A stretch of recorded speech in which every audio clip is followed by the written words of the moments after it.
Okay, the live stream should be starting up soon. Please give me a moment to make sure everything. Okay, another subscriber on YouTube. For those who wonder if I. No, it probably don't. Probably don't wonder about that. Wondering if I actually notice them to subscribe. I notice everybody, so I generally notice my subscriber count change every individual number, whether it goes up or down. So I'm always happy when I see another subscriber. It actually does hurt when I lose a subscriber. The unhealthiness when it comes to the not social media. It's sort of similar to social media about unhealthiness of validation, some sort of reinforced positive or validation. I forget the terms. Oh, either way, my live stream's going good, setting up good over here. Let me just go to my other computer.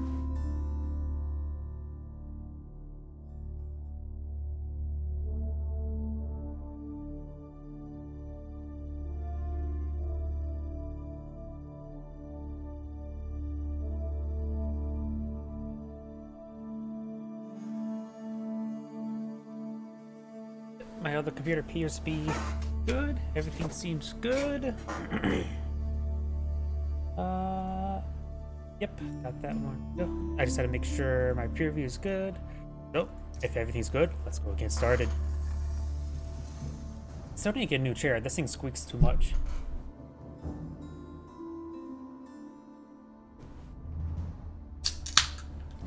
And a caffeine.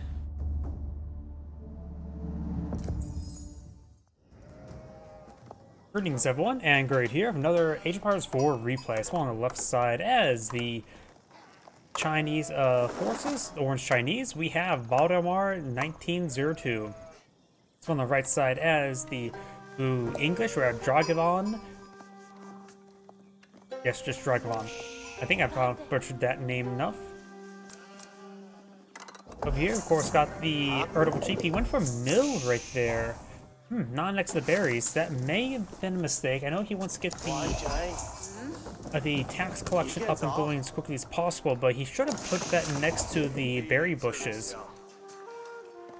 Over here, Orange Scout does find a good number of sheeple. He's going to lead them home to victory and not to the slaughter, right? They said get in the cars. Oh, and we've got a early farm here as well. The early farm's interesting. He's going for Abbey of Kings, another unusual choice. The Abbey King was greatly buffed, but as far as I can tell, based on what other people say, it's still, based on what interactions I have fighting against the King just does not pose a massive threat compared to Council Hall. Honestly, the Abbey King could be a bit better if it was if the King was free and automatic response over time, like say the Khan. He does cost 100, so a little bit cheaper than say a knight, but he has more health and one less armor. Excuse me, I'm getting hiccups right now. So now we've got the King and the Scout push away forward. The King does have a lance attack and does find a hand cannon near slip. Spearman, unupgraded Spearman, now push away forward, now being upgraded to a hardened Spearman. Now he's ready to take on the King. Will we see Regicide here?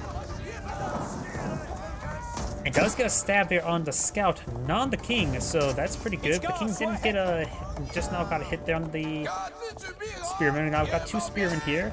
Now you of course spot the King himself. The King can back off. With the recent patch, he's able to heal himself right now, which is very good. And and Scout goes down. That's been an oversight. You got two farms here. Eventually, he can deploy Mill out to get these improved as well. I'm sort of interesting. He went for those two early farms. The deer is over here. He may have not spotted the deer just yet.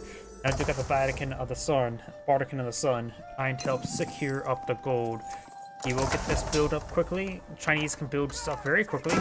The King does get a good slice there and does fall up there. The Spearman not in the region does lose the villager there. And the other ones will go and finish up the Bardican of the Sun. We got a Longbowman here. And the wolf is going to bite that Longbowman a little bit, which is actually can be very important. Spear not charging forward. The king has now had the healing region or activated, at least on himself. I wonder if the out of combat or if that only applies to the king if it's out of combat, or if it does apply to everything that's out of combat. He canceled the Bardic and Sun right there, so this king is doing some good work. Yes, he got another villager there, very nice, and there goes. He just committed regicide. Admittedly, when I was first ever fought against the king, that sound really freaked me out. I was like wondering, what did I just heard off in the distance, and all of a sudden, like, what was that sound? Sort of reminds me of the old sound bug in Company Heroes 2, for those who don't know about that. Basically, every so often, there could be a very, very loud bang in Company Heroes 2. I tend to throw off my headsets when that happens. Like, it is more than just a regular, like, loud sound. I'm talking about if your volume's set to 30 and you hear something around 150. Song Dynasty has been started. And now you've got a horseman now playing field. We only got Longbowman here. The horseman's going to do some great work. The scout's also charging for as well. This Longbowman was already a little bit wounded beforehand. He does take out one Longbowman there. He could potentially aggro that boar there. The boar could do some serious damage to these Longbowmen. Go forward, use a scout to fire arrow at the boar. Does take out some more of these spearmen. He needs more horsemen. And over here, no spearmen whatsoever. He's going to solely use the king. The king does get countered by a spearman, but he should still do reasonable versus the horsemen. Just not spectacular. Really. I've got two horsemen up on the field. One of them has to see quite a bit of damage right there. Some of those are starting to get hit as well. Horseman going straight for the Longbowman. Very good. Let's pull back that one horseman time. King's getting some good damage there, providing pretty good swing damage. Allow him to just constantly hit away against these horsemen so he can skip the spearmen. So these counts, without the counts hold, these Longbowmen will arrive before at the normal rate. Doing a great job of focusing down these horsemen. And they even take that wounded archer and put in the back. Very, very good micro there. He just needs a now there's some spearmen there, and the spearmen do pose a big threat to horsemen. But only has the one spearman at the moment. He could push for that scout. He may have already lost the scout. More horsemen now being pulled out of the field.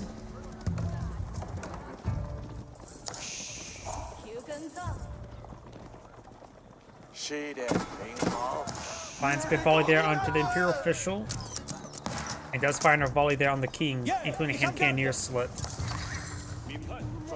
Cannon can heal himself, as well as heal the nearby Longbowman. And there's a healing aura there. As I mentioned beforehand, I wonder, it says heals, let's see, heals nearby out of combat units. So it looks like the aura does affect individually on combat state.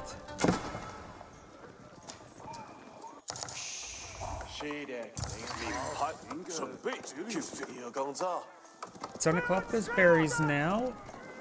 His deer deposit is relatively safe, so he could perhaps claim it. Blue's claiming his deer deposit, but the mill's not exactly well placed. He's constantly moving, knocking these deer around.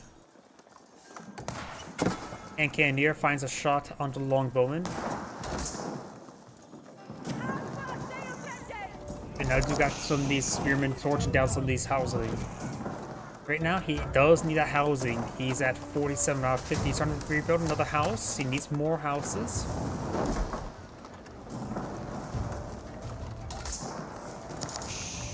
Let's get the villagers out before the house does go down.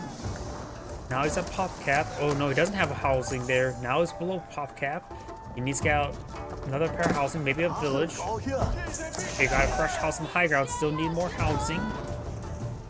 Who's now getting a lot of Longbowmen out in the field. And now we do have a lumber camp there.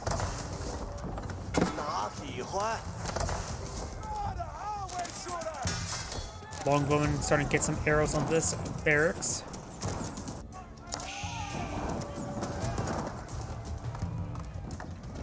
Now got 6 horsemen. It's still not enough horsemen. His stable's over here. He may need to deploy another stable in the back line. He just doesn't have enough wood. He has a bit of food and gold.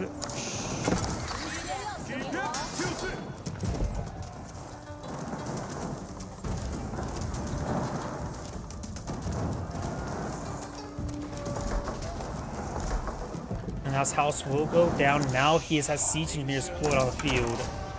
He has a good number of spearmen on the field as well, going for a blacksmith, another archer range, getting out some of his own archers, looks like. And he actually is queued up the stuff inside the stable, going straight for the town center here. Interesting. It makes sense. King's on advance forward. The hand cannoneer splits hitting that battering ram. Now King is starting to receive some arrow fire, and he has to retarget towards the king now. Battering ram will likely get out. Will not. Oh no, he's a pop cap, and he desperately needs that horseman. Going for another stable, going for a village back here. And looks like he will not get that horseman out. No, he will get the horseman out in time. He desperately does need every single horseman. And this one just being set ablaze, is still being produced. And there it goes. We now got 43 military to 13. It's not looking good for Orange. Going for more battering rams, very nice. He does evacuate the town center now.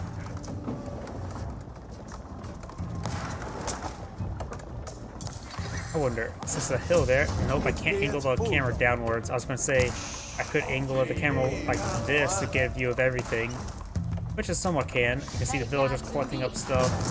Another banner ram put on the field. It's a very, very large number of longbowmen. And the Imperial official does get sniped. Starting to queue up more and more of these horsemen. Now the town center's under fire. He needs perhaps to get the town center garrison. Does have a second town center up here for more village production, so he loses his primary one. It's not a massive problem, just a big problem. It's not the villager there. It does get the Partington Sun up here. This town center does fire some arrows there. It was loaded with his horsemen. Now it's making this counterattack. The primary town center does have extra health, 7,000 health. Archer's engaged the spearman. He's trying to whittle down the spearman before sending his horsemen. Does get the horseman inside the town center. And now he can pop out the horseman on the far side. He needs to pop out the far side. And there we go. Now the horsemen ambush the archers. Managed to close it there. Most of the spearmen are now back down and getting knocked around by horseback by that single horseman, and allowing the archers to finish off the rest of these spearmen. Very, very good. But now the town center set ablaze. These horseman needs to be out of the line formation. He's interrupting his formation there. Does lose the king. Town center's under fire, or now set on fire. Orange still has a superior number of villagers since he has a second town center. Doing a great job of getting damage on these longbowmen. It looks like he does lose that town center there. You can see by landmark destroyed. Let's get this outpost garrison as well. The horsemen are getting whittled down. And now he does finish off one of those battering ram there. Horsemen do bonus damage per siege plus 10, so they do 19 damage per siege. There's a decent number of archers here. The military force is 25 to 25. Still, longbowmen are a superior quality as compared to archers. And he has had a handful of horsemen, spearmen to stop the horsemen.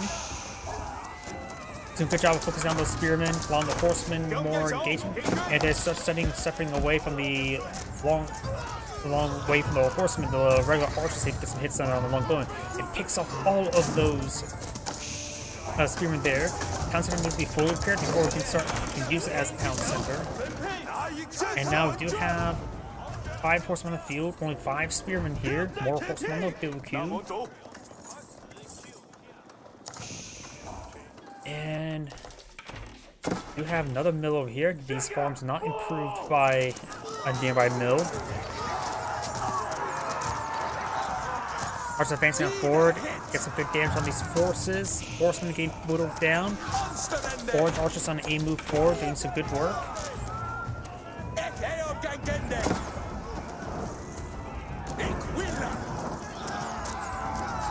Spearman trying to charge him forward. He does go and get on back. The longbowmen still in range. Does finish off those spearmen there. Now his horsemen can advance forward. The castle network of castles could go down there. Did not set in blaze in time.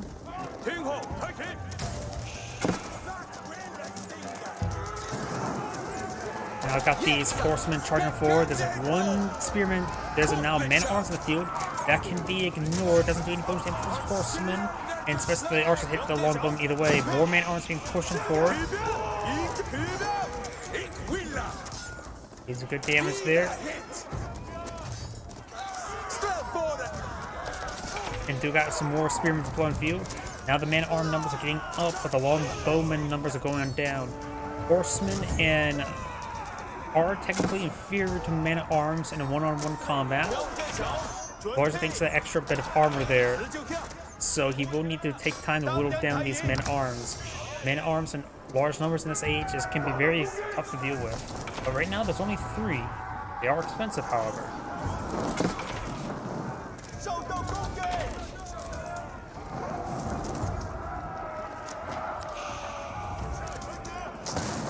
Let's take out that outpost there. Laying up the rest of these sheep over here. Chinese player has no gold income, barring the imperial officials. Collecting up some of these berries. I do got some mills being pulled out by blue in an unusual pattern. And right now, orange still has a superior villager number. It's building out more spearmen, more longbowmen, not additional man-at-arms.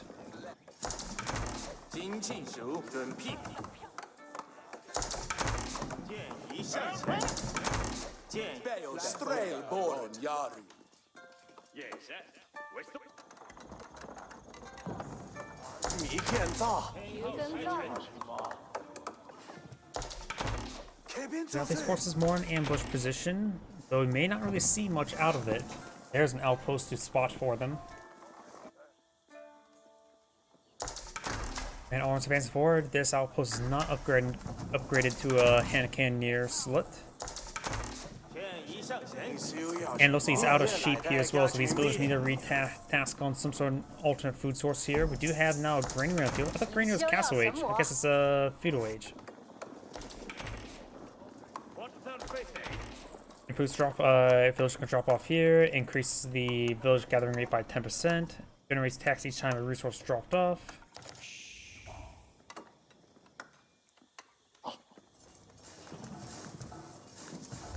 The granary, is it more expensive than a mill? 125, yes it is.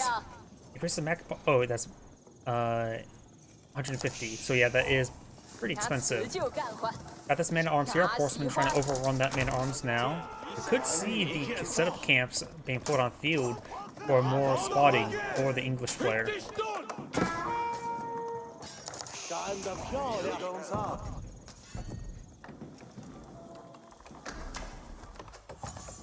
Blue's now going for the King's Palace.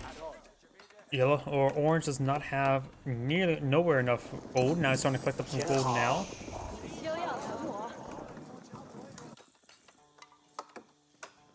The King's Palace is, of course, another town center.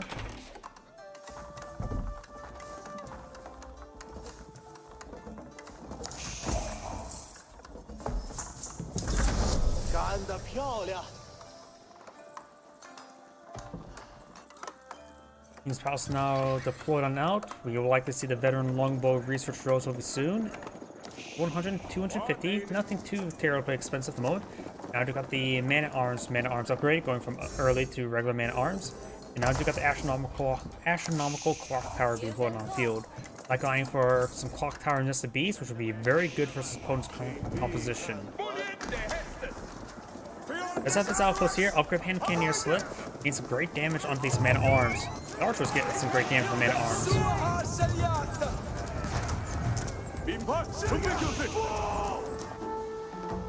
Down south, a couple more man-at-arms coming for a bit of a raid. There's another hand cannoneer slit here.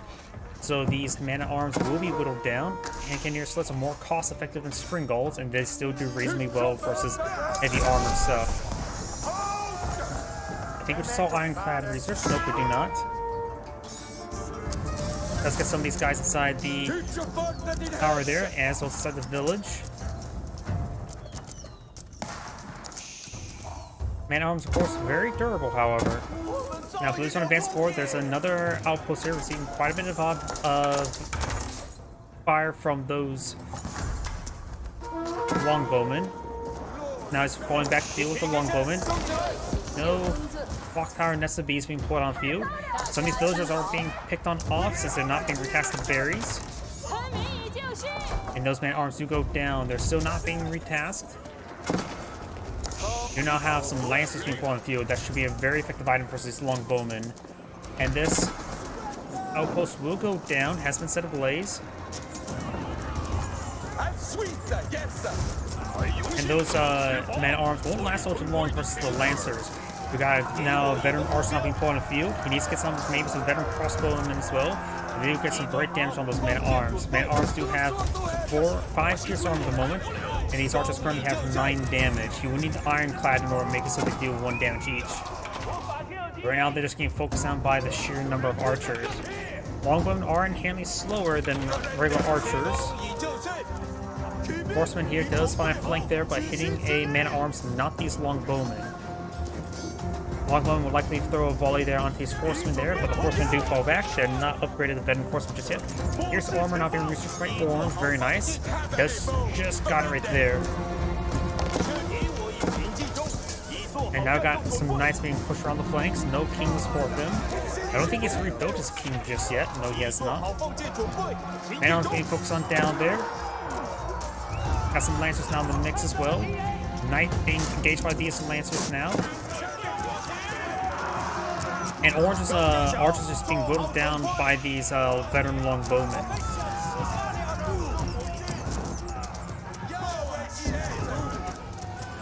We got Blue now going for Ironclad there, getting his man-at-arms +2/+2. We do now have Orange going for Keep. Keep's going to be very effective versus man-at-arms. They have 3 hand cannoneers firing from them.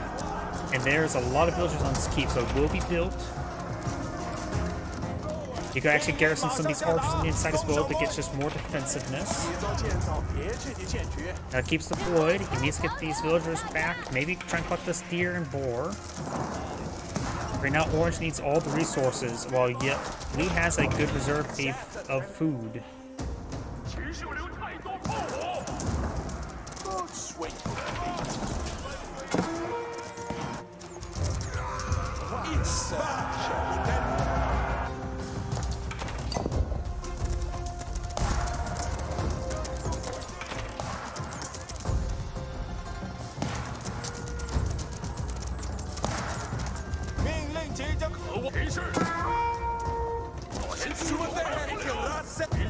Lancers do receive a bit of fire there.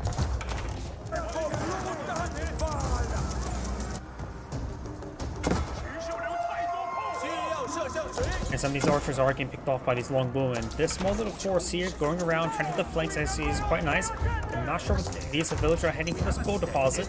So these does actually retask them on the wood there, which may misinform his opponent what he was going for. Archer still picking out some of these forces there. Looks like that knight does go down there. If he were to get his king redeployed and support these longbowmen, this would provide him some good health regen for his forces as they start traversing around the map. Got another mill now being put on field. Does cancel this farm here as well. And the wolf is going to bite these lancers.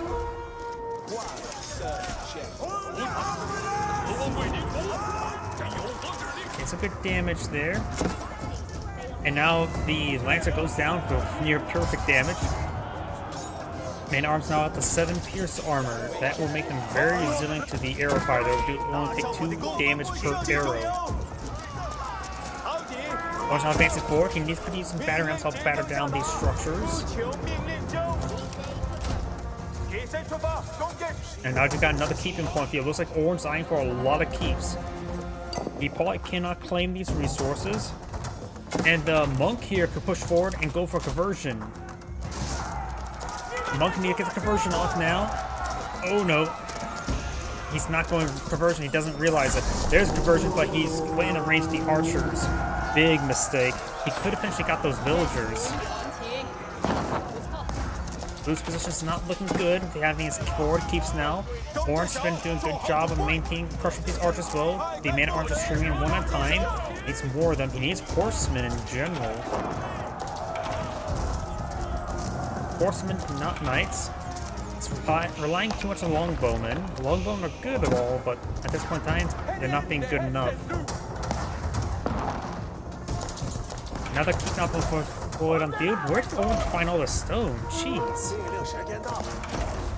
800 stone. And looks like Blue does back out the game now. As Android saying, thank you for watching and on to next replay.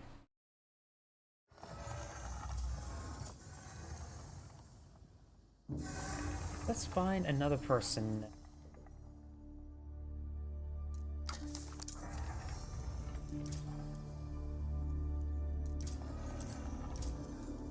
You have some games here. A lot of team games. I don't really only try to cast 1v1s. Yep, noticing no 1v1s recently. Got a name I don't recognize.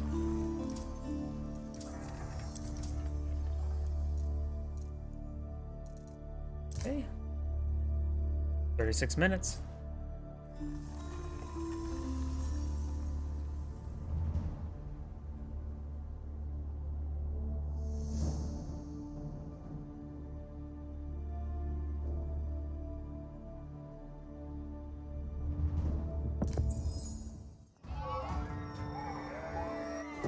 Greetings everyone, and Great here for another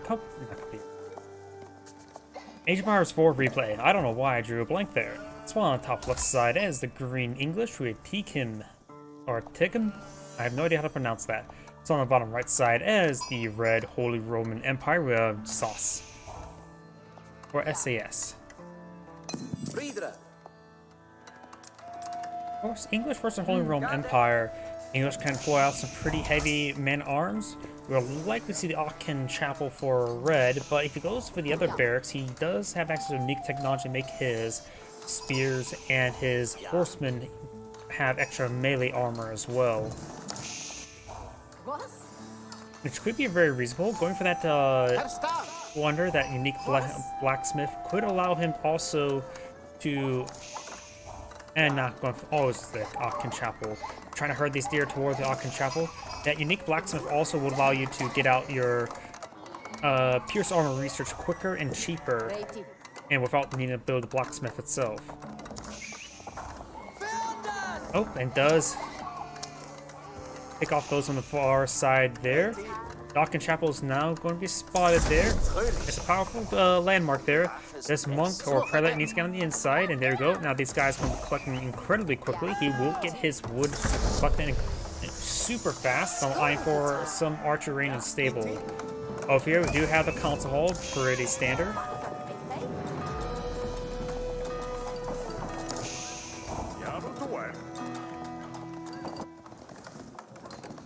Now we've got the red horseman now advancing forward, trying to stab down these villagers.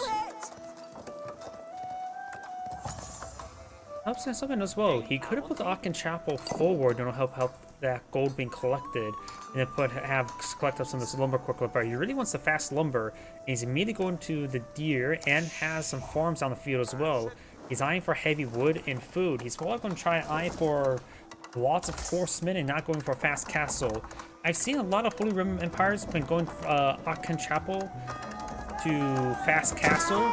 And since I'm playing Mongols and I've been very, very used to just building Keshiks all the time, it makes it really easy for Keshiks to overwhelm the fast castle. Because you start saving up your resources and you don't want to play out anything, so you generally don't have enough spearmen to protect yourself from a large number of Keshiks. But now I've got another town that's being plotted by green, which is a little less common. Usually English players tend to be very aggressive with our council hall and longbowmen. Good damage there on those horsemen. There you were, sir.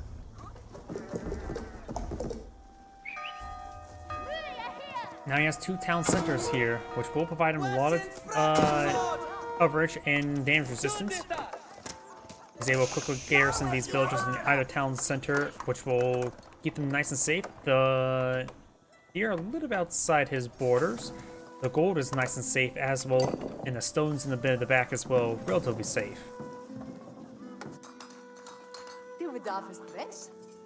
I've got a handful of farms now pulled on the field.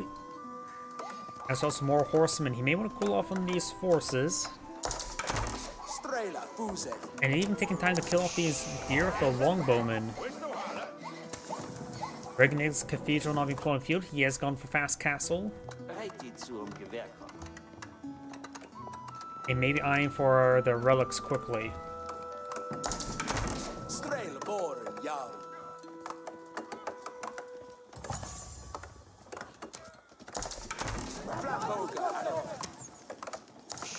Longbowmen do find some hits there on these archers. He's only gone for a handful of longbowmen. He has currently no gold being collected at the moment. He's going for a mill and trying to get some farms up and going.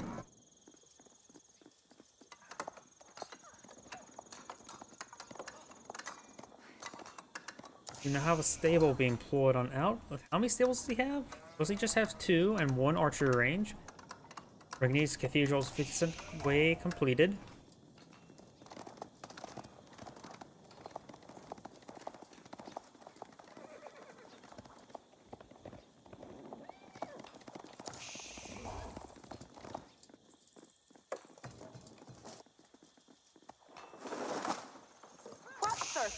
What's our fate? Garwiga.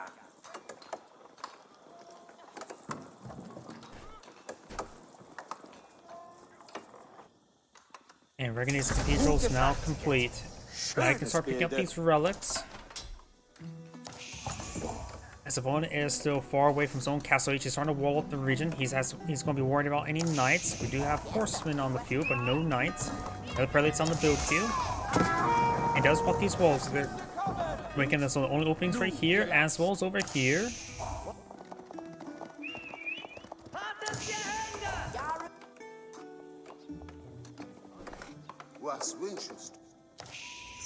And Ray does pick up some of these relics now. He does have this relic being camped. You may know about this relic as well.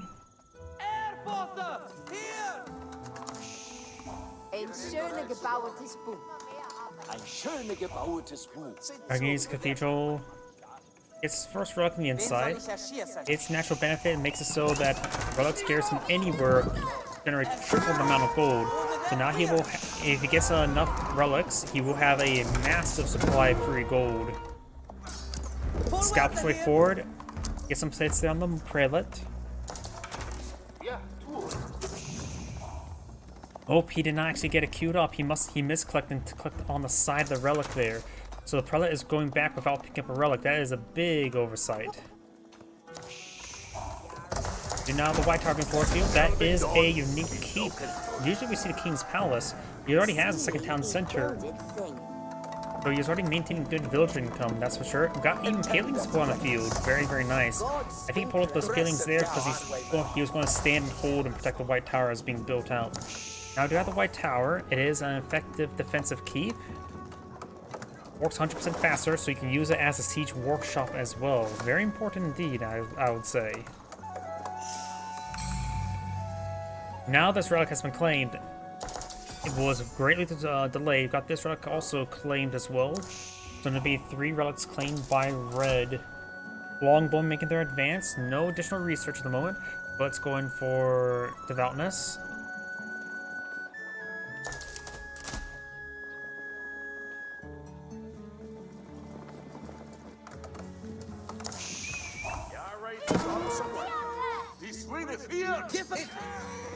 And that one does go down.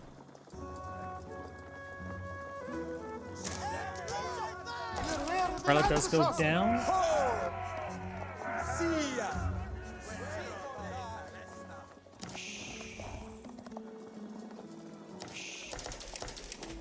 Something to share.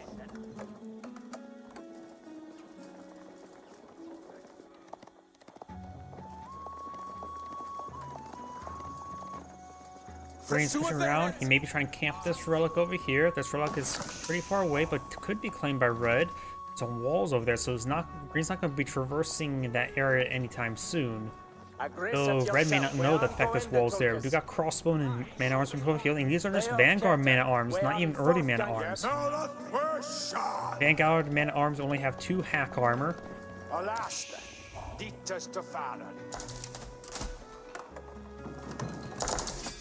Right now, we got 3 knights, scout, horsemen, prelates, and 6 archers versus 9 longbowmen, soon to be 9 crossbowmen, 4 Vanguard man-at-arms, and 2 spearmen. You now have the Vanguard or early man-at-arms research.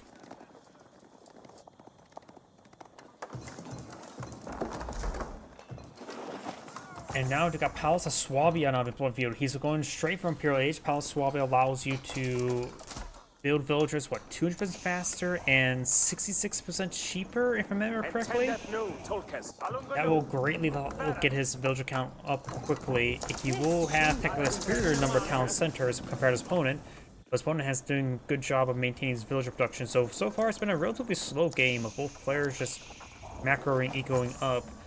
Blue's claimed 3 relics, does not claim this relic here.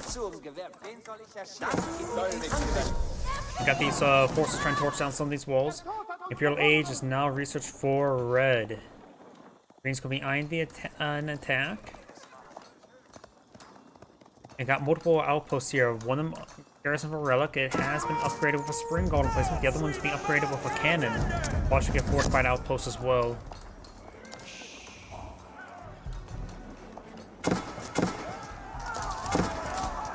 Archers to get picked off by the longbowmen. That just now popped up and stayed there for a bit of time. Cannon placement does take a bit of time there. Spring golden placement finds a direct hit there. Does some serious damage there. Crossbowman finds a hit there. One villager does get gunned down, but these guys will be quickly gunned down by all of these fortified engagements. Springald will now receive some fire there. We'll start slowly going down. Got another cannon placement here. He does have 3 relics. He can perhaps garrison each of the relics inside these outposts to provide some great covering fire. Springald does go down. Cannon finds a direct hit there on the knight, doing some serious damage onto him. He must have already been wounded. All Swabia not being pulled out of here. Do have this prelate bring back a relic. And this knight can be picked off by the town center arrows if he had a garrison. Just get a charge attack there and gets killed off by the knights. Do have a Maganel being pulled out on the field. Both sides being nice and passive.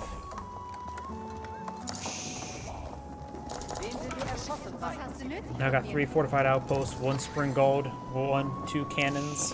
Cannons do 70 damage, while the spring gold with the relic inside does 54.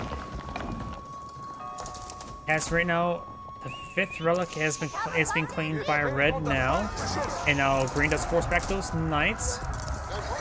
Green has a superiorly large army, but being very defensive at the moment. More palisade walls going up, a bit more of a windy path.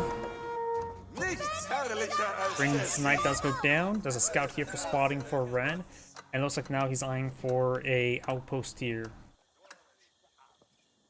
Red's now eyeing for a defensive keep. And the defensive keep here could be very reasonable. If he gets to also throw the relic on the inside of it, the backline outpost can provide some great fire support. Let's see. And these are within, at least these other ones are within range of the town center emergency repairs. Red's now advanced forward. These knights trying to break down some of these walls. He's trying to build this palisade there. Gotta keep going on up. And now he's gonna get the relic on the inside of this keep. Gonna get the cannons upgraded with it as well as the spring gold. I'll say both would be very good. As well as just get all the research, I would say. Fire armor is not that important. But getting the reinforced defensive wouldn't hurt. Green's now has reached Imperial Age. I'm not sure what monument he went for. No, the Weingard Palace. The Weingard, however you pronounce it. You get some bannered armies can pull out on the field. I say the best one's probably this first one. It comes with trebuchet, so that's a really cheap. I mean, that's really cheap. Get 2 spearmen, 2 crossbowmen, and trebuchet. Trebuchets of what? 400 wood naturally. Yeah, 400 wood naturally, 150 gold. So that is a really cheap way to pull out trebuchets, as well as you get a couple crossbow and spearmen to go along with it. Excellent units in this engagement. The chance of him fighting knights are highly likely.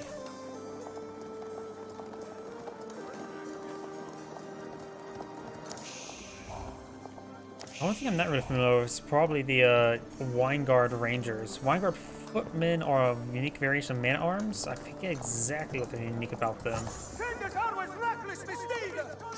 And looks like these villagers will be overran. Red does have a superior number of villagers thanks to the Palace of Swabia. Now I do have the Hyde Farm being researched. And that does affect all of his garrisonable structures with his relics. We do have another outpost here, upgraded with cannon. Gains great damage there. He will not be tortured down. And he could get more fire armor with this research here. Gain with 10 fire armor. That'll make it so these knights' torches will only do 10 damage each rather than 15.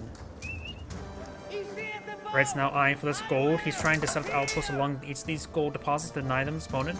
Though Green does have these 2 gold deposits behind his walls. These 2 gold deposits now being claimed by Green. He's also using the village to torch down this, this outpost. If you would have got the fortified tower and that fire armor research, those torches would do 1 damage each. But Red needs to eye the siege down in this area, as he will eventually want that gold for himself. We got these horsemen now advancing forward, trying to torch down a opening. And Green's going to take time to collect up all this gold there.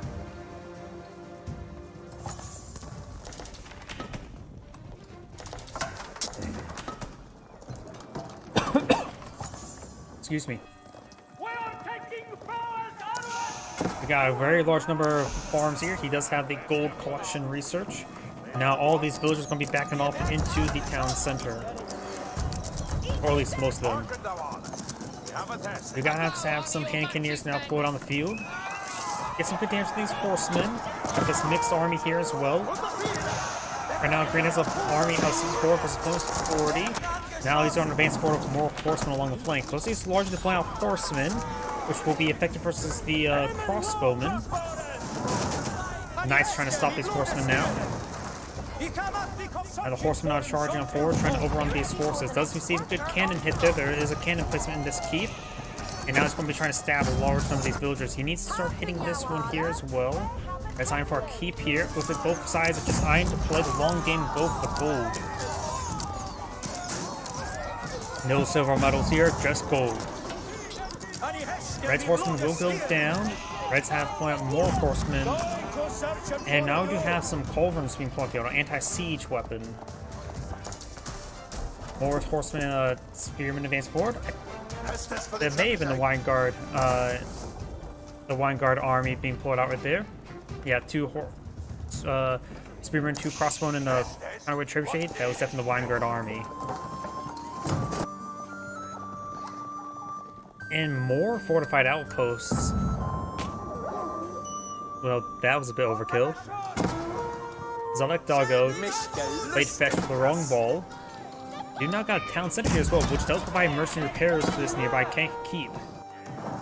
Horsemen now trying to break on through here once again.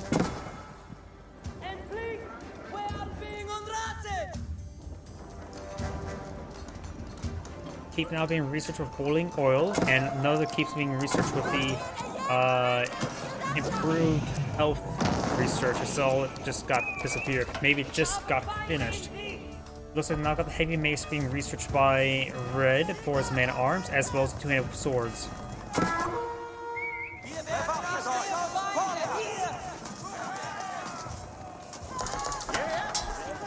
Gains good hits there on these villagers. Green's villagers not properly being tasked away, or at all.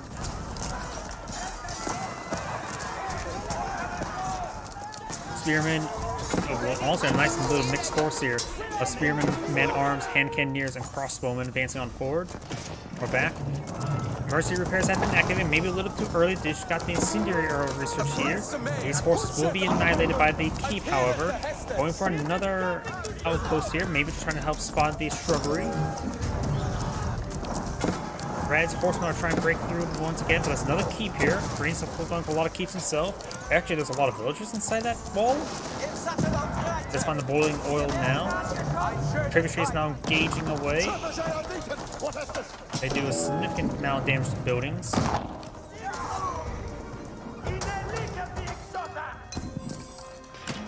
Emergency repairs are almost off cooldown. That can get him quickly Let's see, 3,000 health. He has a little over. Now he can repair up all 3,000 health. And Cannoneer Spearman getting some hits on these villagers. And again, he's having trouble with the flanks. At this point in time, may need to invest in stone walls along the flanks. Keep needs emergency repairs activated. Does activate emergency repairs now, but the next volley of rocks will rain on him. He will save it, looks like. Now he's going for the cannon emplacement. He still needs horsemen to overrun those trebuchets. And now he's taking time to repair up the keep individually.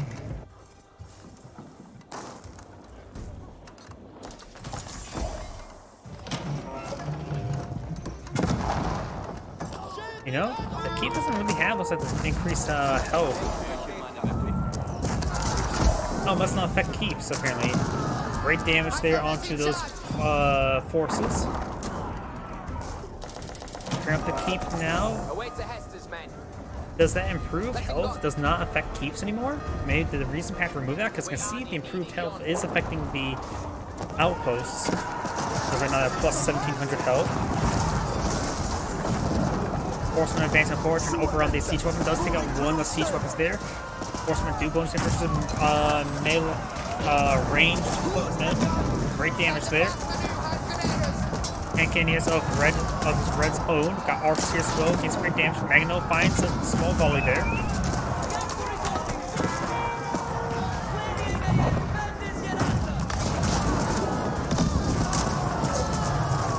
Archers gets good damage there.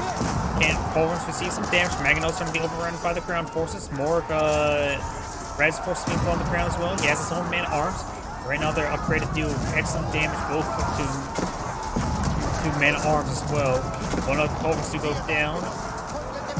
Magno Knolls to go down. Poland's trying to beat back on off. These forces still trying to overrun there.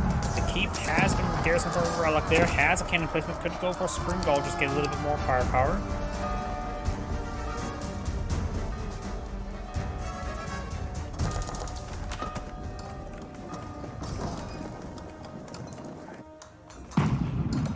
This keeps currently at full health. We do got a cannon placement inside this outpost as well. If he has a cannon, might as well get the fortified outpost as well.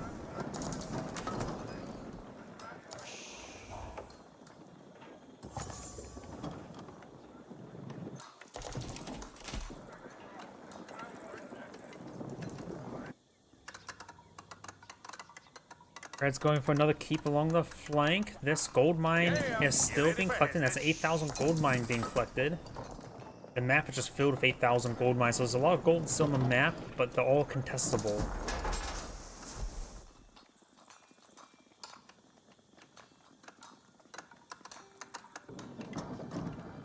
You now got these trebuchets advancing forward.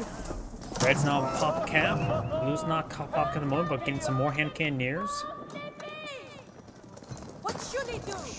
Horsemen now trying to overrun these forces there. Or villagers. Does have a cannon placement there. Good damage on the horsemen.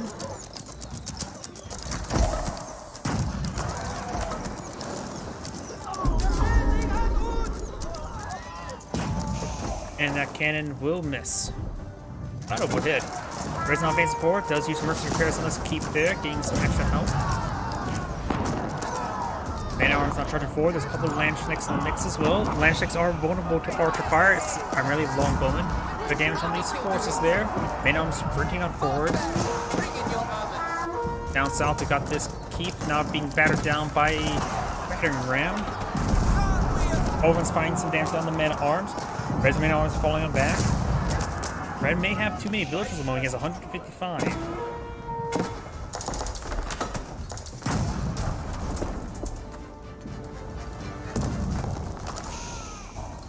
Now eyeing for increased trebuchet damage, and now we got a couple marks being put by Red. That may be a misclick.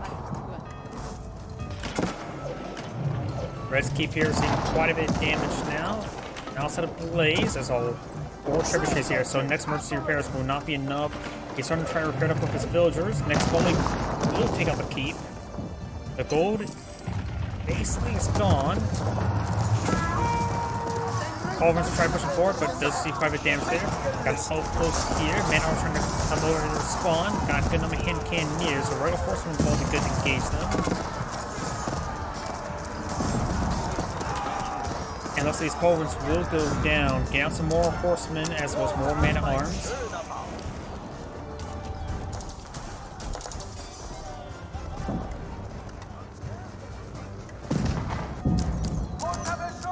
Battery rams once again trying to batter down this keep. Red's horsemen now charging forward, trying to engage those trebuchets. While this structure is slowing down for Red over here, man-at-arms charging forward, gets good damage there. There's a good number of crossbowmen. More man-at-arms charging forward, but there's just too many hand cannoneers and crossbowmen here. He needs big waves of horsemen.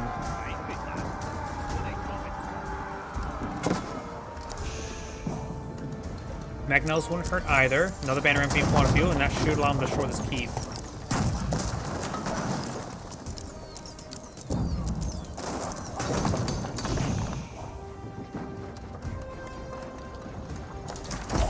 We got a large number of structures here. Oh, that's why he built the markets there. They are a relatively cheap structure in order to extend the emergency repairs, isn't it? I've got Court Architects research, so now Red's keep are more durable. Man-Arms advancing forward. There's a couple of Lance next to this mix. People going down. This force does get overrun there, trying to deny this gold now. Oh, here he does spot these villagers here. Doesn't get any inside the keep there. Cannoneer cannon placement getting some damage on in. Some Red's hand cannoneers are getting some good damage as well. Man-Arms and Lance trying to overrun the Man-Arms. Got a good number of battle rams here to push on through the center. And you got a keep here. He needs to get these guys inside the nearby towers. Ooh, lost a good volley of number of villagers there. Right, so advance forward. Villagers have been passed on in. He does save 18 villagers. This keep's not upgraded with cannon placement yet.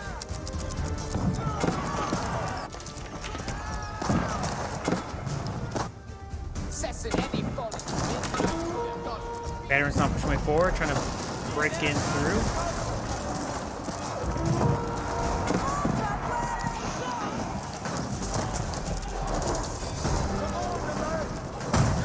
White Tower's now under fire from these battering rams. The White Tower does not have any additional health compared to regular keeps.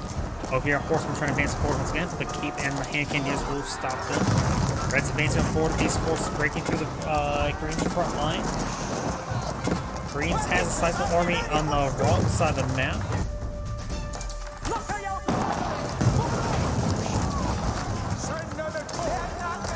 White Tower's now received quite a bit of damage there. Looks like some of these walls are just getting hit before the White Tower. Man-Arms trying to deal with these banner rams now. Red's ground army has been largely cleaned on up. White Tower may be set ablaze by these battle rams. It does get set ablaze there, but it is getting repaired by villagers. Over here, a single horseman hitting these villagers.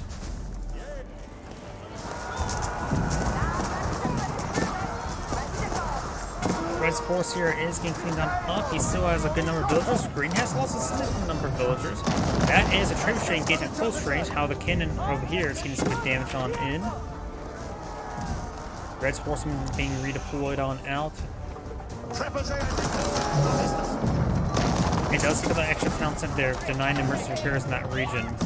Now the Alphas are seeing a bit of fire there. Red has a prelude now trying to capture some sectors.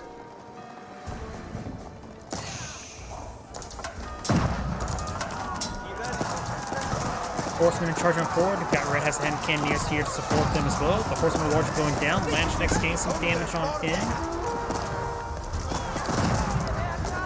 Red's starting to claim with this gold deposit now. Got these man-at-arms hacking apart some of these villagers. The primary mill's not complete there.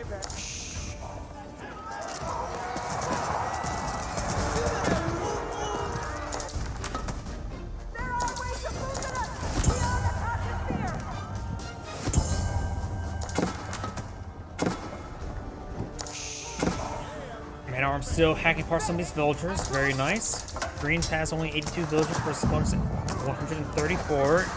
Greens having trouble maintaining max supply army. Right now he has some resources to play around with.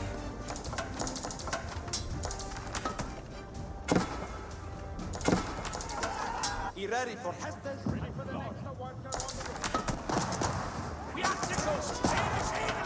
Battering ram will spot these forces, including these trebuchets. Horsemen charging forward, trying to deal with these man-at-arms now, but got a handful of hand cannoneers here.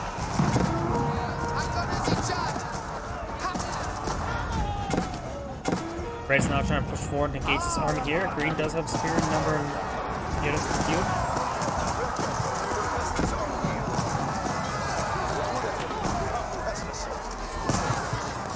Green's front line has disintegrated, now just leaving his back line hand cannoneers, getting some good damage on these forces. We do have the chemistry research. Red does have chemistry as well. Now got a nice flank here by Green as well. More battering rams trying to push their way forward. These gold possibly being cleaned on up. There's 2,000 and less than 200 there. Over here, it looks like Red went for a line of walls there, but got a outpost in the way now. And the English player Green has back to the game now. There's Angrade saying, "Thank you for watching," and on to the next replay.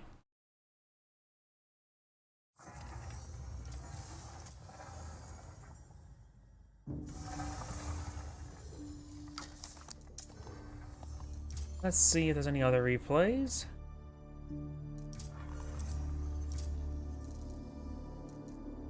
See, that was this one, right?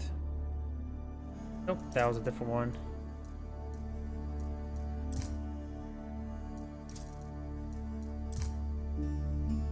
French mirror we could do. That's probably just Royal Knights versus Royal Knights.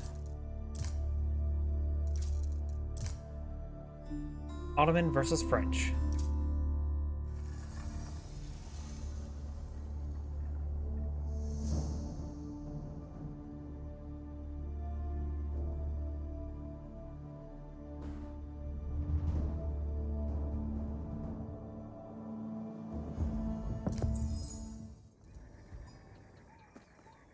Greetings everyone, and great here of another HBARS 2 4 replay. Spawn bottom left side as the Cyan Ottomans. We have Unti Ons. Spawning as the top right side as the red French. We have GG Sauce. And looks like we've got an early barracks being pulled up by the French. They don't get Vanguard man-at-arms, don't? No, they don't. They get Royal man-at-arms. Why did he go for an early barracks? He's going for a spearman rush? He must be worried about the military academy and the free spearmen.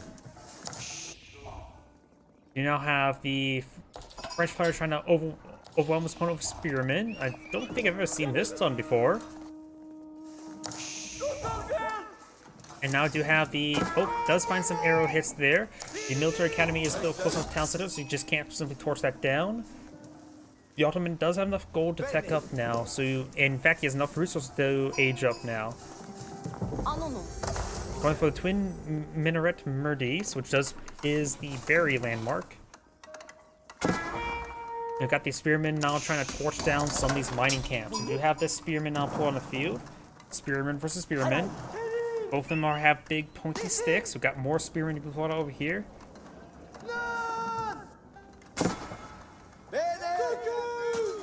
Getting some damage there.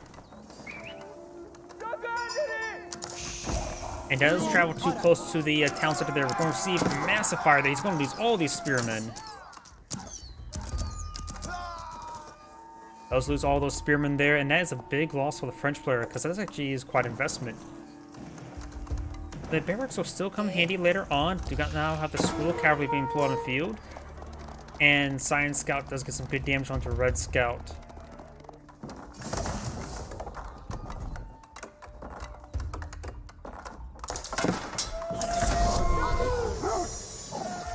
Spearman now advancing forward. We got some spearmen here by Cyan. The villagers can engage these spearmen.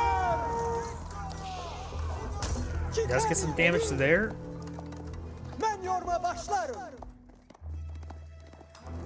They do fall back now.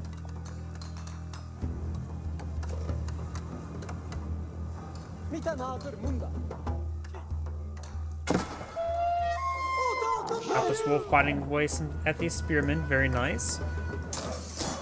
Going for more of the Spearmen right now, not going for anything else. He's against playing against a French. The chance of him fighting against a whole bunch of Royal Knights is very likely, so just keeping on Spearman production is probably a good idea. You may want to get out the hardened Spearman research, however.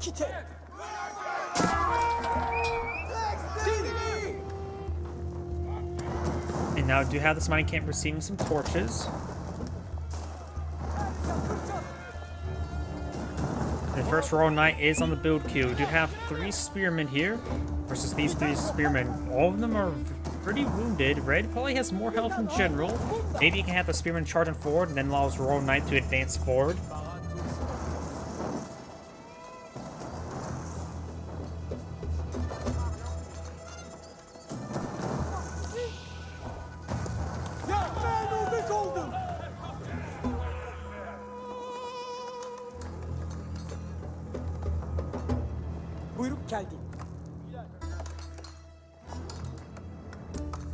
Fast forward a little bit, we do have these Spearmen moving around, and I heard something. I think that's a Meteor now deployed out on the field.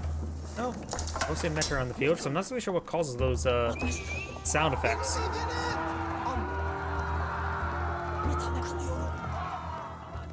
Red's now trying to eye for another town center. He does get a great volley of stabs on the scout. And now the Red Spearmen are receiving quite a bit of damage there. Doing a good job focusing firing. Does have these villagers here. These villagers could turn around and start stabbing. These are just regular Spearmen. And they do shank one of the Spearmen to death. Now they're being tasked back to the town center now. And right now, Red does have more health than another Spearman pull on the field. Both of them still only has regular Spearmen, no hardened Spearmen. And there's Royal Knights now trying to travel around and get some kills. We now have another town center being deployed out by the Ottoman.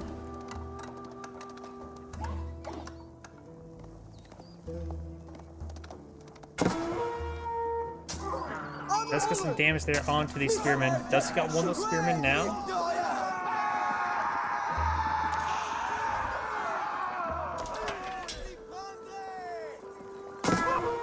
And does take out that Spearman now. Do got this Royal Knight and Scout moving around. And we got another military school being deployed on the field, as well as a blacksmith. You may be eyeing just to get out some more Spearmen.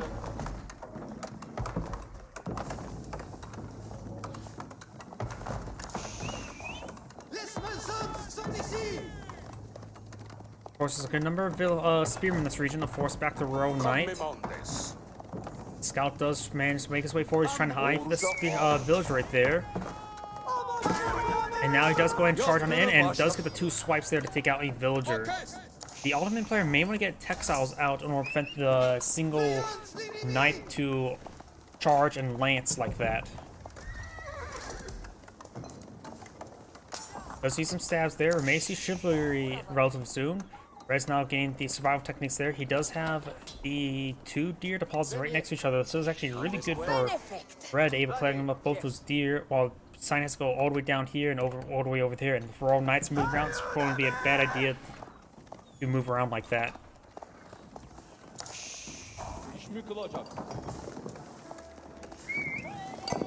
Does go and find another charge there. Does take on another villager.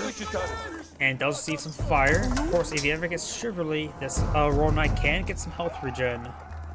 But right now, the Royal Knight is quite wounded. Got more Sapas not being put on field. He's starting to go out for some stables. Going to pull out, get up 2 Sapas. As we're now getting the hardened Spearman research.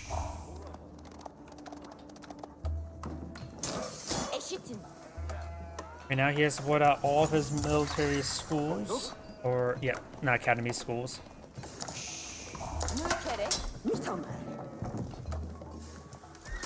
He does have this blacksmith now put in field, able to help push out these military units, no problem. Now it's going for a Meteor.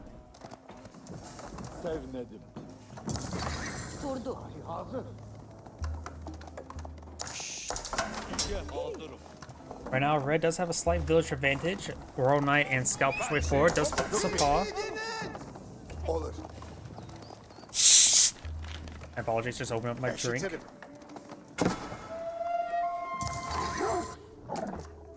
The wolf does find this villager, and the villager's actually pretty wounded right now. Should be able to deal with the wolf.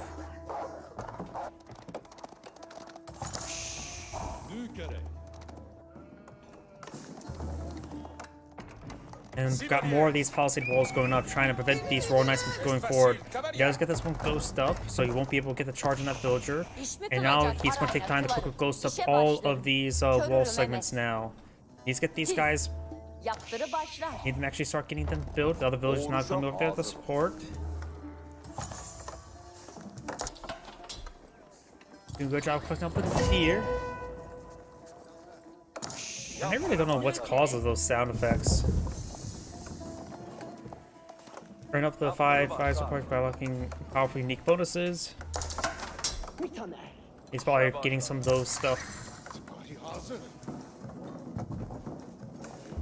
Owner, can we see what bonuses we can get by clicking on this? Looks like it's went for the Italian Hill, spawn 8 sheep at the town center, increase villager mining speed by 10%. That seems like a little bit weird combination. And does have the military campus getting a 3rd military school.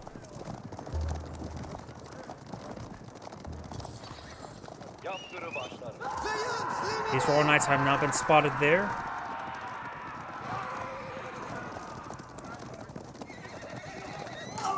Sepah's trying to engage these Royal Knights. Royal Knights just need to run away. He needs time to build up some more of a force as well. He knows there's a large number of spearmen, so getting some archers out wouldn't be half bad. He's getting some zone spearmen, so spearmen versus spearmen is not a bad idea. But he does have less number of spearmen out on the field. Spearmen now starting to engage each other. Royal Knights are back on off. He needs to get these villagers inside his outpost as well, and generally just back. We got 2 extra Royal Knights here. He has 4 Royal Knights on the field at the moment, and now we do have this outpost firing away, getting some good damage onto these spearmen. And now I got the spearmen engaging the spearmen. I've got 10 spearmen for Cyan and 11 spearmen for the French.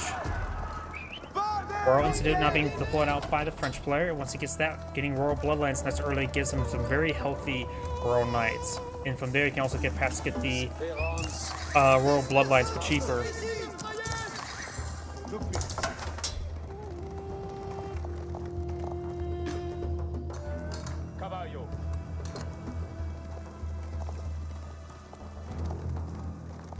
You now have the textiles research for red. And the scout does go down there. The Royal Knights are being focused down. The Ottoman player does have enough gold to age up, doesn't have enough food at the moment, and the Royal Knights just need to find an opportunity to run back home. He does have these palisade walls being built and have been mostly fully built. That's going for the veteran Royal Knight. He needs some veteran spearmen as well.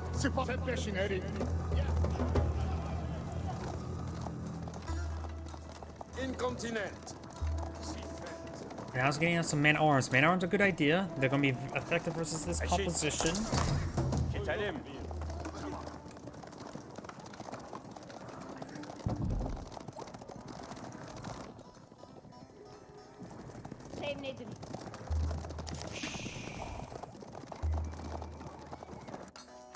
Ça est bel manoir. So I'm cleaning up some of that stone. We do now have the hardened spearman or veteran spearman research. Sepah's trying to find another angle to gauge on in. Right now the Meteor is providing increased attack speed.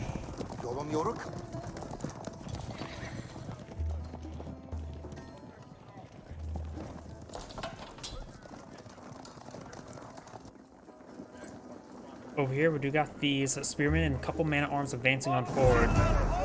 That's what the Sepah's there.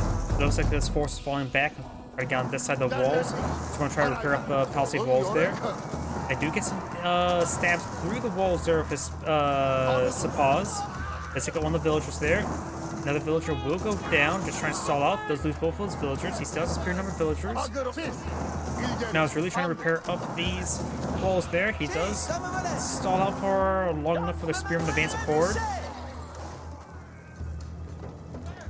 Signs not advancing forward. The outpost was being targeted there for a moment, and now the spearmen are advancing forward, forcing the Sepah's out of that region. Immediately starting rebuilding up these wall segments, also is getting a palisade gate there. Royal Knights are charging forward, getting some good damage there. He has not gotten textiles researched. Spearman getting some good damage against some of these Sepah's. The Sepah's are not pulling him back.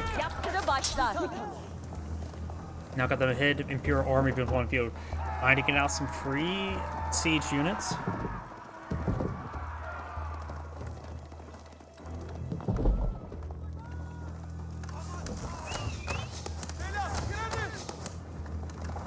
And that Royal Knight will go down. To possibly force them back. Let's switch back to the Ottoman player and see. Not getting out anything just yet. And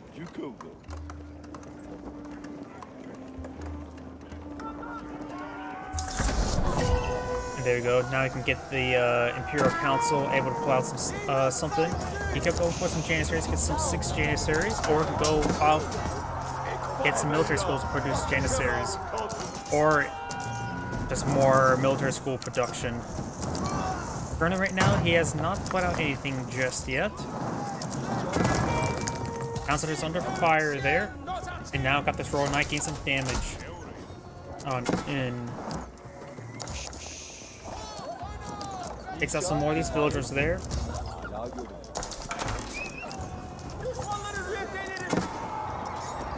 And now the Royal Knight will get overran by these Sepoys. So he will fall back. He does have Pierce Armor research as well, so he's currently 2 Pierce Armor, making him very resilient to arrow fire. And now Spearmen are getting good engagement there on these villagers, getting a good number of them killed. Sion only has 50 villagers, his opponent has 84. And this also does force his opponent back, and now he does pull out the emergency Janissaries, so he's getting out a squad of 8 Janissaries out in the field.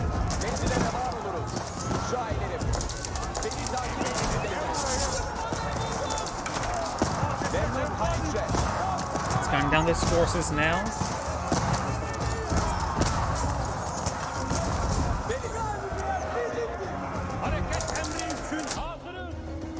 Red has a small force here. Mahid, let's see, going for a mosque here. Mahid Imperial Army's back here to point out Mangonels, pretty standard. Let's see, right now, they have plus 30 production, making it even quicker to build those free units. Science now advancing on forward.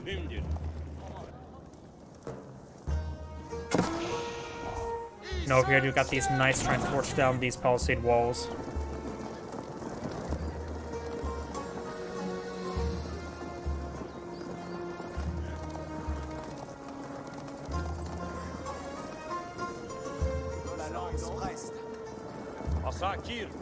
Right now, one Metris is have the +2 melee armor right now. The other Metra has attack speed and attack speed. Palisade wall will go down in no time. And you've got a defensive keep here, which also allows the French player to start producing stuff at a cheaper rate. Does break down those walls there, didn't actually pursue any farther forward. Trying to go for some archer ranges now. He could use some regular archers, help deal with this entire force. He has 4 Metras on the field. Could have asked to get one of them up to in the range armor.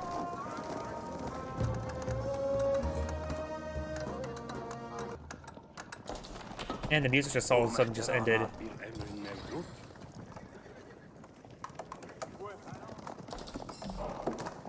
Boss trying to find another entrance over here. There is a palisade gate. Right now, Science is pulling out massive army right there. Does get the wall back up and going. And Royal Knight does go down right there. Over here, we've got the Sepoys advancing on forward, pushing down this palisade gate.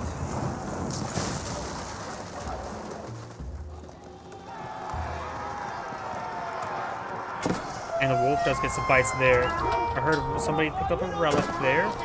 Looks like Sion has 1 relic stored and 1 relic picked up.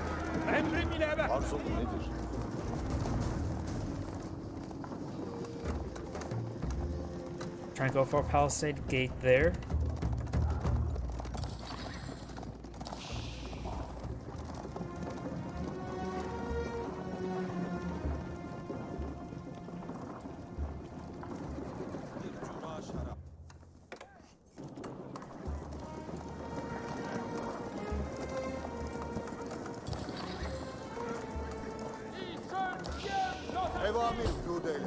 Got a pretty sizable force right here. Sign has currently 90 units. Red only has 46. Both our palisade or outpost there on the spot. Longtemps fatigue. And start to force down this palisade wall there. Able to get some serious damage there. He's going to need to pass these villagers out there. He needs to produce a large army there. Does have a Mangonel deployed on the field. Does get out something else deployed out with his command points. So these villagers will start to go on down there now. Mangonel does fire a volley there. Throw a nice target forward and get some good damage in. Got a good number of Arbiteers in the field.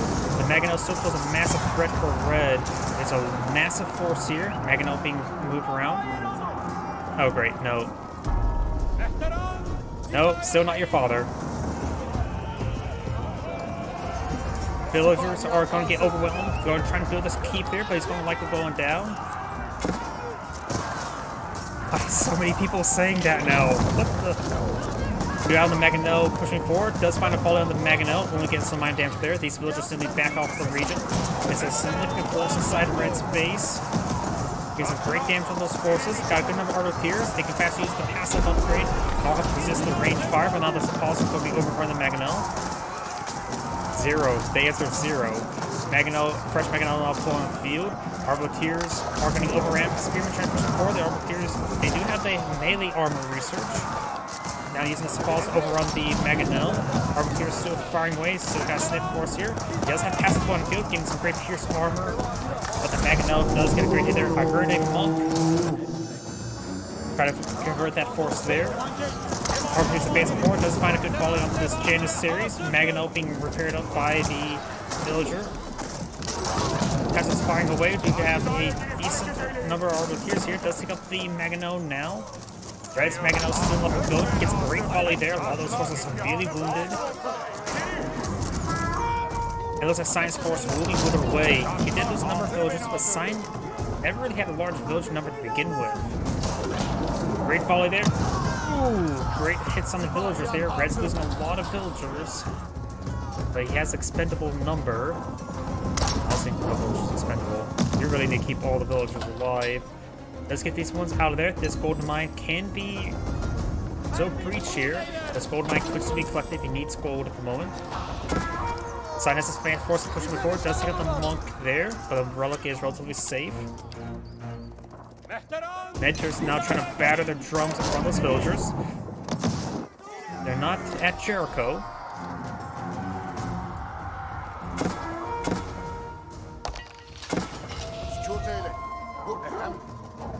No, just no. Arbiteers falling on back. We do got the Sepals moving their way back here. We do got some Millport production right there and some idle villagers. The villager count is 57 to 94. And honestly, right now, I would say that it's a superior number for the French, but the production rate of the Ottomans is so high with the free production, it actually is pretty even.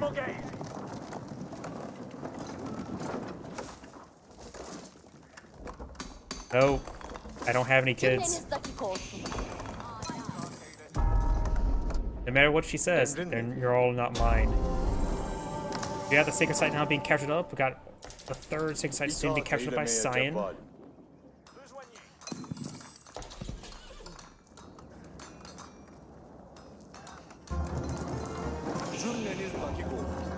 Now we do have the recruit enlistment incentives, giving more production discounts for the keep. There's a good number of archers here, a couple stables. Let's see. Most of the barracks not affected by it. And now all 6 sites have been captured up by Sion.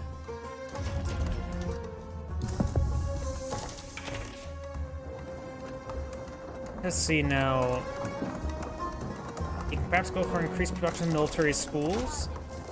Or we have military schools start producing Lancers and Janissaries.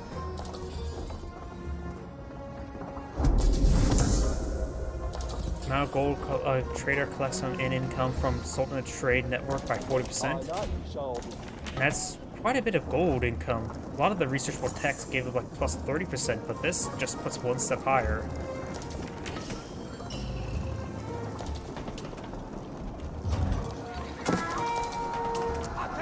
He's forced to push him forward. He's trying to capture the sacred site there.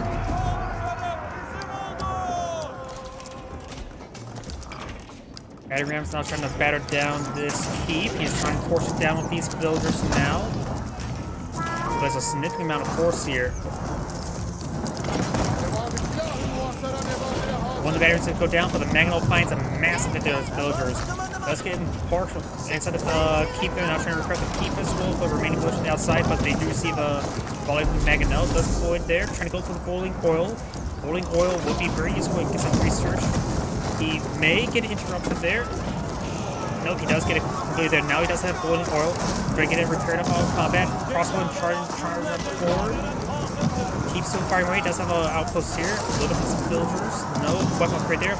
Another wave of volley villagers do go down. All the crossbowmen are starting going down, and the Mangonels and Springballs facing forward. Red's siege is starting to go on down. He just simply does not have enough military at the moment. There's some men at arms now being going on the field. Archers will be useful for them. And now do have the outpost receiving some more damage from the batter rams. Horseman does going down.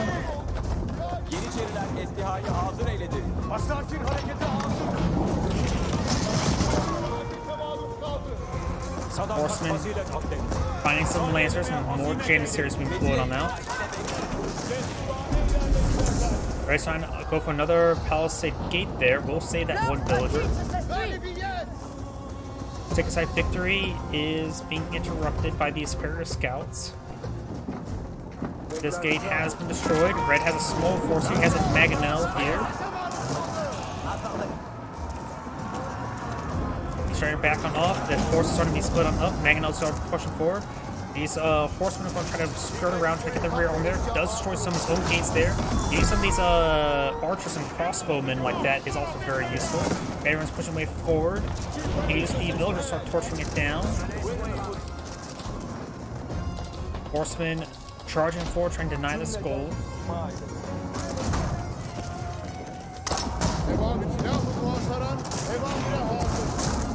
Mangonel does go down right there. Archers and Spearman trying to advance it forward. Let's get a good volley on those farms. And then Spearman will get annihilated right there. Horsemen do find a flank there. Does take out one of the Mangonels. And it looks like all the Mangonels will go down, which will give Red much needed breathing room. But there's still a large number of battering rams in this region. One of them is partially garrison. That villager's trying to cut the hay because the farm gets burned down. It looks like Science Force will be cleaned up. And since Sciencemen are mostly relying on the 3-unit production, he's going to have time to remass up his force. Because right now he has 15, we're supposed 50. Got some siege workshops here. Moss completely filled with relics.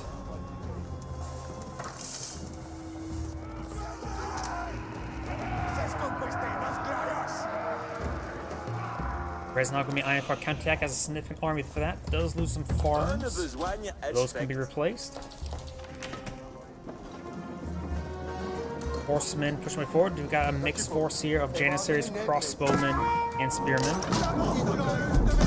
Let's get a small hit there on those horsemen. Now I need to capture more of these points. Those are maybe the scouts once again. Yep, and even a book.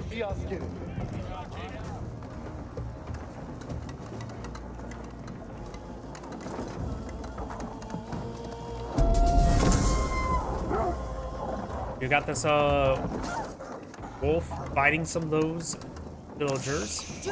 Remaining head taps, and they refuse to get remaining head taps.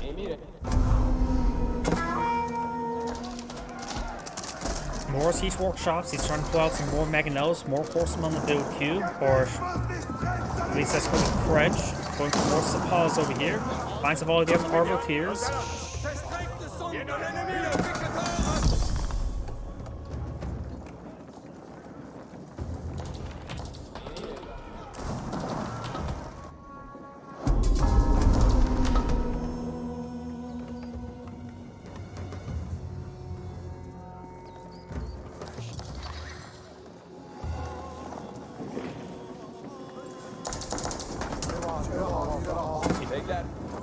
20 Janissaries are here. They can annihilate any cavalry advance and really any infantry advance as well. They have high damage and high attack speed.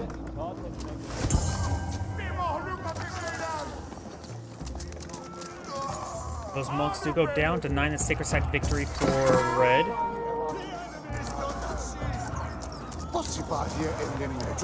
Janissaries are gunning down these cavalrymen now.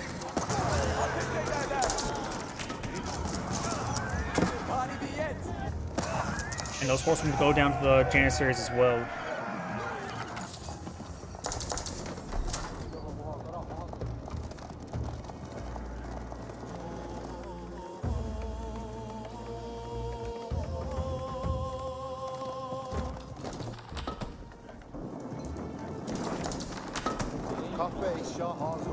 Got a good number of Mangonels now put on the field. Knights are turning forward. Mangonels do find some damage there, not a whole lot.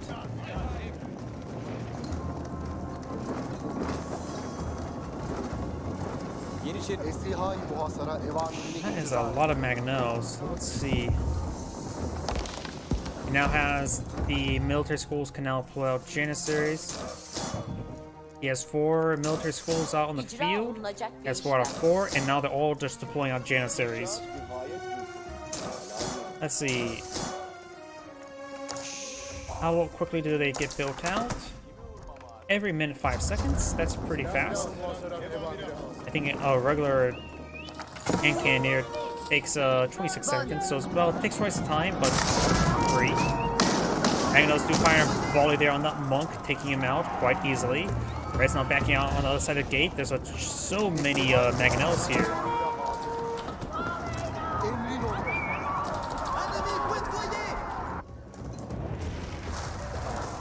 And now Red's Royal Knights are charging forward. Let's take out some of these villagers.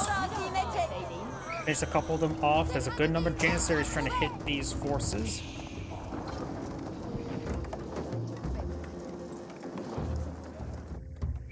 Now you got the Seagate Castle. I always forget, this is extra keep. All keeps gain an ore that increases the trader and trader ship's movement speed and armor, which is nice, but nothing really too significant. The other landmarks probably just generally better. Unless, oh, he has traders out in the field, that's why.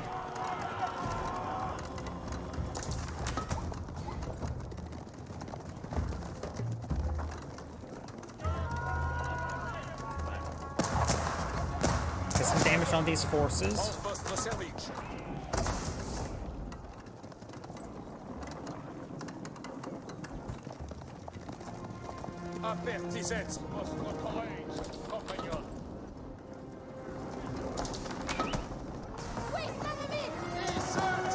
It's big damage there. He's already rebuilt the walls in that region, so he's going to be back in the corner and will be gunned down by these Janissaries. Finds a follow there. He could try charging that Mangonel. Now got Imperial Age for the ultimate player. French player needs a little bit more gold before he get out his Imperial Age. Man Arms charging on forward. And the Man Arms just getting annihilated by the crossbow of Janissaries. And the Armaleers receive a massive volley there as well, losing a significant amount of Red does just lost a significant amount of his army. Unable to deal with these Mangonels. He needs some Springgalds. We do have some Springgalds on the field, but he's going to need more. There's just a lot of Mangonels there.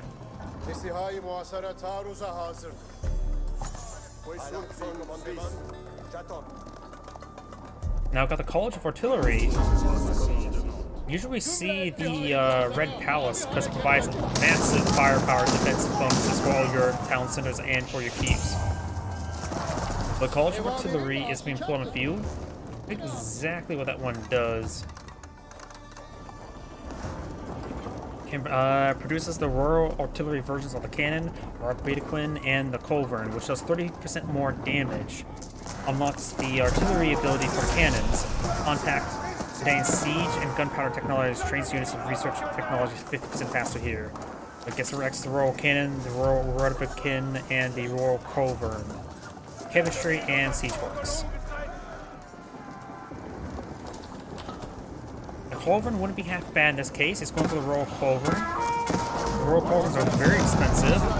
They cost 1,000 total. Spring Balls and he's trying to engage it. There's a massive number of Janissaries here, annihilating everything that comes out of, oh no, just annihilating the Palisade Gate itself. He doesn't have his own Mangonels here, does have 2 Spring Balls remaining. Janissaries right now to have 20 damage, which is a significant amount. It will be effective for some armor, even though they're not a counter to armor. He does lose all of his Spring Balls there. It does have these, looks like 2 more Spring Balls still remains, as well as all 4 Mangonels. Keep has no defensive placements at the moment.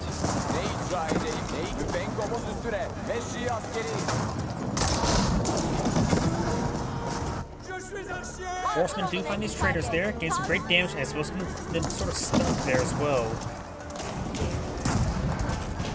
Looks like I've got the Royal Culverin not firing away. It does have 12 range. It does find some hits there. Spring Balls advancing forward. They do have the only 10 range. It does sort of fall back to the Culverin. It's also starting to advance on forward. Campus not being researched. Janissaries not being researched with the increase in gun damage by 3. Archers and crossbowmen trying to deal with these Janissaries. Janissaries are slowly going down to these spearmen. And it's also the Keep. Keeps providing some good fire support. Spring, oh, great hit there on those forces. Spring Ball does go down there. The Royal Culverin has been repaired enough. Now trying to hit these battered ramps. Loses 4 barracks is a more or less minor loss. You may just want to focus on getting stuff to put out with this local influence. Got horsemen here, stabbing down some of these villagers. These horsemen are no longer there. And Red does force back the Ottoman force. Both sides are not exactly remaxing all too quickly. Let's pull out more Janissaries. Red needs to pull out some perhaps Mangonels of his own. Does take out the Spring Balls. The Royal Culverin still alive. Maybe the Royal Rapukin, however you pronounce it. 5-barrel gunpowder weapon effective against mass units. Deals little damage to buildings. Can hit multiple targets in a single volley. Short range. And Mangonels will probably better. I never really see these things deployed out, and usually when they get deployed out me, I kill them off quite quickly.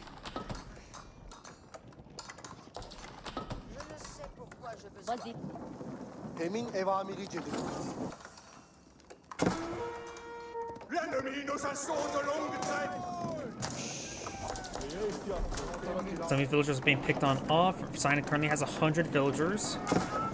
Make that 99. Make that 101. And there's 3 less horsemen.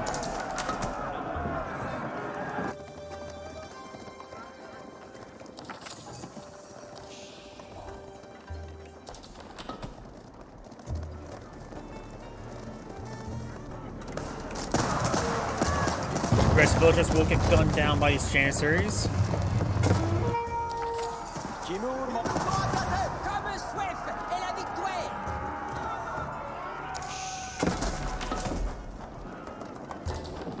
Cyan's not trying to go for a forward gold mine himself. Cyan has lost, also has a good number of traders on the field.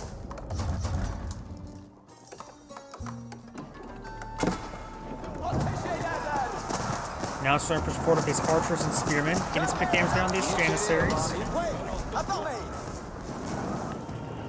A couple of these battering rams are pushing forward, which could draw some fire there. It does draw a bit of fire there.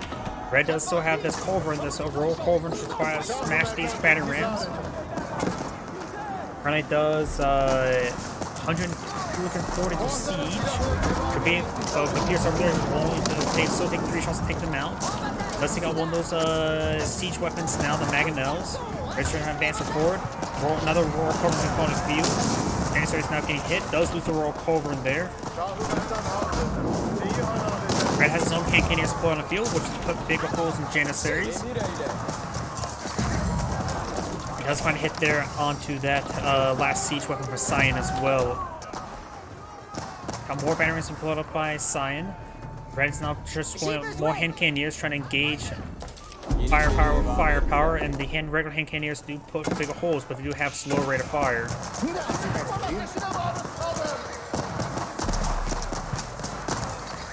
Crossbowmen here will only do bonus damage versus heavy. And this force is just being streamed them one at a time. Got some of these horsemen not charging forward, but they're still being gunned down by these Janissaries. Over here, we do have Red as part of his own keep there. Ooh, and most of all these villagers have gone down. He does get this keep go up, and Sign does back out the game now. There's Anagrade saying, thank you for watching, and on to the next replay. And before I actually start the next replay, I do need to use the restroom, so please give me one moment.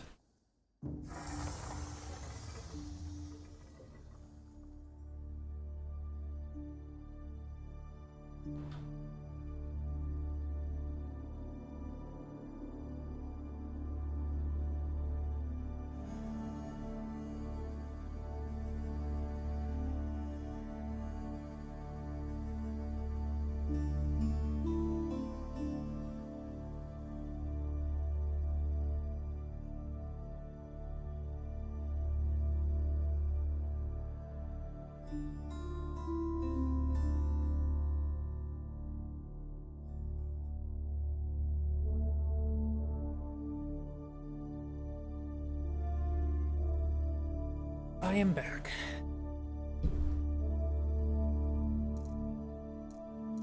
Let's see now. Is there any more? Nope, there's probably no more replays.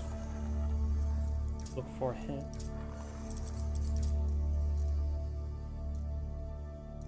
Let's see. That's 16 minutes. That's the one we just did. Minutes. Now 32-minute one here.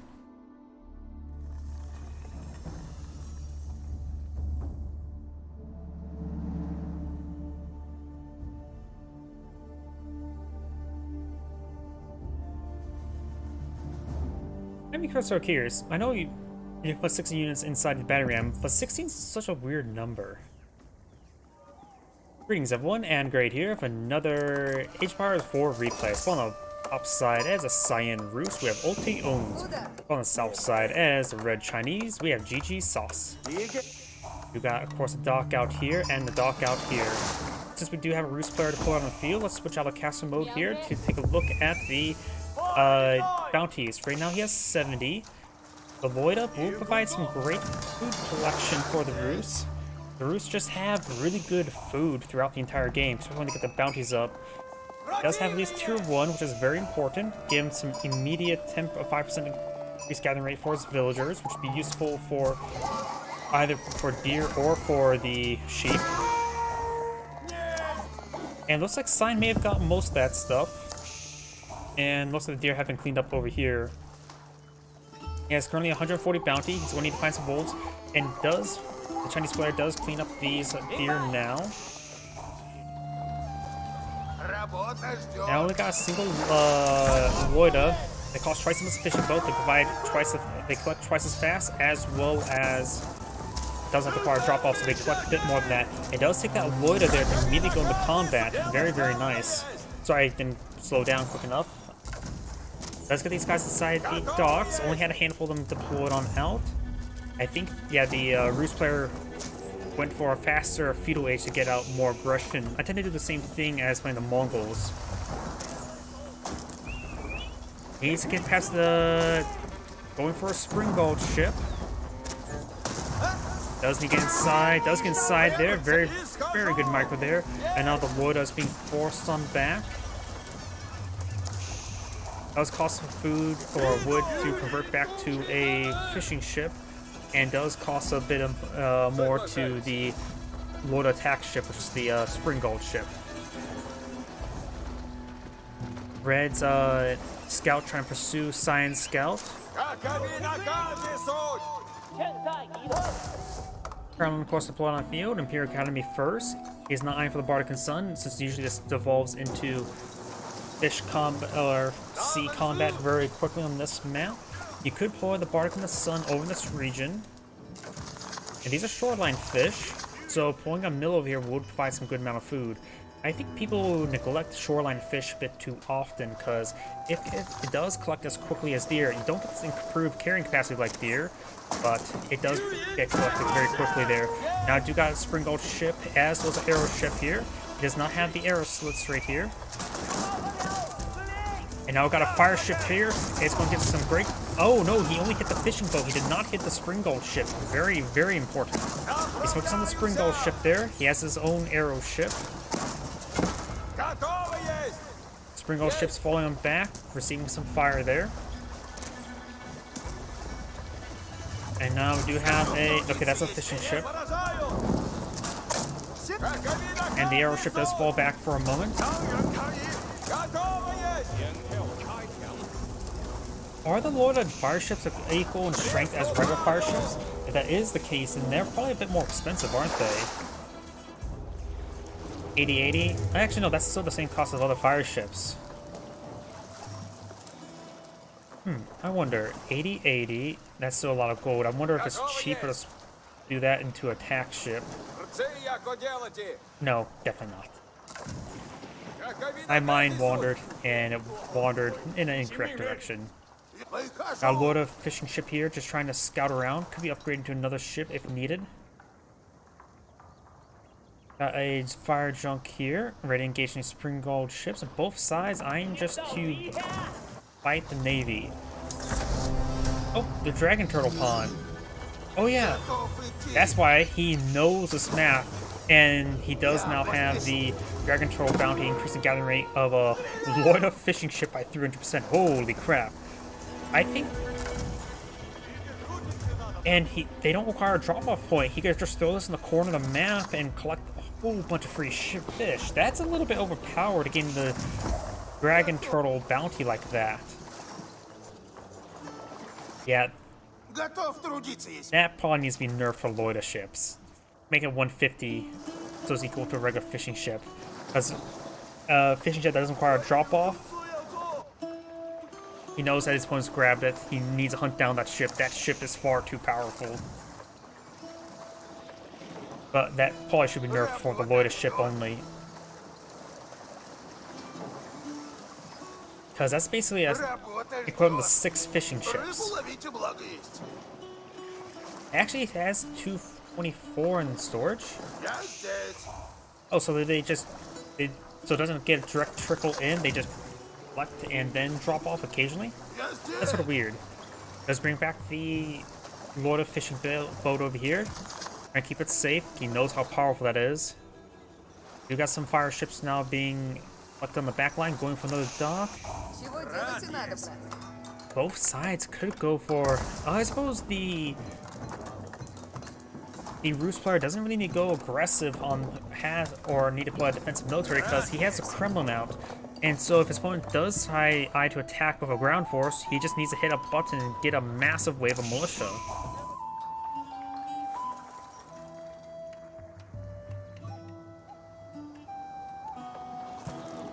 Let's see, load an incendiary demolition ship, 95, 300, 145 health in comparison to fire junk. Here we go. Exactly the same. Okay. It's gone a little bit slower. Got now the 2 arrow ships and 2 Spring Gold ships advancing forward. There is a good number of Spring Gold ships here. The Chinese player needs to fall back. There's just way too much navy there. We don't have arrow slits on any of these guys, nor the improved fishing upgrade. These fire ships, they can do some serious work on these Spring Gold ships. There's a good number of Spring Gold ships here. There's 1 archer ship in order to gauge the fire ships.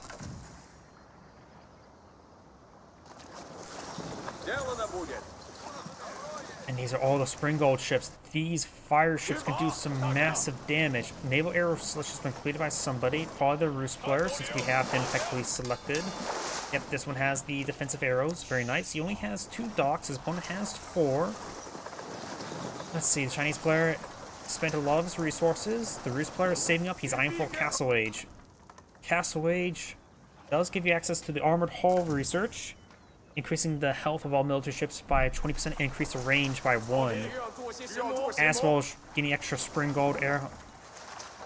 Spring Golds get +1 attack and 20% faster. Wait, I thought it was...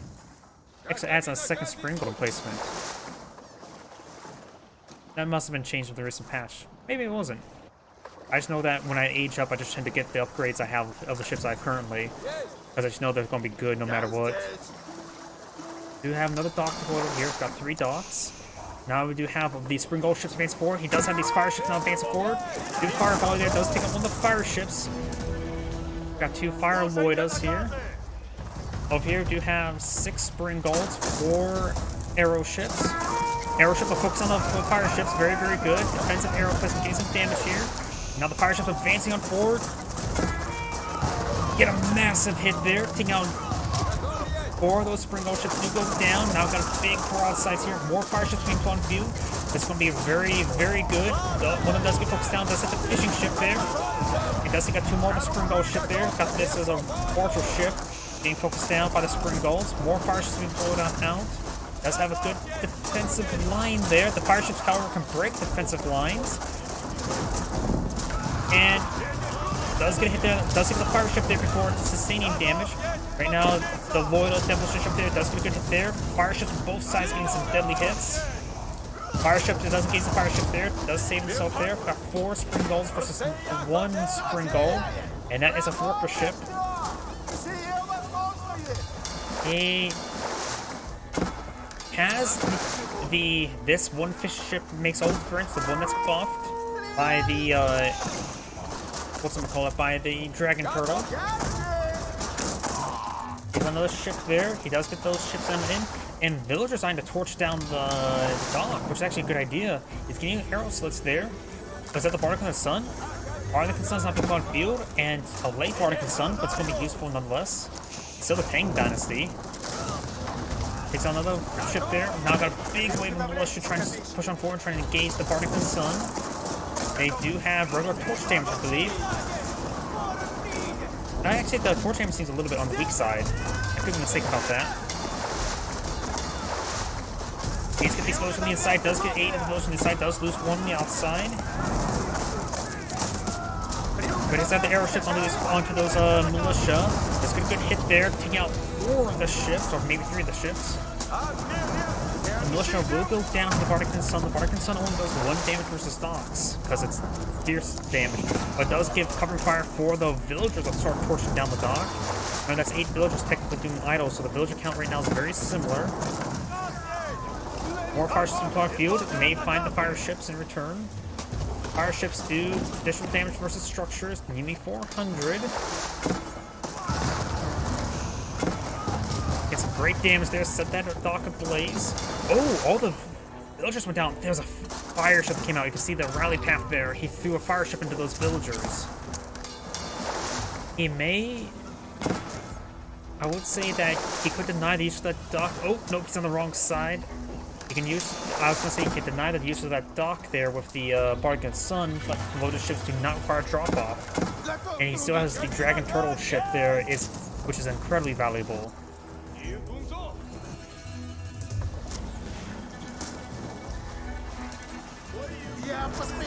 Let's see if it fire there. Does defensive placement here.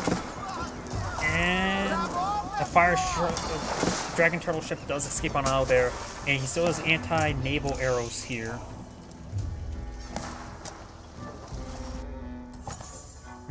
Let's take a quick look at that. All the actions now died down. Cyan has less villagers than his opponent. Red has a significant number of fishing ships, but did lose a large number of villagers right there. And is going to throw in the fire ship there. He wants to eat that Dragon Turtle ship. Does lose the Bardican for that ship there. The Dragon Turtle ship could escape on out of there. He needs to get the other one to repair up the Dragon Turtle ship. The Dragon Turtle ship will go down. He should have used this one to repair it up. That would have been worth losing the ship to get that ship alive. You could set that Dragon Turtle ship up there and just collect all the food he ever wants from it. Spring Gold ships engaging. Looks like the Science will win out. He does lose all the docks. Lotus ships don't require a dock to collect food. It does take out a fire ship there. And now we've got a single archer ship advancing forward, and that's a single Spring Gold. Imperial Palace not being pulled on the field. Oh yeah, that's Imperial Academy. Imperial Palace is the spying one.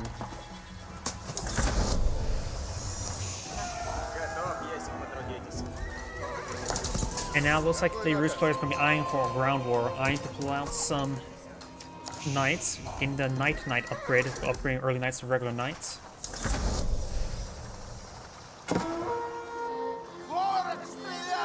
And a loaded fishing ship will be hunted down. Red could engage with some commerce trade here, but the distance won't be too significant. You will have to pull out fish docks over here in order to get some good trade distance. Though, since I usually play Mongols, I'll still go even for the short distance, but maybe just a minimal amount. A little bit overkill with that fire ship there. Does take out a villager before going on down. Here's where I just got survival techniques. Right now we do have 3 knights to 1 field versus 2 palace guards. Looks like the Chinese players eyeing for more palace guard and getting out some more barracks. At this point in time, he doesn't have to just plan for just early knights now, since they're both from Castle Age. He has to plan a ground war of all the assets which the Rus player may choose. Still a strong likelihood he would go for knights as their mobile tool. Especially on a map like this, a mobile tool would be very handy. Does find some of these villagers here. That villager does go down. You now have a warrior monk on the field and claim this relic. In fact, this patrolling Springald ship may find him, though they're much more durable than, say, villagers. Now got improved fishing. Finds a hit there, but looks like warrior monk will, with his extra health, will escape away. Find a spore here. Let's switch out of caster mode and see how much trade bounties reflected. We got 385. And it was a high trade haul, which does provide some excellent gold generation. Keep an eye for more camps in this region to get some more gold generation. There's some good... It's actually a lot of good spots for hunting camps in order to get some good gold generation. And the hunting camps do not compete with the high trade tower either, so you can employ out some extra camps up here and get some extra gold generation. As is one of these fortified palisade walls, you could go for some trade there to replace gold income entirely.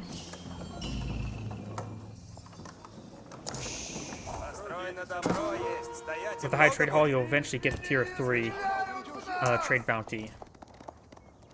Nice advancing forward.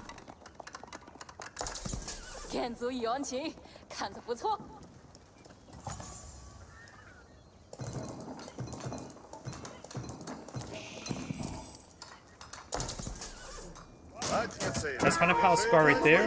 Trying to go for these villagers. Palace guards don't do bonus damage versus these knights, but they do sprint pretty quickly to chase them down. Councilor does get some hand cannoneer sluts onto these knights.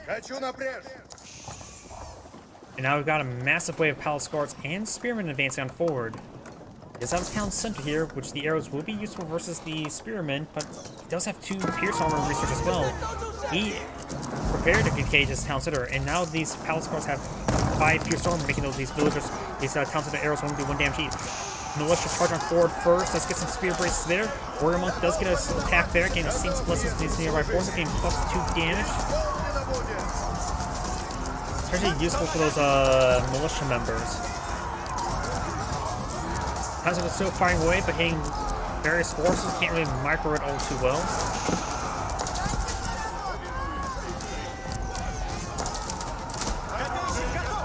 Sending the palace guard there. Palace guard's just sending minimal damage.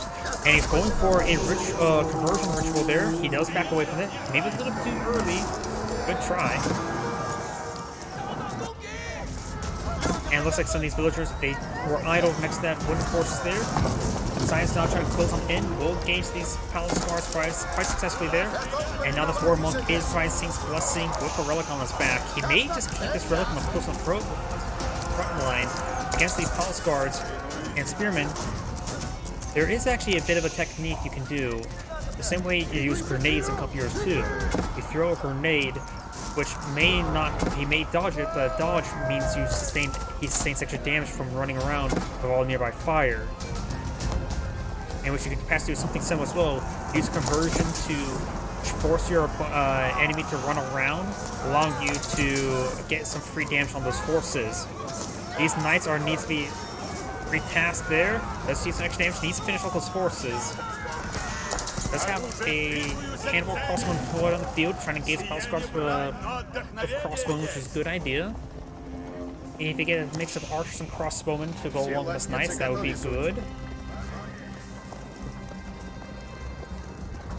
He has not tasked any traders just yet. He has one now market on the field. He's getting a small trickle of traders at the moment. That may all he can afford at the moment. They are relatively expensive.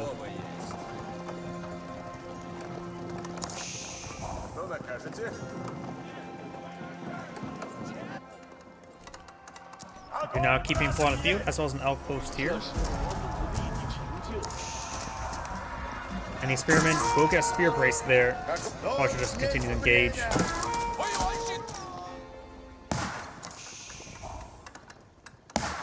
Once he's gained some hits there on the stable, he may want to go for a, whatchamacallit, a trebuchet. Red's now going for some more economic research as well as boiling oil. For economic research, Sign has food, ×2 wood, and 1 gold.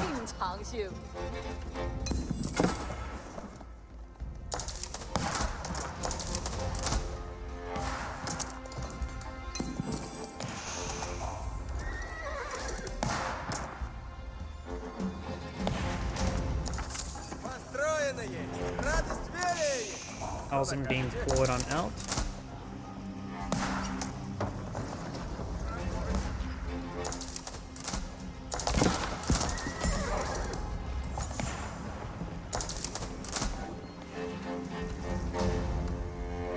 Rolling up on the front line there. Red's in an ever-increasing good position with all the extra food he's collecting. I heard a relic, another relic being claimed. It looks like Red has 2 relics picked on up, and Sign has 3 stored away. We got palisade walls and fortified palisade walls trying to cross each other. As also outposts here. Both sides trying to establish a front line. Sign needs to really get this area secure for his trade network. He does have, of course, a second town center on the field with plenty extra villagers, so he does need that after losing the sea. A wooden fortress there. These villagers will be cleaned up. Does get a small group of wall there. There's still an opening right here.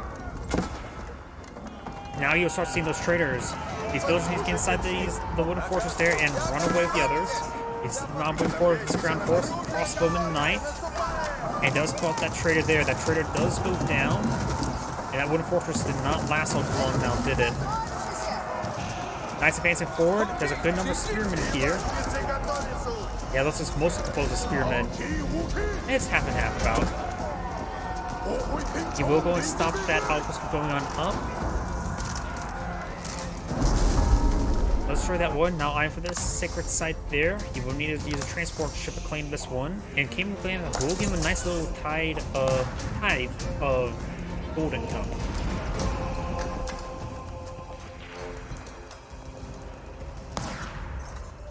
Red's now deploying a lot of forward infrastructure, including some siege workshops. Got a bunch of nested bees. Are these clock tower nested bees or just regular nested bees? Actually, we don't see the astronomical clock tower now, do we? So these are regular nested bees. Relatively rare sight indeed. Oh yeah, I could just highlight it. Right now, Sign has a military 52 versus opponent's 81.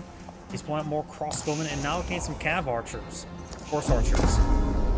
Horse archers just do good damage at a range. Great unit to accompany along with his knights. Well, they don't get any bonus damage. He may want to go for regular archers because they do get bonus damage versus all these spearmen, which is a big threat he's fighting against. He's now going for a pair of battering rams.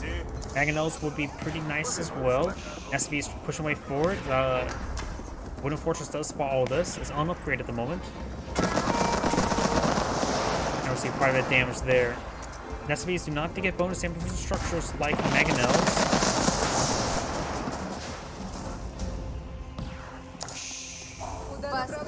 On some backline farms, very nice. Has some hunt cabins over here, collecting all that wood in the back line.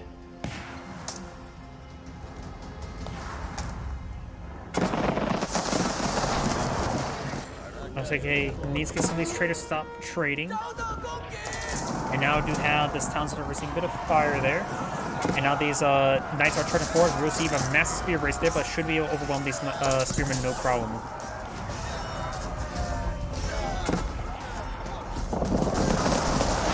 Some structure starting going down. Villager count is civilian count is very similar. There will be diminishing returns with some of these fishing boats the farther they need to travel.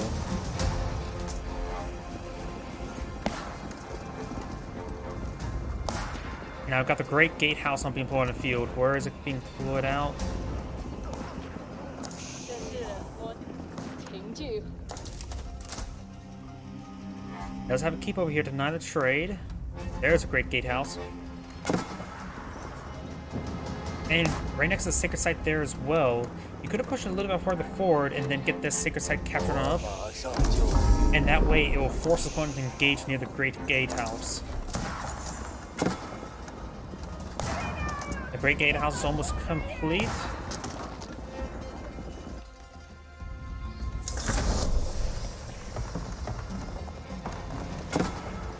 Knights, don't interrupt there. Trade is pushing way forward. There's, of course, this keep here. You may not be aware of the keep just yet. The Rus player needs trebuchets. Does have a handful of Magnalos being pulled on the field, which is good. He's going to try to intercept this gold deposit there. 照命令进入中。 Oh, looks like they stop right there. And now some of these villagers will go on down. Sign sells this gold deposit here and this gold deposit here. He has plenty of gold to work with, especially that backline one. It has over nearly 7,000 gold remaining. So the Rus player has plenty of gold to play around with before he has to really focus on getting traders or another gold source such as this one here. And if he's able to claim this area, there should be plenty of gold to fulfill him for the rest of the game. He still has to focus on the sacred site. That's another big problem as well. He needs to hit over here and over here. Mangonels looks like got some good hits there. As you got the high armor, he's going to bring in some more powerful siege technologies. Probably a good idea. He has some time to play around with, but he needs trebuchets. Doesn't have a whole lot of population space left, but he needs trebuchets. 乐意之极。 He doesn't have any battering rams either. Yeah, I don't like the Rus's composition at the moment. He's lacking appropriate siege. High trade house or high armory now deployed on the field, which was deployed back here. Let's see. More bombard damage wouldn't be half bad, but the siege crew train is going to be very important for the number of Magnalos he has deployed on the field. Got modern SPs here. Magnalos fires the volleys there, gets good hits. Now getting a lot of technology research, including bandit arms, of course, spring bolts. He's going to rely heavily on his siege right now. Force Archer is firing away as well. He doesn't have the elite technologies just yet, so there's a little time for the Chinese player to make do. Magnalos or Nespi finds some good volleys there. Gets some good hits there on the Palace Scars. Palace Scars on the flank. Nespis have gone down the spring bolts. Very nice. Got another Nespi put on field. I'm so used to saying clock tower SFBs, but that's simply not the case this time around. Palace Scars streaming around everywhere. The Chinese player has a good amount of production queue, has another 17 hand cannoneers in the queue as well as Palace Guards. So the Chinese player is doing a great job of re-maxing out. Granted, hand cannoneers do take a bit of time to redeploy on the field, and they'll be streamed on in poorly. Palace Guards just everywhere, causing some mayhem. You'd be surprised how single Palace Guards can cause mayhem. There's a single spearman there. The villagers could try shanking him. Villagers, do they get effects of armory attack upgrades? They do actually have 14 damage right now for a melee attack, which could be reasonable enough to protect themselves against those. Wait, no, I was looking at the spearman, aren't I? They do have 8 damage for stabbing. So they could perhaps take out those lone spearmen if they pop up. Just not so much Palace Guards. They have too much armor. And these spearmen are moving around. Does get a spear brace there. Responding too much force in the back line. He didn't need to bring back the siege. The siege could have stayed here. The Kremlin could be upgraded to Spring Gold, which wouldn't be half bad. Sacred Site victory in 6 minutes, 30 seconds.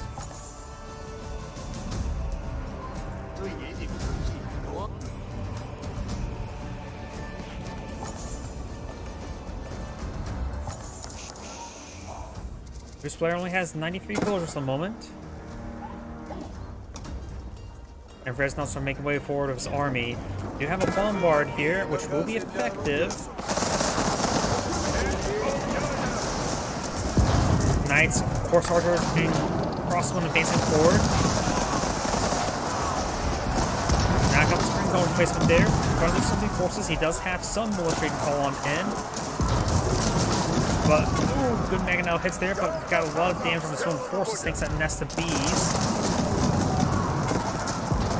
Crossbone getting up around, does take up the nest of bees there for the bombards. Bombards trying to soft retreat away. So the Rus player is just having trouble maintaining front line. He's not remaxing properly either as well. He has 10 forces and everything else is not being redeployed on out. He's playing resources, but his remax is non-existent. Is he AFK at this moment? I think the Rus player is just now AFK. They may have been chatting right there. You can't see chats in replay, so this is Android saying, thank you for watching and on to next replay.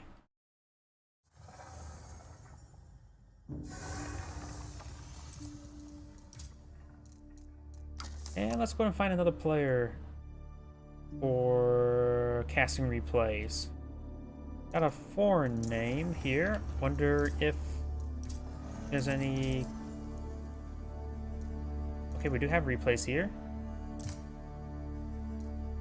We do a Rus mirror. I'm not a big fan of mirror matchups. We just tend to see the same composition.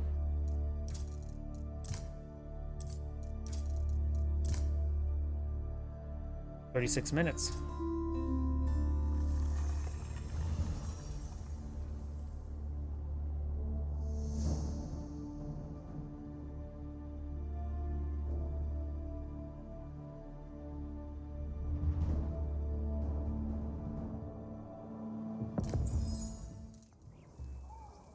Greetings everyone, and Great here for another Age of Empires 4 replay. Spawn on the top right side as a Saiyan Abbasid Dynasty. We have Neptune. Spawn on the left side as a Red Rus. We have a foreign name. And since we do have a Rus player out on the field, let's go and switch out of caster mode, select the Rus player, and let's take a look at the trade bounties. Right now he has 0. 0 over here and here. He is not. He's going to spot that left one. Scout move around to spot gold. Most people will be glad they spot gold, but not the Rus player. They find more value in hides. And now I've got these horsemen there. Does not find that. Sign does find these deer now. We got one bounty claim there by Red, another one there, but he lost that his own deer deposit there. Does get some wolves. The trade bounty's at 165.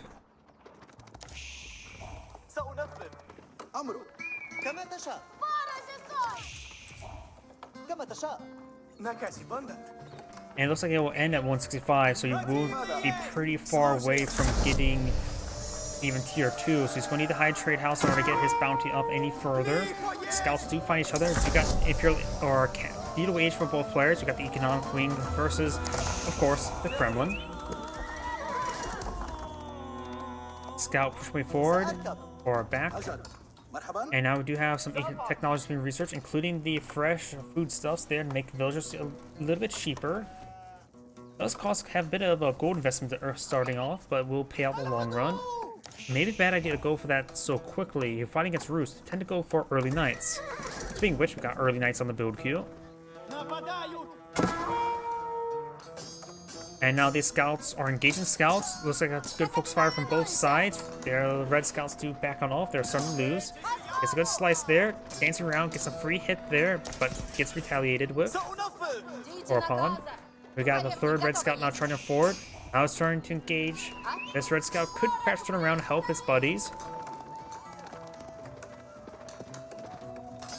And we'll start hacking down some of these villagers slowly.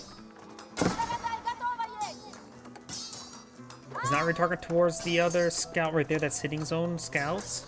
And it's going to slowly try to whittle down these villagers. You now have a paramilitia on the field as well as a knight. There's the militia there.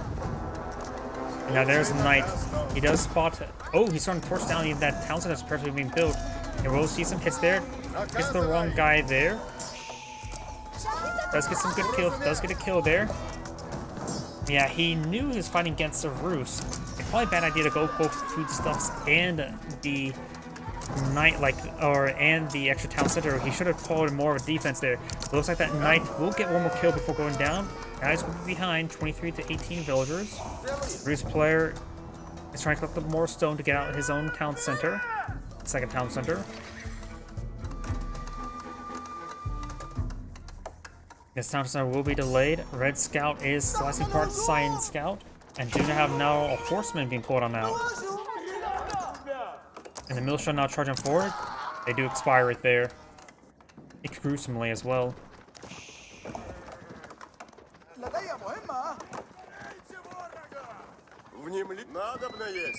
Horsemen and Scout trying to hunt down these scouts.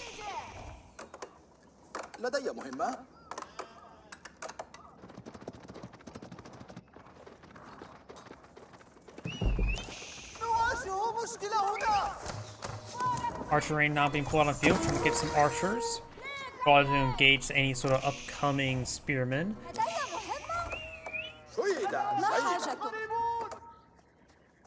Sort of wonder. Okay, no unique description. I know that for the pastures for the Mongols, they have some funny description. They have a little funny description.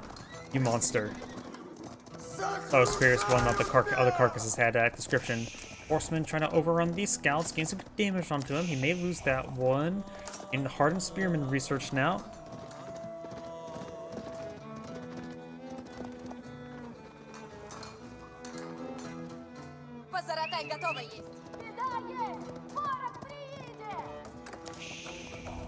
Of course, now Cyan has split out some of his own horsemen. Red's horsemen will be outnumbered. Red does also have no early knights on field and now has one archer. Cyan now has 2 spearmen as well as 2 horsemen.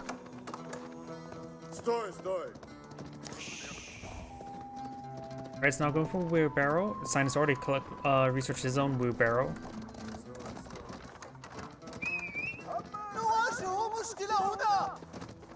And it looks like Cyan's eyeing for another town center. His forces will need to engage these horsemen to force them away. Soon, 3 town centers will provide him an excellent amount of villager production. Red does have a slight village advantage. He does have a second town center up and going. And he's currently collecting no stone. He may be not eyeing for another town center.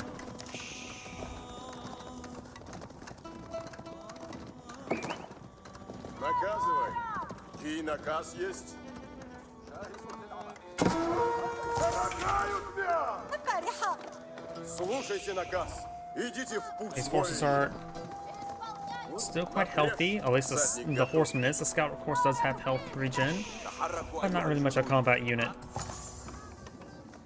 Wheelbarrow's not complete.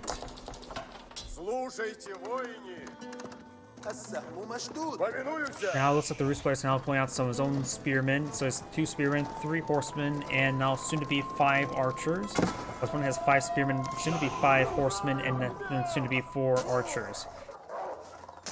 And taking out that wolf there does result in a bit more trade bounty. Speaking of which, let's see now. He has 190, so if he kills off 1 more, he will reach tier 2. Which then it'll be, he could go for the high trade house. I generally prefer the high trade house myself. The extra bit of gold and food there will be very handy. As opposed to the unique technology for warrior monks, in which you don't really see the warrior monks being useful most of the time.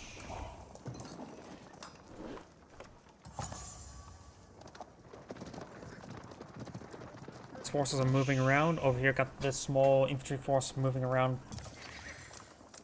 Either side's really being aggressive.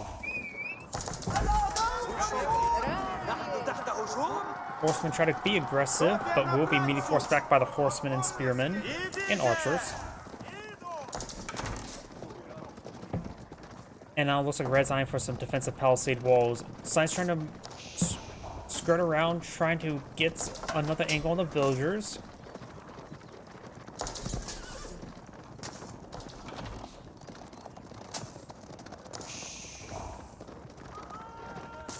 Gains some good damage there. He will take out this horseman eventually. Let's get the kill there. Got these villagers here that could receive some harassment, and now they're being focused down.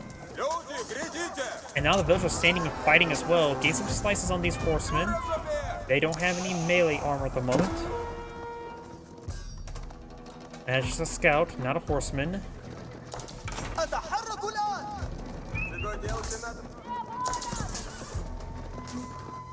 Down south got the steer being claimed up as well. Got 8 villagers here. The Reese player will need more gold before it gets Castle Age. These horsemen just slowly being picked on off. Knight trying to charge him forward, but his charge has expired. I do got a pretty sizable army pushing way forward for red, including some villagers. He's eyeing for a forward lumber camp. He's going to try to eye for something aggressive. He doesn't have any stone there, so he's not going to do some sort of weird Castle Age into a forward keep. But maybe I need to pull out wooden fortresses. Early Knight does spot these forces. Does get a good archer volley down to the spearmen. Now you got the military ring not being researched by Cyan, which will give him 2-3 camel riders. Horsemen and Knights trying to gauge the horsemen and scouts. Early Knight now seeing quite a bit of damage right there. Does go down. Just 1 Early Knight remains. And the spearmen are getting focused down by the archers. Red's now backing off.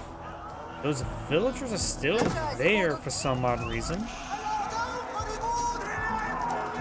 The 2 landmarks are neither of them are keeps, so I'm not so sure what he's trying to do with those villagers. Archers getting some good hits there. Horsemen have mostly gone down. Red archers are focusing the firing, but I think he's doing a bit of overkill there. Now got the militia advancing forward, very nice. Which will take out these horsemen. Well, now scout goes down. Now just these archers that remain. Literally just archers and deploying out more archers, so this knight would do some excellent work.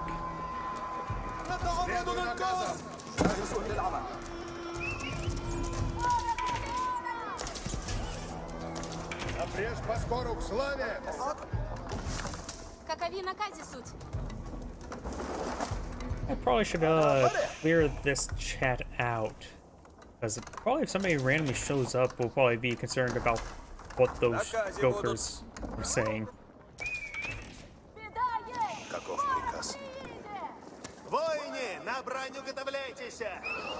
Militia just fell over there. There's some exposed villagers here. The Knights do get a good kill there.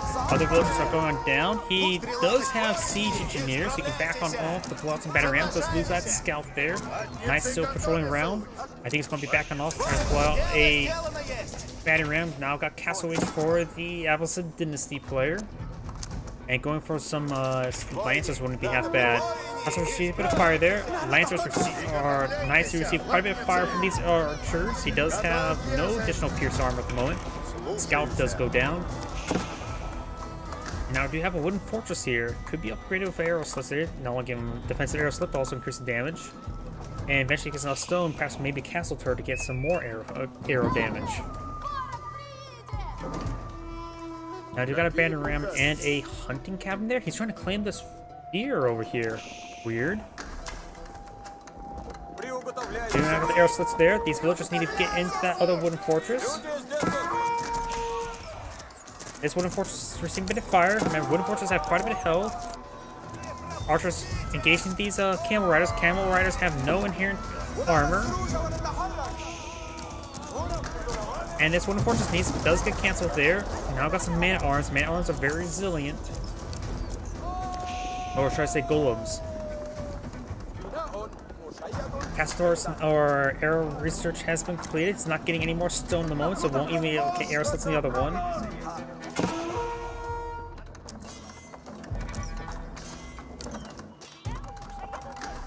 Another turret there. It's now getting this battery ram pushing forward, trying to break open this area to hit those villagers. He has a good number of archers in this region. Does lose one of the villagers. Now it is... I think he just bought some... Nope, he has a stone income going on up. He's power pushing? Okay, I don't think I've really seen that before, but the Rus has probably one of the best ways to do that. Getting the improved arrow research. Now we've got these villagers getting focused down. He did not save them. Okay, so I got a couple of villagers back here. Got arrow slit here, and now I've got the castle turret here. He's starting to turret push. A couple battery rams. You can pull out battery rams. The Abbasid Dynasty player, so probably a good idea for him to pull out battery rams and not use his man-at-arms for that. Got to speak about Battering. This one does break through the wood food line there. And that one does go down. Not getting arrow slit research. The arrows right now are doing 9 damage each, so they actually can put some tolls in his golems. Knight pushing around. He may have lost another knight somewhere. Now I got the castle turret research here. He still has some villagers here. And the archer's firing some good arrow volleys here. He does not have pierce damage research. He does have castle reach now. Now these arrows or towers are doing 9 damage each right now. So they will do decent damage on all these forces. And they do have reasonable health as well. Getting a better archer research now. He needs pierce damage as well.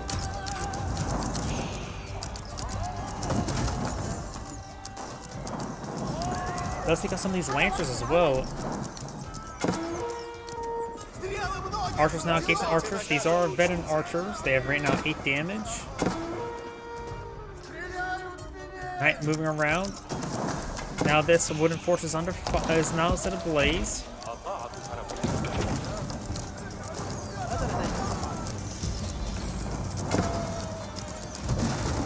Some of these archers not getting hit by this tower now. And that villager does go down there. Still got a stack of archers right there. Over here, got this knight now being completely encircled. Getting some good number of kills on those villagers, but he will be shanked down.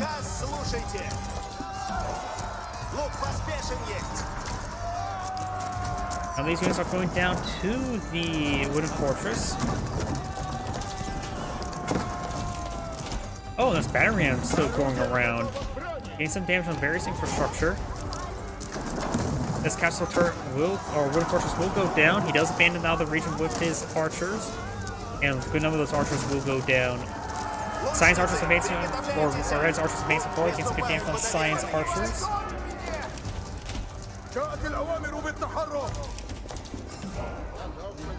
Right now the military strength is 40-40, so pretty even. Red's now going for some crossbowmen as well as more knights. And he's getting some warrior monks. What did he get? He did get the Abbey of Trinity. Very nice. So now we're going to see potential other upgrades for the warrior monks.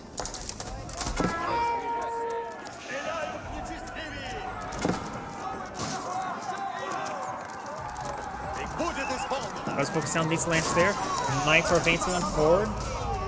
I hear more relics being picked up. I believe those are the Roost player picking up relics. Science picked up 3 relics. Red will pick up 2. More archers and crossbowmen being pulled on forward. There's a good number of man-at-arms. And this warrior monk will be focused down. The relic can be resecured. The Abbey of Trinity is right here as well.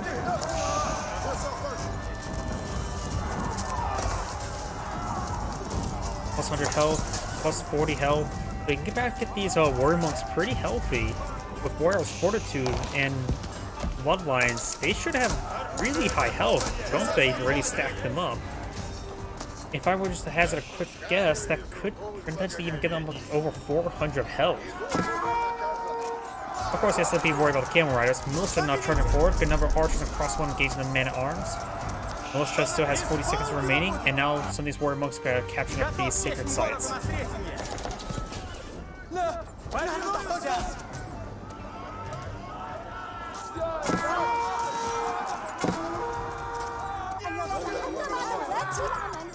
Nice, now we're seeing some fire there. And Science Force is largely being cleaned on up. Red only has the militia not being cleaned on up now. Red does have a superior number of forces, getting out some knights on the front line.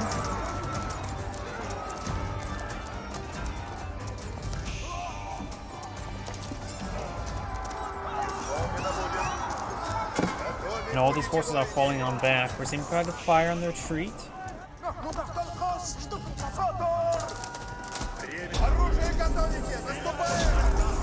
Knights are charging forward, getting some good hits there on some of these other forces. There's a large number of golems now put on the field. Crossbowmen will be more and more needed. These forces are now charging forward, trying to get a good flank on these archers. And they will do some decent work.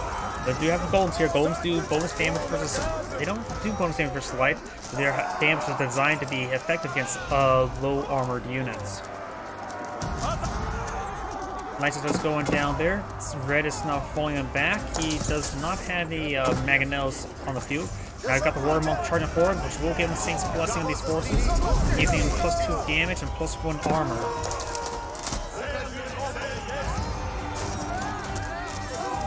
Warrior Monk does go down. Militia charging forward. Have these Knights trying to engage these forces, but overall these Archer versus Archer got 1T1 versus 13-5.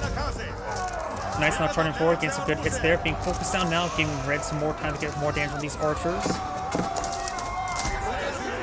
It looks like there's still a wolf on the field. Crossbowmen being pushed on forward, but they're right now just in a move forward for us, so they're getting annihilated. Got another Warrior Monk on the build queue. He's trying to build as many forces as he can at the moment. His militia, he can call another paramilitia there. He could perhaps get the Spring Golem placed on the Kremlin as well.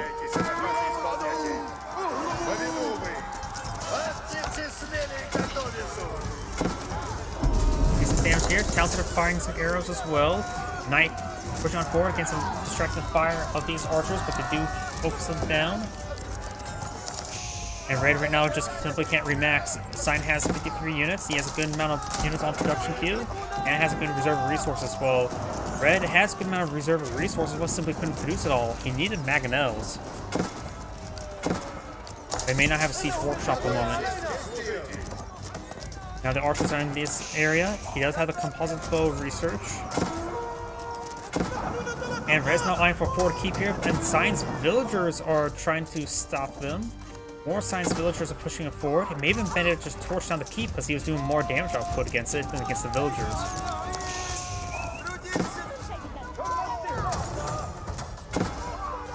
Now he needs to get inside this keep as soon as he can. He really should have stabbed them or torched the keep down. He was doing great damage.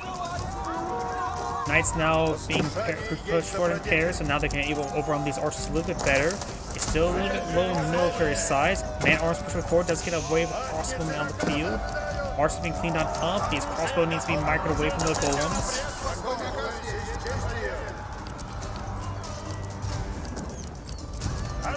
He could try picking up a relic here and try to go for a conversion.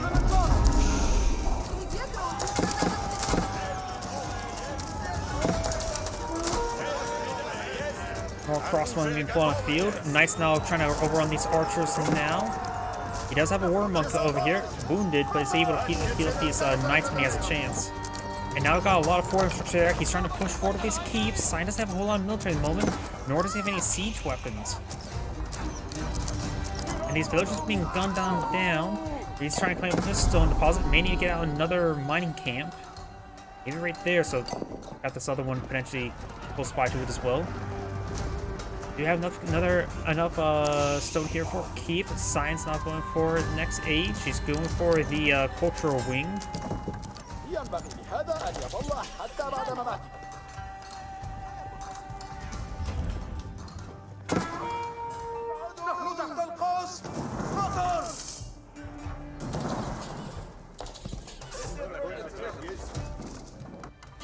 Going for a keep over here, and then trying to capture the sacred site likely. And now we've got battery rams now being put on the field as well, which is going to be very useful. In fact, oh, there's going to be he's trying to pull out some battery rams now. But these battery rams pose a massive threat to Sign, because if you lose this structure, both these structures, it will actually result in game over. Remember, he only has 2 landmarks. Granted, this House of Wisdom now has 17,000 health. And there's not a lot of gold that Red's claiming from right there. Does get inside the keep. Does lose one of those villagers here before getting something inside. Going for boiling oil now. Torching down some of these farms and hunting camps. That one does provide 7 gold per minute.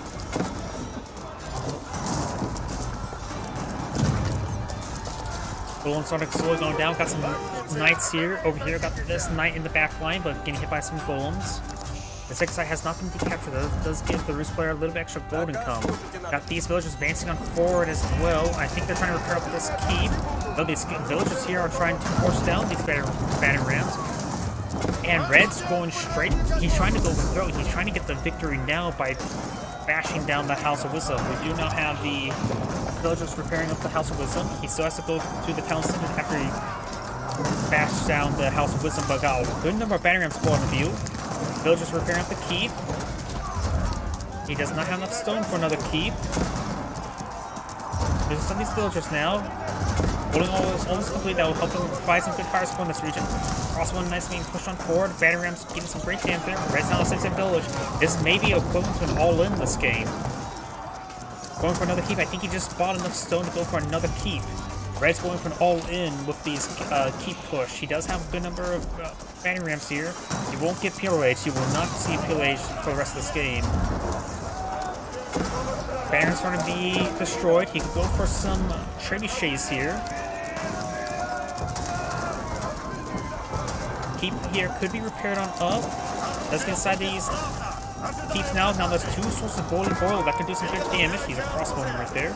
Red's playing what meager forces he has. Crossbowman would be pretty good against these golems, along the keeps of hit arrows against other things. Nice charging forward. Boiling oil getting some great splash damage with the 2 of them. More battering rams not being blown on the field. I say it would be worth just go for 1 trebuchet. So he is repairing the House of Wisdom. See, nope, that's not useful. Not keeps. He doesn't have a keep over here. And maybe not useful either. Trying to finish off some of these hand cannoneers are being pulled on now. Hand cannoneers are good, but not in this situation. He needs batter rams and trebuchets. More red batter rams from one field. Hopefully, he has a source of stone being collected. He doesn't have a whole lot of stone. Doesn't have a whole lot of everything. He has half the villager count his opponent. Red's doing a good job of using these villagers to torch down some of these batter rams. He does have textiles.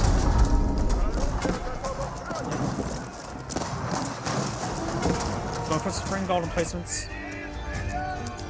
That's none that's important. Playing up some of these other resources, which is good. Got a market here. Oh, he built that market just to buying and selling. House of Wisdom receiving credit fire. Now some of these villagers starting going down and repairing it up. The keeps are in range there. Spring ball replacement has been built, which does do 40 damage, does range damage and not siege damage. So the battering rams will only take 1 damage from each. More meant for other sources. He needs some stone. There's some stone right there. Every scrap of stone, I guess, counts. Pull back battering rams. More horsemen here. They've got more keeps here to 9 reinforcements. That also is a good idea. He's starting to circle his keeps. He needs trebuchets. Battering rams getting some great damage in the House of Wisdom. We've got some forces here to engage those. Now we've got all of the science villages bouncing on forward. We have boiling oil on both these keeps here. His battering rams now receiving quite a bit of damage. I really do believe he should have got some trebuchets out. He has a lot of resources for trebuchets. Golem's trying to overrun these crossbowmen and does receive quite a bit of damage right there. Those villagers took a lot of damage from the boiling oil. The House of Wisdom is set ablaze, but it is being repaired. Red's villagers torching down these battering rams now.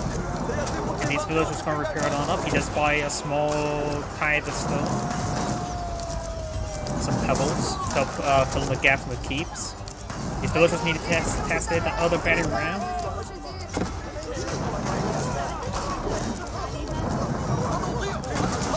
Keeps been set ablaze. He's going to force it to keep there. And look how many villagers there are now repairing up the keep. If he's able to deal with these golems, they will be able to start gunning down these villagers. Automatically, at least. You do it manually, but it's never really fun. Most of those villagers went down to the boiling oil. Oof. Villagers need to pick. He needs to buy some stone. He does have a lot of gold stockpiled up. He's out of stone now. More battering rams being put on the field. Starting to force down some of these battering rams. Those things a keep. He could have saved it.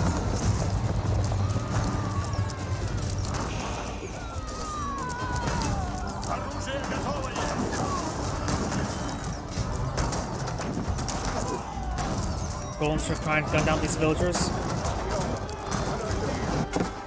Red has some hidden farms there. Horsemen moving around. Knight does get picked off by some golems. Red's Batarangs backing him off, and I think Red's ran out of momentum. He has a fair number of military on the field. Ooh, backline Springald. It's actually a good idea to help engage his Batarams. And does lose another keep there.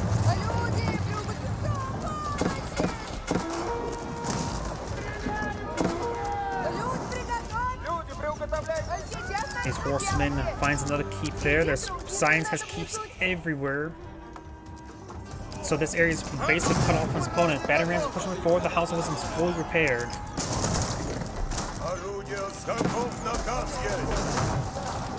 Springald's getting good damage onto these siege workshops. He may be out of villagers in this area. No, he still has one villager there to throw that stuff out.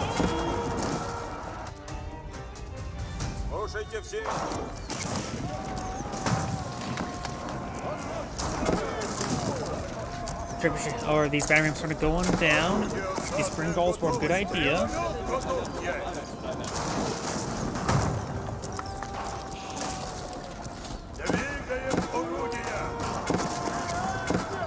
Horseman charging forward, very nice. Red has a villager here. We'll be playing a mining camp, just collect up some gold. There's some gold still here. He finds another wolf over here. Horseman hitting some of these other forces. Sign has lost a good number of villagers. He used to be up to 150, now it's down to 112. He still has a massive reserve of gold, so he can perhaps purchase some stuff. Horseman now coming in for another hit on these villagers. He will spot this keep here.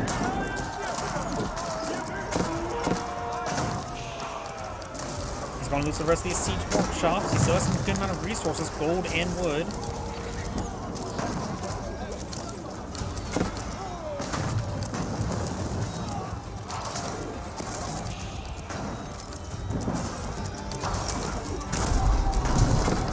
Now Sign has a Sacred Site victory. Red can't contest it. Very poorly, actually. He does a keep next to every single one. And as when this keep goes down, I think that's going to be the end of the game for Red.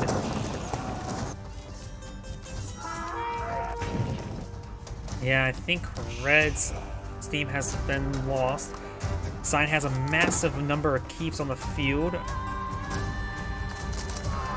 His ground army is non-existent. Going for more horsemen, going for more crossbowmen. What could have done differently? As I mentioned beforehand, he had a great, nice triangle of towers there. He should have gone for some trebuchets. Trebuchets would have provided some constant damage safely on the House of Wisdom, and then he could easily do safely siege down the town center afterwards.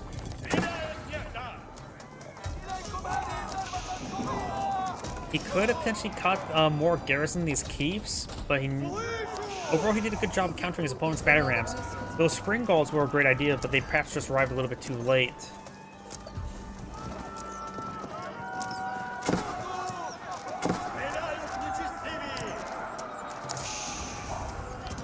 Now Science advancing forward with a pretty sizable force. And I just don't see how Red can get back in this game. He's trying to pull out some more units. But he's at, remember, his opponent's in Imperial Age, he's in Castle Age. He's fighting against Elite Golem and Elite Archers. They're not fully upgraded, but got a massive wave of upgrades from critical incendiary arrows being put on out. That will make really consistent damage. Got a big wave of militia not being put on the field. Spearmen, horsemen are engaging, and knights are engaging the golems. But these are elite golems. They will do some serious damage. Batarams will be uncontested. Spear militia getting disintegrated.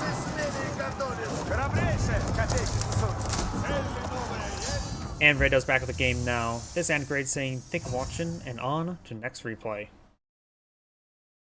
Before I start on the next replay, I do need to use the restroom, so please give me one moment.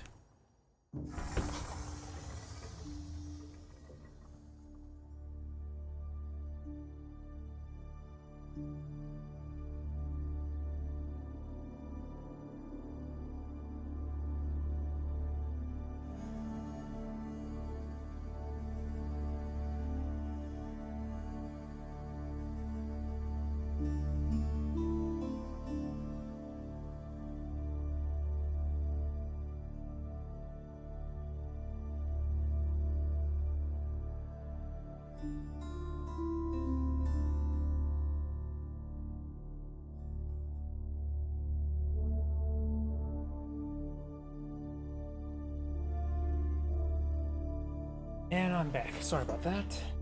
Let's see now. Let's find another player.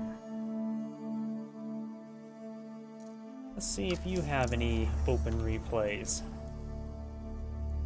Probably this one here. Yep.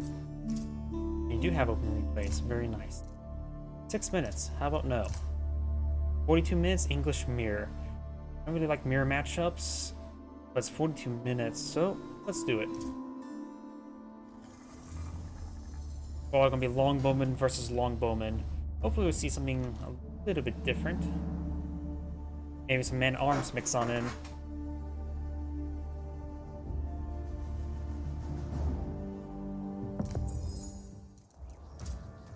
Greetings everyone, and Grade here of another H Powers 4 replay. Spot on the bottom right side as the yellow English, we have a foreign name. Spot on the top left side as the green English, we have Corvinus 1. Likely going to come down to Longbowman versus Longbowman.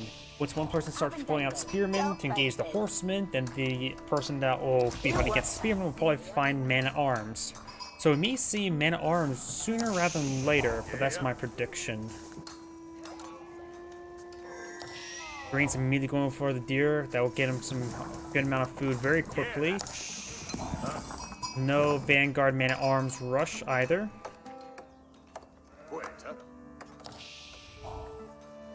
And now I do got the Council Hall being pulled up by yellow. Will greens do the same? And yep, Council Hall for both players.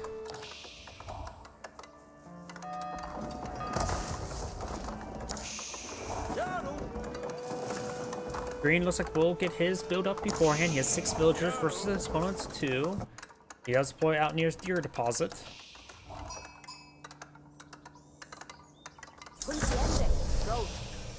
And now do you see the first Longbowman, and yeah, actually Green did lose his scout somewhere. Oh, I lost a deer over here. Longbowmen start advancing on forward. We got some Longbowmen already over here. Yellow's just trying to collect up some more of his sheep. Longbowmen move around the flanks. We'll spot the deer. There's some deer over here as well. Straight. Bear death, man. Green's gone for wheelbarrow as well as double broad axe. So it's eyeing for some economic upgrades. Yellow has only deployed out 1 Longbowman at the moment. He has a Soul Scout, but Green has 5 and so now 6 Longbowmen on the field. Scout hasn't spotted any of them, I believe, just yet, and Yellow's not deploying any additional Longbowmen at the moment. There's maybe a little oversight. Or the biggest thing is that Scout just not finding these Longbowmen just yet. Right now, the villagers over here are relatively safe, but the Longbowman position over here can get some good damage onto these villagers. Yellow has gone for a second town center already, so we do already see a pretty big in build queue. Green's eyeing for aggression, Yellow's eyeing for economic, even though Green's also went for the economic upgrades. You have the mining and the faster chopping axe as well.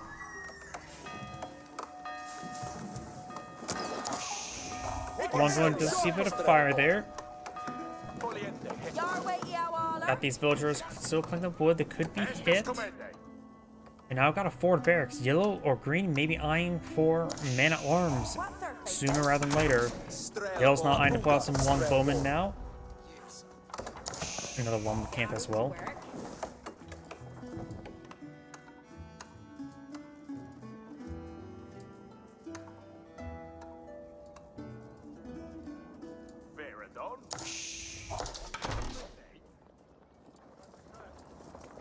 Do have now outposts being pulled out over here. The network of castles can be very useful.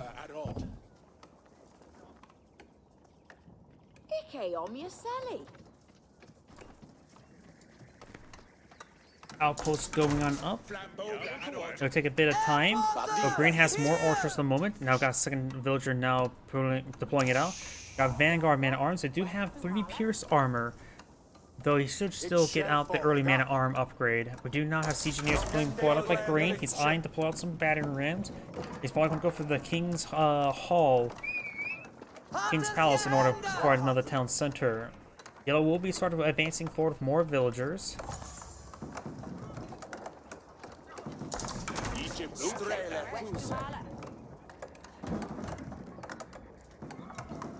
Battering ram going on up. Now both sides have gone for pierce damage nearly at the same time. Does Yellow spot this? He knows about the tower there. He also saw a bit of a placement there, but that could just be a replay thing, because there's nothing there. Or, never mind. There is a stable going on up. There is now a fresh battering ram. We do not see any melee forces here. This battering ram is going to live for the second town center. Like I said, the battering ram could advance on forward. The village, as the villagers start torching down the battering ram, the longbowmen can start getting some damage onto it. And the longbowmen are eyeing to get inside the battering ram, as well as a mana arm.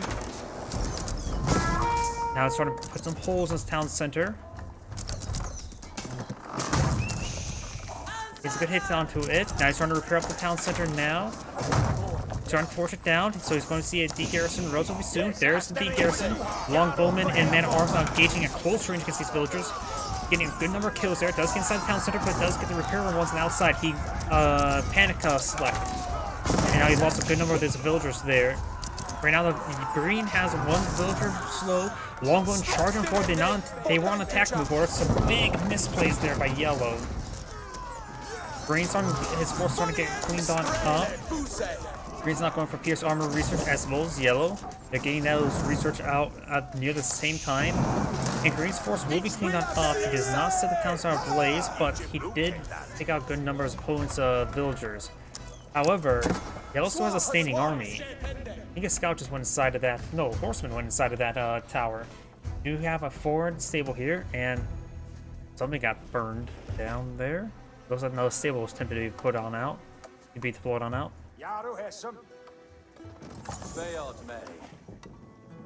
Villagers now eyeing for a stable there. He may just want to go. Yeah, he's currently. I see 3 battering rams. Okay, he's queued up 3 battering rams. The outpost is outranged. 6 tile range versus the longbow's inherent 7. Now trying to repair up the tower. Got more horsemen on the inside. Man Arm's going to take a long time to build up all that stuff. And it's all by himself. He has no additional melee units queuing up the stuff at the moment. Longbowman needs to get over there and help him out. Going for a mill. I don't think the mill is a good idea. Yellow's not pulling out any more longbowmen. He may not be aware of what's going to be happening soon. And the green longbowman does get some damage there. Longbowman needs to start helping out the production of those battering rams. It's going to take that mana arm forever.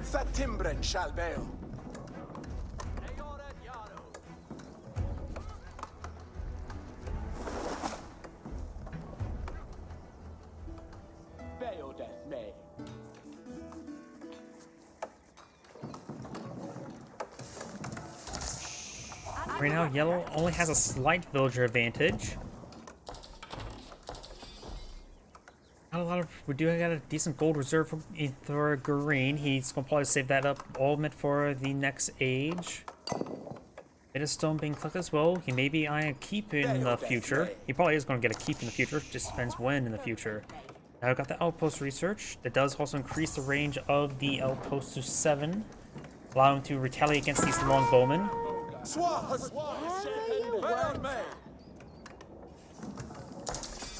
And now more battering rams are being pulled on out, more longbowmen as well.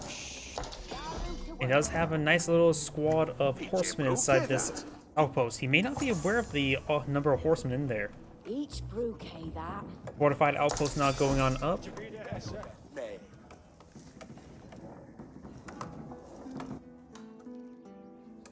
Council hall over here. And now I've got the battering rams on push way forward. Needs more mana arms again on the inside. There's now some mount craft garrison inside these banner rams, or maybe not. And got some 4 man-at-arms for yellow, 3 more on the build queue. Now Horseman is charging on 4. He does not have feelings on the field. Will get some good damage there. Man-at-arms push way forward. Green's man-at-arms will be gauging yellow's man-at-arms. Green's longbow engaging as well. It's not looking great for yellow, but he still has significant force here. The rest of these villagers can start repairing it on up.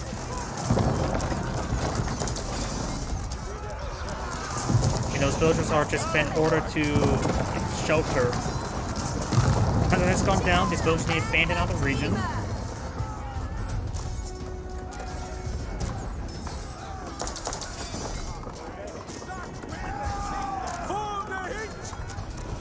Let's get a nice little strike there. Falls back. It was quite an investment, but the banner room stays alive. Green sells his forward infrastructure.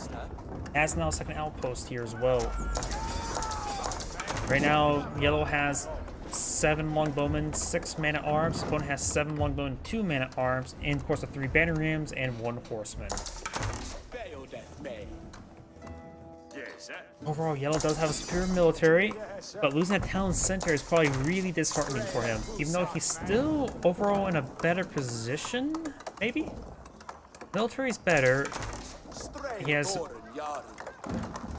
little less, he doesn't have the melee upgrades, not half armor nor pierce or half damage, but both of them have the same economic upgrades. Yellow has almost enough gold for teching up. It's still pretty even, isn't it? But of course, green does have all this forward infrastructure.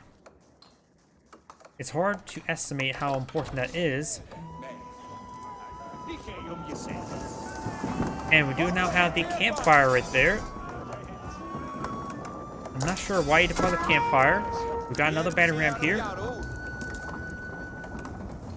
He's not pushing forward these banner rams. None of them a garrison.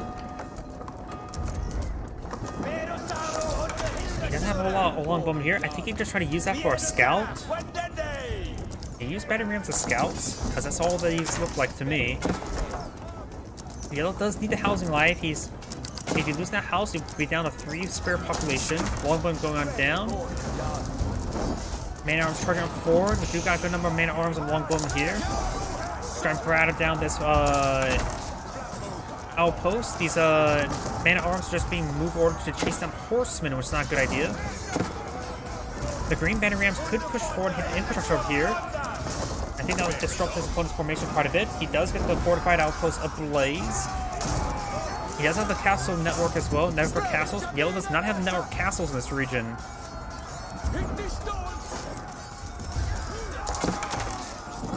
Damage on the banner rams. That's the one thing about nice with these banner rams. They can draw range fire quite easily, and even melee fire wouldn't be half bad. Yellow has more man-at-arms supply on the field. We've got arrow slit research onto this banner on this outpost, as well as now a fortified tower. He does have maintained network castles here. Yellow has the improved advance of this network castles from this nearby town center. It skirts around over here. And now these yellow banner rams are trying to hit the outpost there. The villagers are going to be torching down these banner rams. Those go and batter down a farm.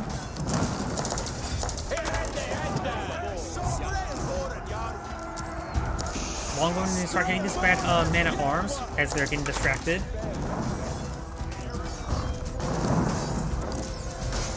Does lose a couple farms there, nothing too significant. And this tower does scoop down, remove the network of castles for green, and yellow's now his known network castle is not activated at the moment. And this green infrastructure is starting to go on down, so yellow has stabilized the game. Yellow has more villagers as opponent as well, 60 to 52. Does he have another town center again? Looks like green just failed to produce the villagers properly. Oh, but green finds a good attack there on these villagers. Overkilling? Oh, does do a nice triple kill there. And get number these villagers, gain another volley on these villagers. He just simply needs one more archer here to do extra damage. He has his pierce damage research.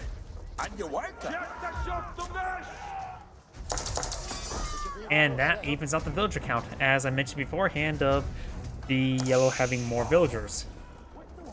And now he's going to run away. This forward infrastructure is starting to go on down. Let's see, backline infrastructure. We have none for green. King's Palace not being pulled on the field. He does have a bit of wood there. He needs to pull out some backline infrastructure. Failed as may. Yellow right now has not enough resources, nowhere near enough resources for a Castle Age just yet.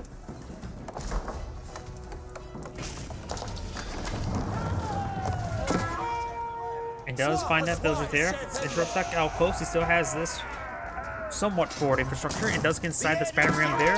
Does know the longbowman can't really hit the guys on the inside.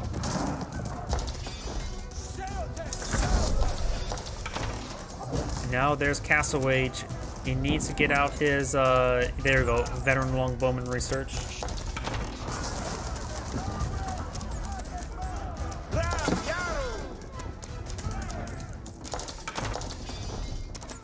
On the way.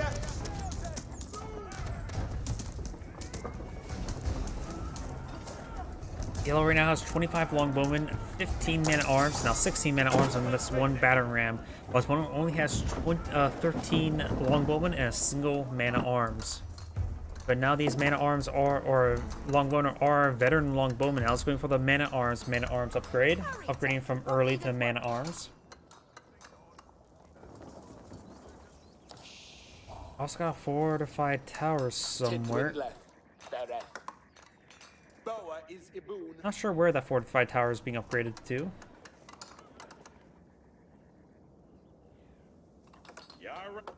We also got another town center here by green as well. So green has transitioned to triple town center.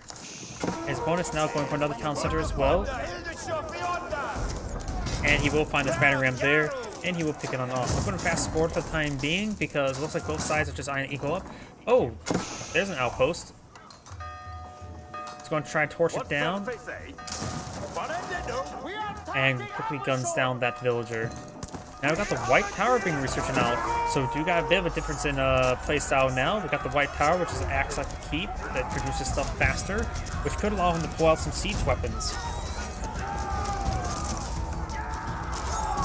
Nice, getting some good hits there on these villagers. Very, very nice. Does get only 2 of the villagers right there. More villagers getting hit as well, but they're mostly just getting swiped. And does take out that villager there. And we'll take another villager. Doing a good job there. Green has now 76 villagers versus 63. He has a large number of villagers idle at the moment. Not sure where though. Ah, over there.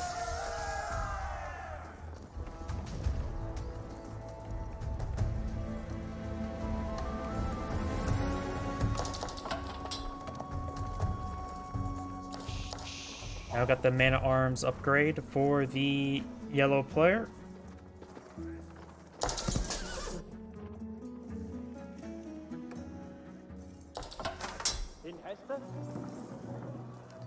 Right now, the composition right now.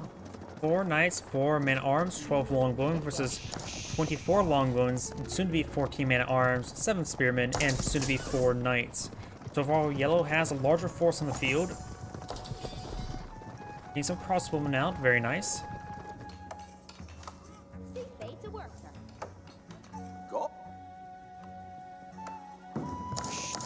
Huh, I just realized this song is playing as the Age of Empires thing along with it.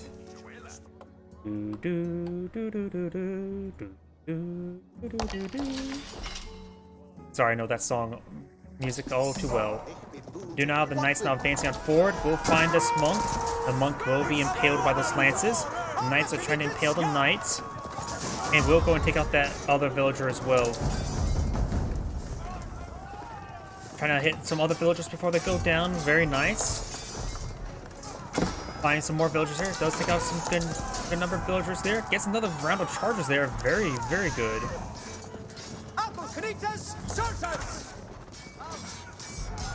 And we'll take out another villager before going down. 1 knight remains.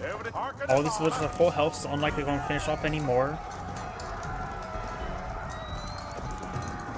And of course, that's about the gold there and the housing. Oh, we got the relic not being claimed by green. And this barracks has been up the entire time. Will finally be focused down. We got a lot of forward infrastructure here. Looks like a bunch of barracks. He's maybe eyeing for just a large number of man-at-arms. Aeroslope being researched by a Yell somewhere. That outpost was cleaned on up. Do have this outpost here. Has been upgraded fortified outpost, but not with any sort of weapons just yet. Probably could go for a real striker Aeroslave if you're trying to get monks. Does not face forward. Green has not produced the largest military and is building forward infrastructure without the units to support the forward infrastructure.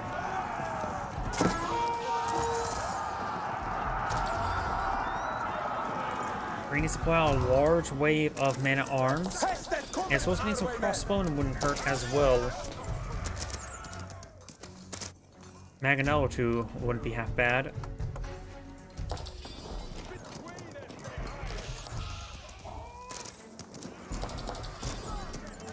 We do now have the armor-clad research for Yellow. Has Green gotten that? They don't have the man-at-arms on the field to see if he has gotten that. He may be just going for knights rather than man-at-arms. There's a man-at-arms. It appears he has gotten armor-clad as well. Knights are facing forward. They find a great engagement on the longbowman. He's trying to get these villagers. Longbowman, crossbowman trying to hit these man-at-arms. Going to lose a large number of villagers, but he has expendable amount compared to his opponent. Knights finding some great hits back here. Longbowman pushing me forward, trying to get some more hits on in. Now there's a Mangonel. This Mangonel finds a volley on the longbowman, does largely avoid it. And the keep will go ahead and go on up. Nothing here to stop these man-at-arms from running amok. Not man-at-arms, knights. Now the keep is to pull it on the field. Single knight here. He's using all the villagers to gun him down. Did take out a couple of those villagers.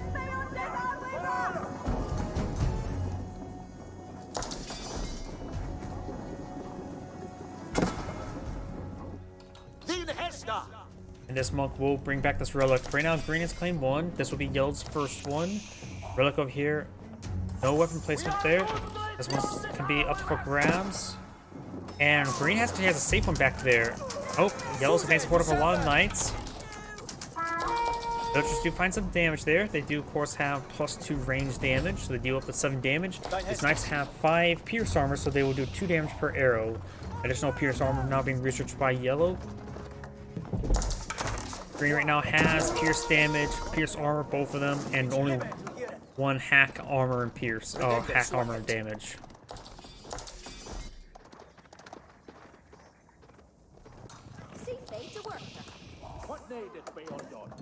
We got a Spring Gold now put on the field. It may look like it was built by these forces, but you can't build them with those forces.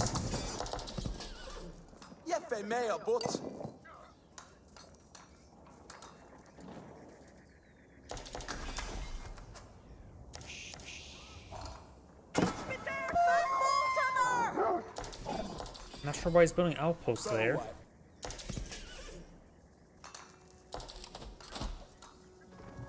Yellow's knights advancing forward. There's some exposed villagers here. You could try go for a rich conversion with the monk. That's unlikely based on the current movement. Especially with the fact that the monk is very slow for relic. Got military academy now being pulled out by Yellow. Now got these forces burning. Seeing some fire there. We got backline keep these areas secure. He could go for some palisade walls there. Villagers being retexted in line. He does have more villagers than his opponent at the moment. Right now the military force is 55 versus 89. Big wave of research technology is being pulled up by Green.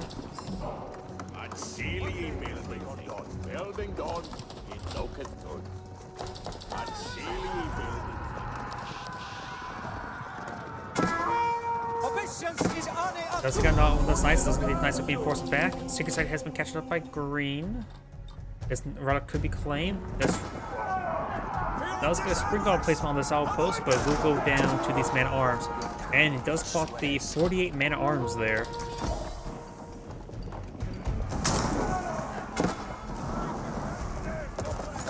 This will be rapidly torched down. Man-at-arms torch damage is 16, minus the 5 from the fortified outpost. And these battery rams started going down. We pull out some battery rams there by these forces. And these knights have finally been chased on down. Yellow starts a superior military size them up, but now there's a Mangonel deployed on the field. I think that's the same Mangonel from earlier.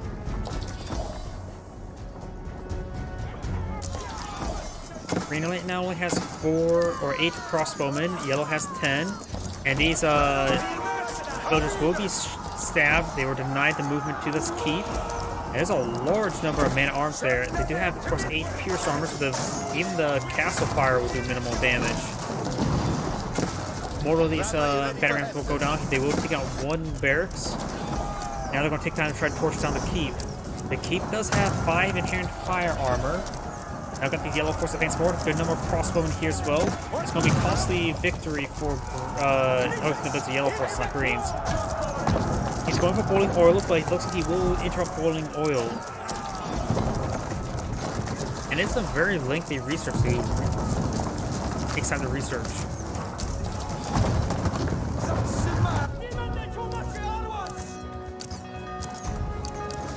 Man-at-arms now advancing forward.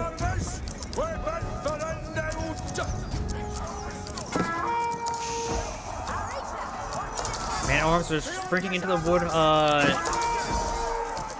farming line there. He perhaps probably could take time to torch down some of those farms. Green's Longbowmen trying to finish off some of these man-at-arms. They have, of course, the 8 pierce armor. Longbowman right now does 10 damage, so they would do 2 damage per arrow. It's not exactly great, but crossbowmen, they can hit like a truck versus man-at-arms, plus 9 versus heavy. Mangonel fires a shot there. Mangonel does do siege damage, not range damage, so it does full damage whatever hits. Assuming he hits something useful. Man-at-arms over here do draw a lot of fire. Banner has something going on forward field. Springbell's getting some good damage there.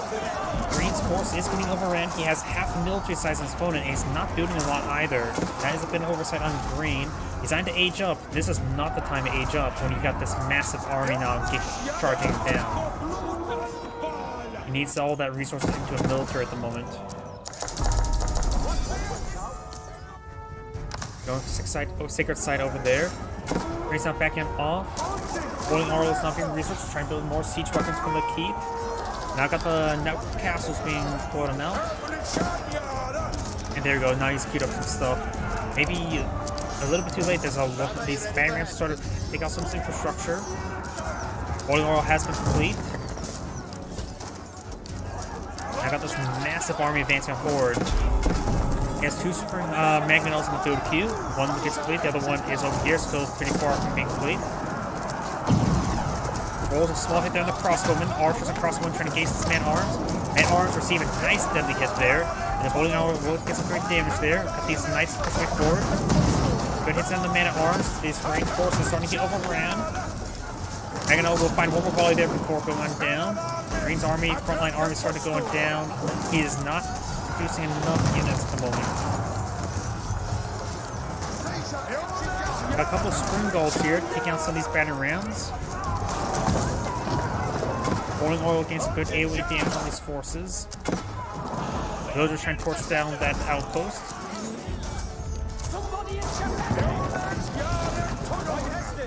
Green's front line's disintegrating. He sells a good number of villagers. He's just lacking production structures. He has a good amount of wood. He should build out another 20, not necessarily 20, but he can build out another 10 barracks at the moment. He just does need that. Yellow is backing off. He lost the majority of his force thanks to the boiling oil. Now it's just a small force from both sides. Starting to slowly torch down this outpost, trying to claim this gold. Yellow has his gold deposit nice and safe. This gold deposit is still contestable. Green tried to collect from it, did lose a keep in return for it.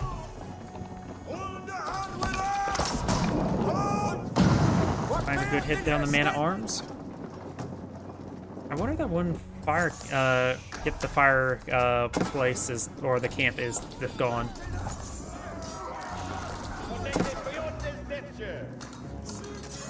Green's definitely eyeing for a Imperial Age.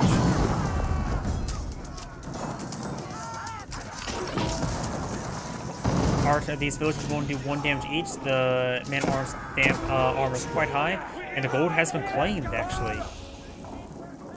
He's now trying to push his way down south, but there is a keep there. You can see the mining camp. Orange's forces are yellow forces streaming into the center. Green's forces along the left flank. Now trying to take back to the sacred site as well. Keep here for the garrison. Over here, got multiple outposts pushing on in. Yellow's battery ram is cleaving through the center of the map. And look at that. He's not paying attention. He can back off these villagers, multi these guys spoil some battery rams, and then engage the keep. Mangonels do generally outrange keeps. They do have 9 tower range. The arrow fire of keeps is 8, but the extra arrows do have 8 range as well. So the Mangonels can out-siege keeps. They're trying to torch down this keep with villagers. They do have less torch damage. They have 10. And with the 5 fire armor of a keep, that should do literally 5 damage each, half damage. And now we've got the Berkshire Castle being plotted right there, which will help him secure up the gold, and does have a keep over here as well. Lose a large number of villagers this right here. Rolling Harlow still in the build queue. That's the one thing that's saving Green from losing all those villagers. Battery Ram's not pushing forward over here. That's not a place you can use battery Rams. Maybe trying to hit this mining camp. Getting very, very messy very quick. Now there's Berkshire Castle. Put in a position to help make sure this sacred site is secure, and now help keep this gold secure. We've got a keep over here. Berkshire Castle should be a range down that keep. Does have really good range. And the keep is not being repaired up by Yellow's villagers. And the battery rams will be battering down this mining camp there. Yellow's ground force has arrived. Now got the enclosure there, gaining some really extra gold for his farms. Not a whole lot.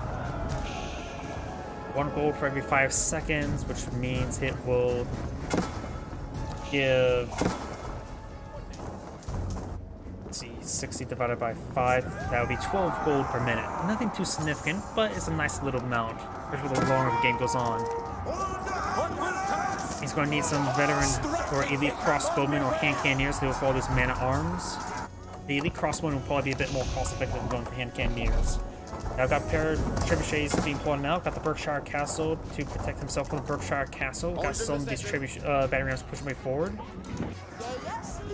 And Green has not been maintaining good military production at the moment. It's going for some hand cannoneers, which are going to be good.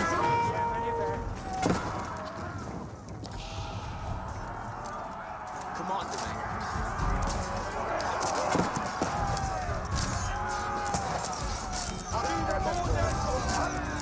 Get some good damage there. Battery rams starting to be torched on down.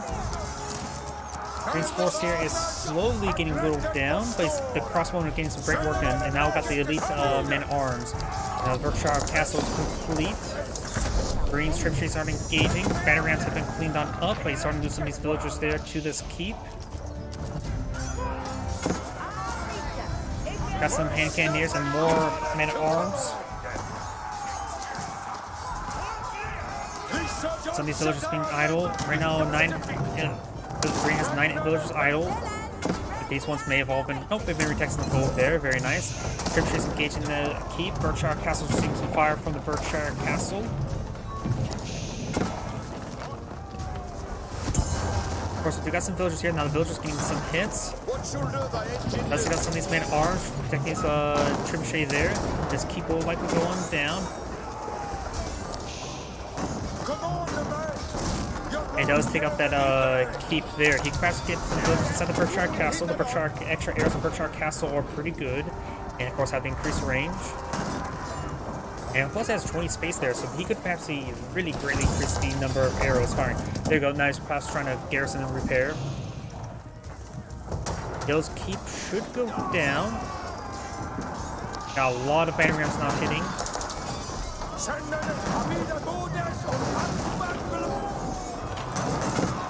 Green's ground force not push way forward. More elite men-at-arms push way forward as well. Now I've got the veteran horseman research for Green. Yellow has now less villagers than his opponent, which is significant. Green, Yellow also has 2 sacred sites rather than just 1. And now there's a relatively rare unit, the River Twin. It does do a burst attack of 12, 42 damage each. It has a pretty slow attack speed and a pretty 4 range. 3.75 power range is less than the hand cannoneer, which base is 4. But it should do massive damage versus these man-at-arms. Berkshire Castle has been saved. Now troops are engaged at the Berkshire Castle. Cross man-at-arms and hand cannoneers advancing forward. River Queen, where is it at? I think the River Queen's already gone down.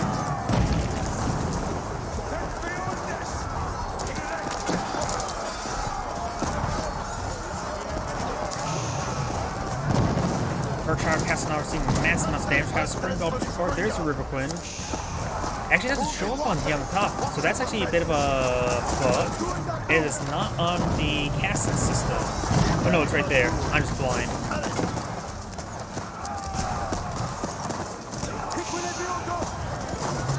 It's a great damage there, but I think it overkills a lot of stuff, doesn't it? It says it attacks multiple units, but it doesn't look like it attacks multiple units.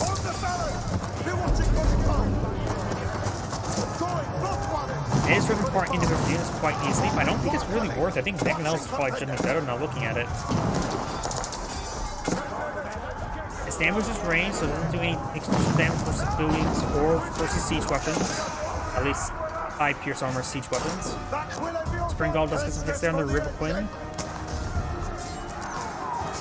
Ribald Quinn, however you pronounce it. Springald trying to overrun that Springald, very nice. Kirby's just trying to hit some of Green's housing. He has, or Yellow's housing. He does have enough population space to tolerate them going down for the time being. Got another trebuchets here. Berkshire Castle can provide some good damage protection for these trebuchets. And Yellow's just going straight for elite man-at-arms. Green should really eye deploying out crossbowmen rather than hand cannoneers. Crossbowmen, their damage output won't be as great as hand cannoneers, but they'll be significantly cheaper. And sometimes you just have to go for cost effective rather than the best.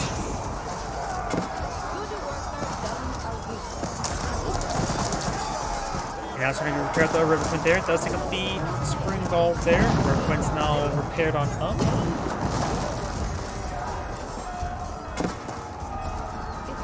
Also got Elite Knight charging forward. Does see a Springald shot there. The White Tower is up and going. It does have basically just to keep it build stuff faster. Got another Springald there. That can help him pull out some quick Springalds and engage that River Queen. The River Queen could turn around and engage this Springald and maybe a one-shot it in one volley. Right now, these siege weapons are not engaging each other at the moment. Do now have another forward outpost there to increase the tactical speed of his forces. He also has forward infrastructure there. This keep has not been fully repaired, but it's starting to claim up this gold. Green is starting to claim up this gold. Both of them still have some gold to play around with. And Yellow has a big reserve of gold. A little bit too much. Knight does go down there. Trebuchets engaging the White Tower. Now the Berkshire Castle down. There's two other landmarks right there, and the Council Hall. Destroy these 3 landmarks, and he loses. Or wins, and who we're rooting for. And cannoneers are engaged on in. Yellow's man-at-arms trying to engage Green's man-at-arms, just making an ever-sprawling, increasing front line. If you do not have to keep not being plotted field. Of course, we've got the network of towers or network of citadels for Yellow. Green does have, of course, the network of castles. He has not got a network of citadels there. So Yellow does have better defense. River Queen Tower gets great damage on in. White Tower has been destroyed. Use wood to repair up the landmark keeps. So that is significantly cheaper than trying to use stone. President Alpha taking quite a bit of damage there. Green's keep is already deployed on the field. And Green does win the game. Yellow does back out now. That's Anna Gray saying, thank you for watching, and on to the next replay. Yep. One more replay for tonight, and I should be good. Sorry, I hit my microphone while I was there. Maybe I'll find some more replays for him.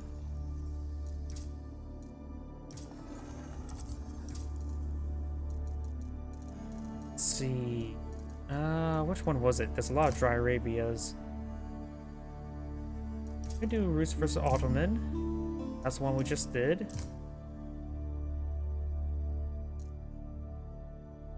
this a solo rank? So I'm just looking about the name. I'm wondering if he doing something special. But let's go and do this one here.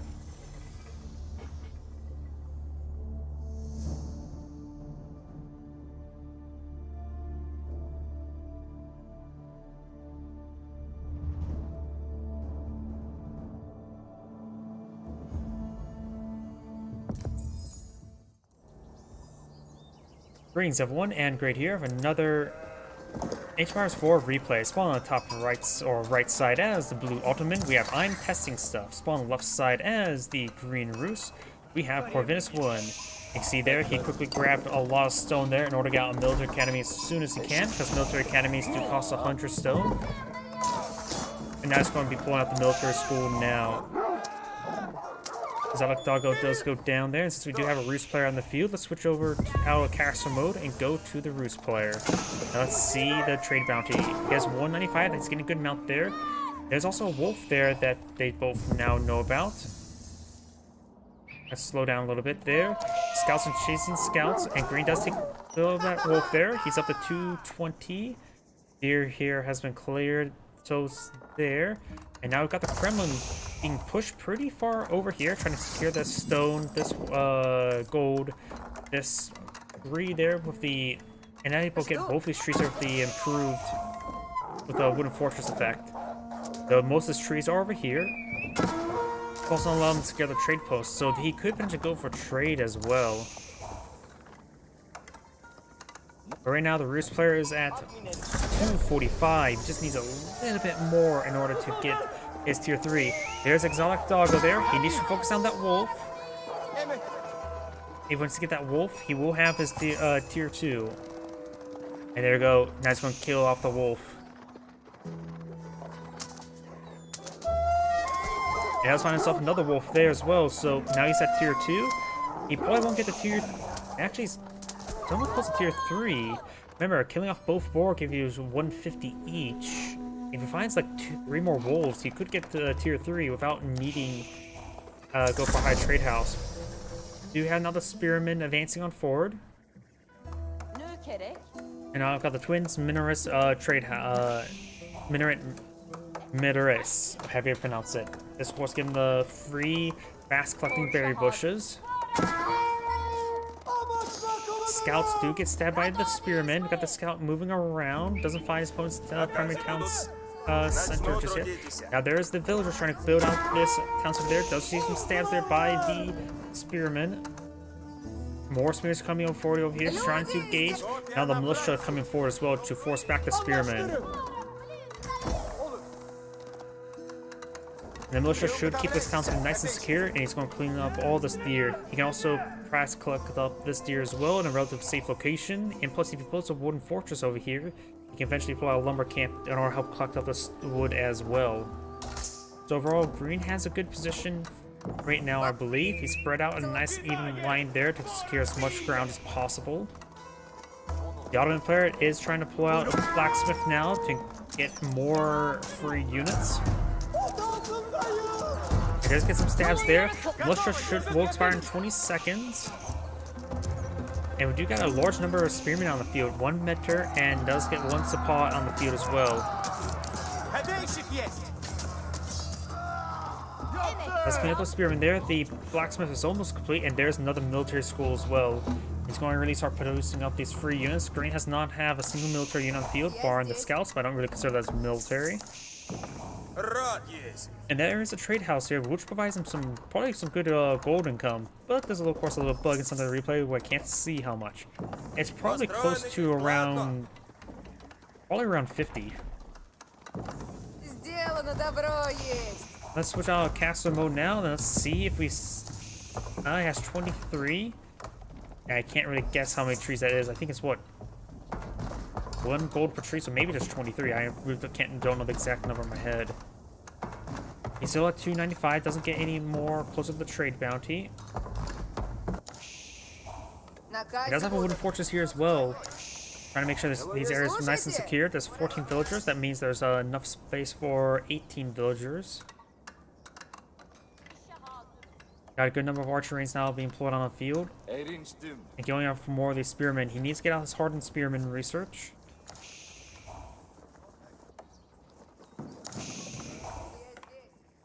looks like both sides just sitting back, egoing up. We do got another Meter as well as a Sepaw and Scout rolling around. He does have what, range pierce armor or melee armor?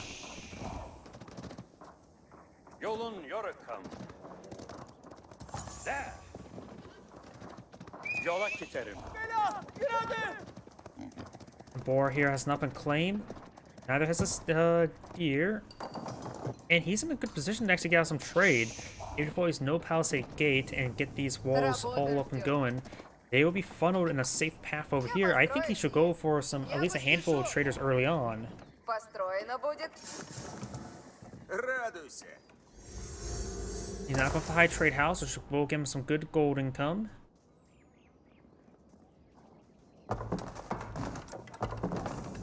Somewhat fast castle for the Roost Player.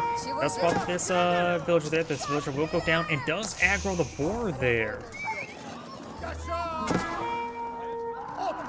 And Green Scout will spot this other force as well. Now he knows there's a large number of Sepaws out on the field. Scouts will be drawing some fire as well. What is he building it right now? Sepaws from the military academy. Let's see. Currently they're at taking 1 minute 30 seconds. I got a big wave of barracks designed for perhaps a spearman base play. Or man at arms base play.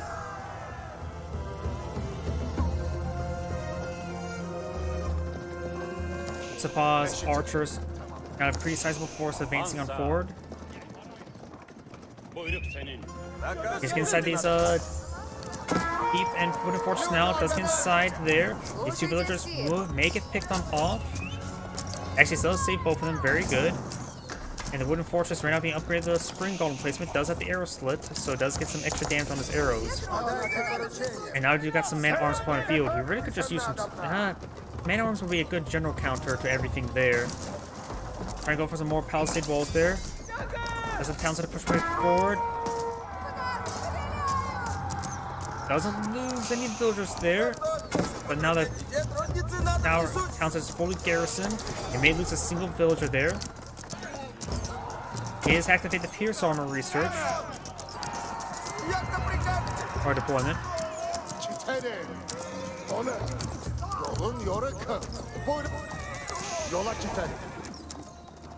And does get some. That Meter provides so much more durability to those horsemen thanks to the extra Pierce Armor. High trade house not pulling a field, so he starts slowly generating some additional trade bounties. Find some more palisade walls there. He has this area not fully walled off, but extra layer walls never hurt sometimes. While he's just trying to keep the trade house secure.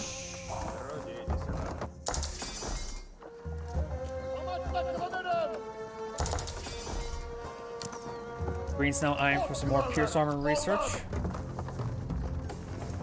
Let's switch out of here and take a look at some stuff. We got the man at arms charging on forward. You actually, when's the last time you actually seen Roost man at arms?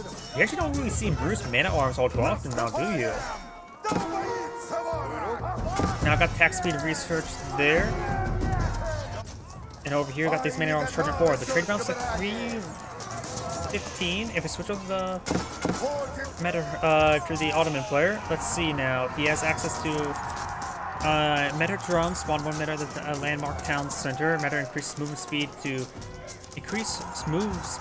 units in the same formation by 15%, as well as the military schools. So he has now 3 military schools on the field.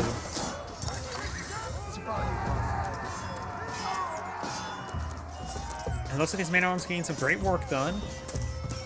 The Ottoman player has not gotten his castle just yet, but the Roost player, he's spending all of his military force over here. He has 8 military versus 36. Got more meters being pulled on the field, and more Sepaws and Spearmen. Now he's starting to torch down this fortified palisade gate. Has a gate over here as well. The trade is secure if he wants to go for trade as well.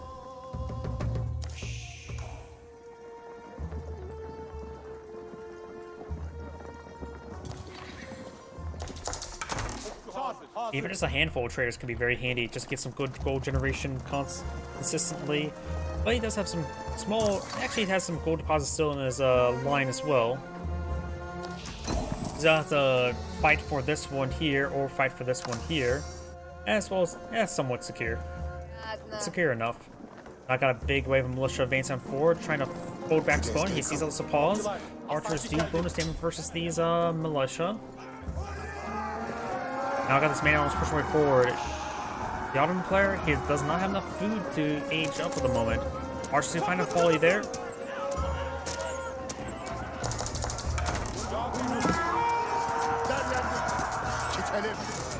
Militia trying to charge him way forward. Some of these militia are starting to go on down. Man-at-arms are getting some great damage on in.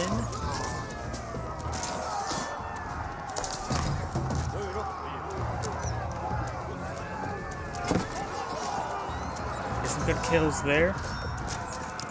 Militia charging forward, trying to get some good damage on in.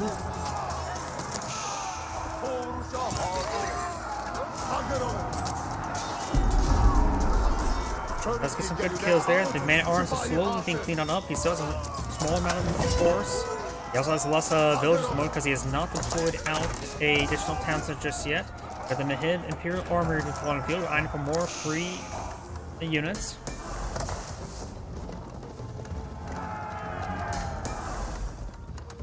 Another blacksmith queued up to support it as well. More man-at-arms being pulled out on the field. He does have some warrior monks in the field. And he does have trying to capture the sacred site while on the relic on his back. It's probably not a good idea. He probably should have run with the relic first. Yep, he got greedy. Trying to go for ritual there. Actually, he's received quite a bit of fire. He does get killed off there. He knows about this other one has a relic as well. He may want to go with a conversion right now. Oh, he does not spot it there. There's no scout in this force. Now he's going to try to clean out this other relic. Just get the relic and run. Don't get the sacred site. He's going to be camping another relic there.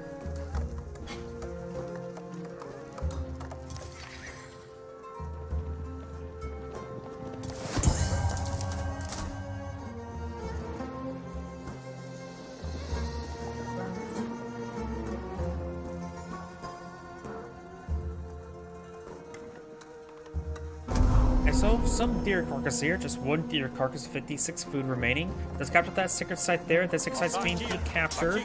Men-at-arms could stop it, but they do move forward and engage. And he does manage to keep the sacred site secure. This will give the Rusyn player some extra gold income. Now got the hardened or the veteran spearman research. And now I've got the veteran Sapa research as well. More pure stamens being researched by Blue. Green's now eyeing for some economic techs as well.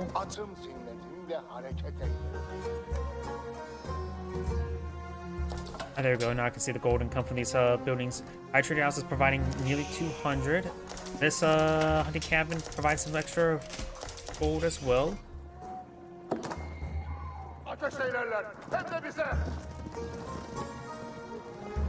And this warrior monk is going to try to skip on out of there. We'll receive some more fire. He's trying to run inside this wooden fortress, unable to do so. Wooden fortress has been upgraded the spring golden placement as well as the arrow slit. Does take out one of those Sepals there. Now the Sepals are going over on this force. Right now we've got the melee armor there, giving these guys a lot of extra armor. Let's get some damage there. Now going for range armor as well. Got some crossbows here. And does pick up the relic there. Does finish him off right there. Warrior Monk try and pick up the relic as well. Maybe immediately try to go for conversion. Go for conversion? Nope.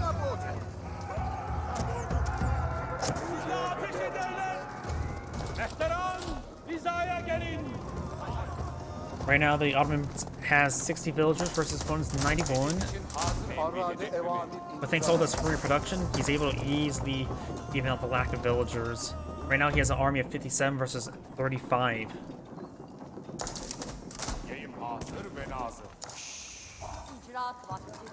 More mangonels being put out.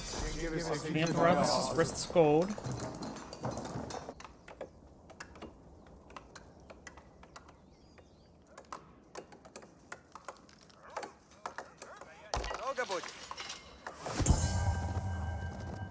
Now some of these sacred sites are being decaptured.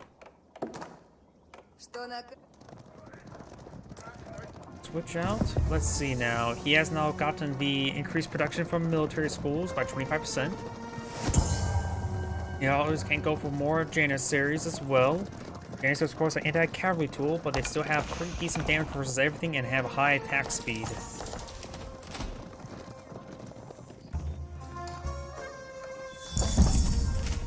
Kremlin may receive some fire from these Sepoys. These villages need to get on out of there. High armory not being researched by the Rus player. He's eyeing towards Imperial Age.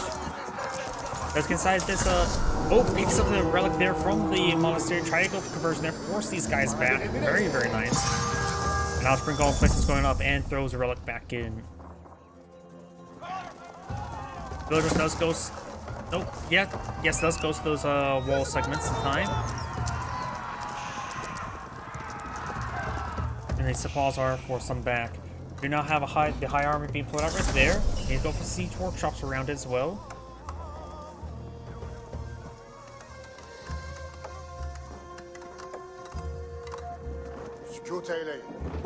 This force here, I do hear it looks like the Mangonel. Got a sizable force here. The spearmen are still just hardened. Hasn't gotten the veteran spearman research just yet. Now's probably a good time to go for some Mangonels. That's what's pulling just more spearmen. We do now have a 4 panorams being pulled out by blue.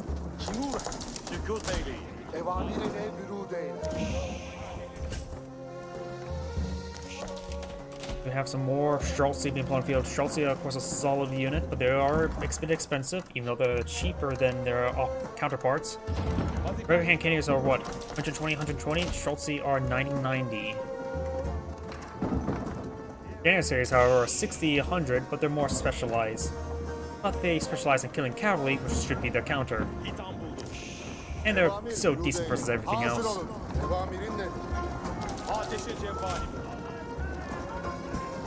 Mangonels are starting to advance on 4, battering rams as well. Does pop this force here. Mangonels fire a good volley there. We do have now the elite spearman research. And trying to pull out a pair of Mangonels now.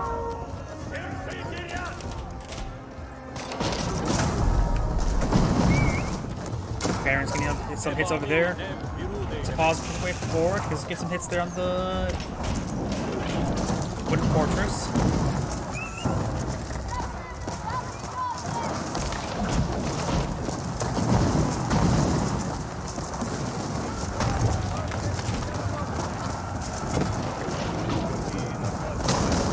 Some good hits there. Scout in the region as well. Both Mangonels pull on the field. Got a good number of Janissaries in this region. 10 Janissaries at the moment.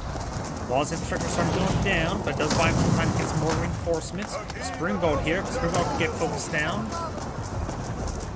He does have enough villagers there, so losing Townsend is not a massive problem. Mangonels are charged to make their way forward. There's some great potential engagement right here.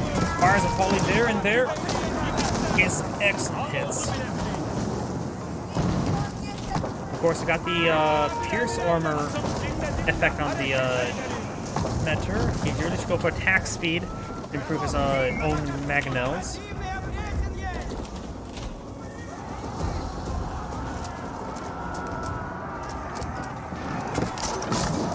One Mangonel does go down now. Finds a good volley there as well. Spearman and Man-at-Arms push forward. Got some Streltsy here as well. Fires a volley there.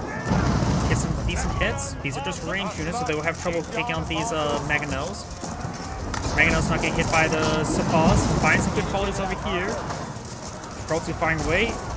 We do have now static deployment activated, so he increases the attack speed. But now they no longer have that. Mentor does get gunned down there, so the Pierce armor Mentor. Now got a wave of militia charging for as well. Right now the military force is quite similar. And the longer the game goes on, the better the Rus player will be because of the lack of economy for the Ottoman player. The free units are still quite effective, and the Ottoman player backs off very quickly because once they lose their initial army, they generally just lose. This is Aaron Great saying thank you for watching, and on to next replay.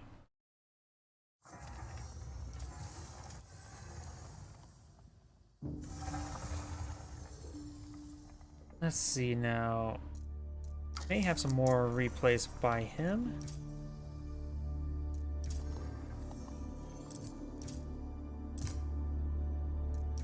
Seven, 16, 32.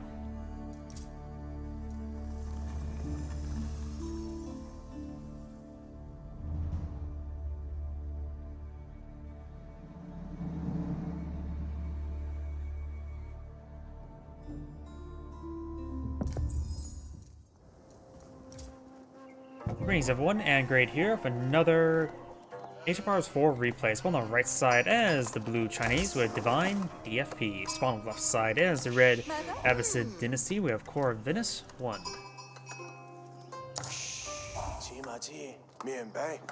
Let's have spawn at the mill there, collecting up these he's actually collecting the sheep. He should actually eye for this deer. Deer do have a faster collection rate than sheep, and sheep have a faster collection rate than berries. This is a small deer deposit. I really hate these map. There's just groups of 3 deer, and it's not worth going for professional scouts just to pick up those deer. Though I really should try one of these days. Get out some scouts, pick up these groups of 3 deer, haul them back, and see what how that works. Let's find some good amount of sheep there. The problem is professional scouts. Professional scouts should be much cheaper. 275 gold for that? That is horrible. That's way too expensive.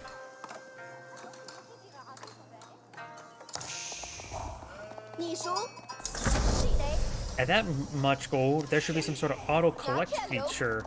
We got the Bardic and the Sun and the Imperial Academy not being put on the field. Of course, we do have the Economic Wing. Is Mini going for the Fertile Crescent, making all the economic structures a bit cheaper.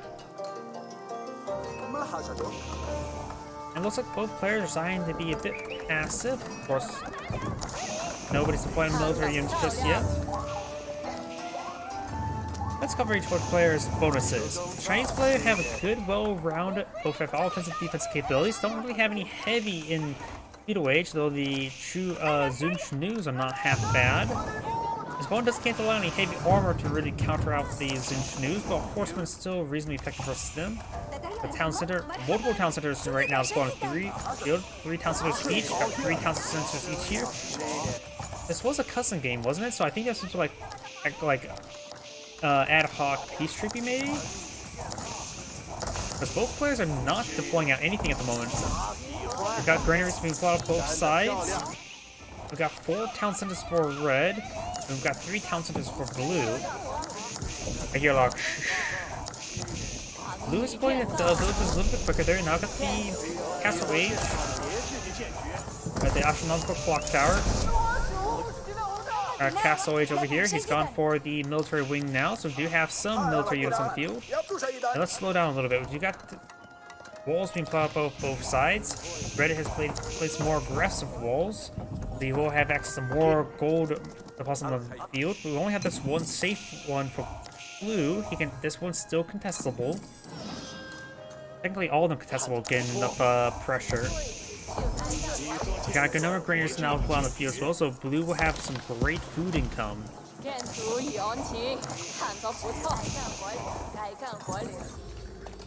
I heard, now I've got the Spirit Wave in pawn field, making your dynasty units more effective. Now red's eyeing for attack. Blue has not deployed out any military units at the moment. It's 2 versus 27. Let's see. Messing up all the camera movement. He only has astronomical clock tower for military. He's not going to some archer ranges, so I think he went a bit too late on military production. You may want to go for some hand cannoneers right now. He's a Song dynasty. You need to be the Ming dynasty in order to get out grenadiers. That's a horseman. That's going to force the townsends to provide some good fire support. He does have pierce armor, so 5 pierce armor, which means these arrows do 1 damage each. But it's still going to be just a lot of arrows in general. These villagers will be hit. And now got the forces now hitting this town center. These villagers are starting to fight as well. Blue has a slight villager advantage. That has the Bardic and Sun here, being upgraded the cannon placement.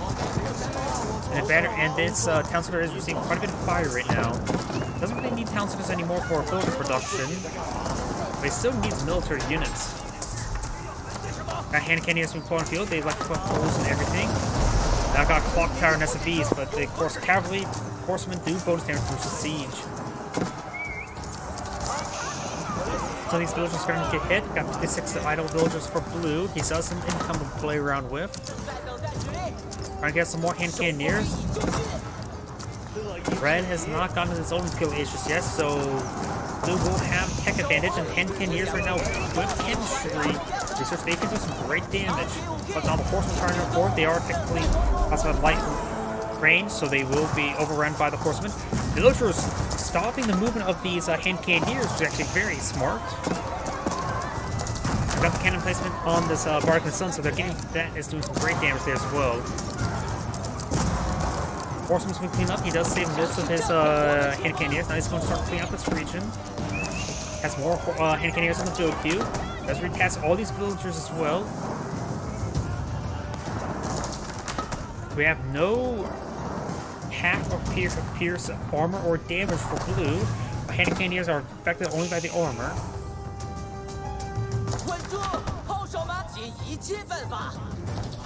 Red does fall back there. Blue needs to pull out more hand cannoneers at the moment. He is getting some more. Got some large number of idle villagers here as well. He needs probably more food. He needs a bit more of everything.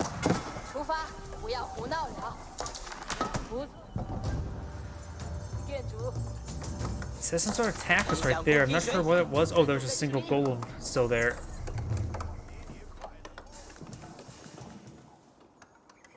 Now got some Mangonels being put on the field as well as some banner rams.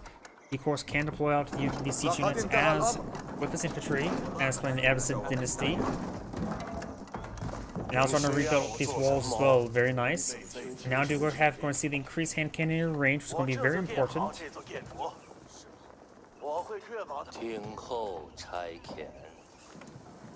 Right now, red has claimed 4 relics, and he has very aggressive wall placement, and blue only has the 1. He does have the sacred site captured up as well, but looks like red's now missing his. Scout. They know sheep with the glory. They're gonna raid the woodline. Never mind. We got a keep here. Red is eyeing to burrow through this region. And blue does not know it just yet, but no, he does spot the keep there with that scout. He should know that that's what he's planning. Redgrand's making their way through those palisade walls there.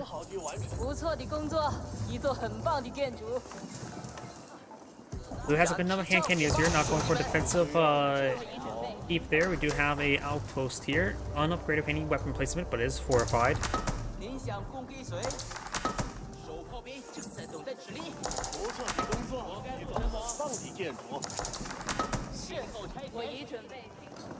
Horseman now charging forward. He will get this keep built. There are 20 villagers here, so not all of them will stay alive. Or maybe none of them will at the current rate. Villagers have not been tasked away. He's going to lose a large number of these villagers. There you go. Now gets inside. He does save 14. There's no fancy forward. Hand cannoneers will do some great work. But there's a good number of siege weapons here. Mostly spring balls, actually. Horseman does get shot down right there. Hand cannoneers firing away. Mangonel trying to get a shot at these hand cannoneers. And the village will go down. He does need that for population space. Now, blue's pretty close to pop cap.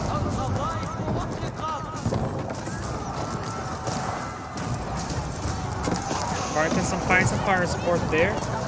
Extra town center will go down. And a number of these fields are getting hit as well.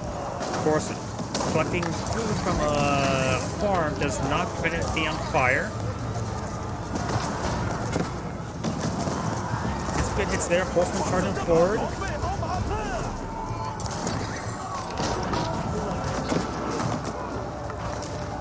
And a large number of these farms have gone down. We've still got a massive number of spring bolts here, as well as Mangonels. And can use space forward, and I think blue's not going to win this game at the current rate. Horseman charging forward over on these siege weapons, very good. That will help him out there. Red's still making his way towards his opponent's base. And this will be a double-edged sword because that will also allow Blue a direct access to his opponent's base. Mangonels push forward, more of our Mangonels. Horsemen being redeployed on Elf. The veteran Horseman not using Horseman at the moment.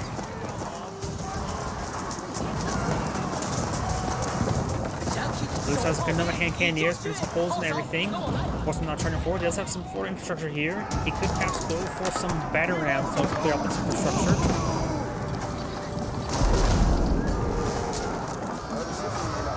Looks like Blue does lose a landmark. The astronaut clock tower to these battering rams. Now the Spirit Waves under his hit. Beach.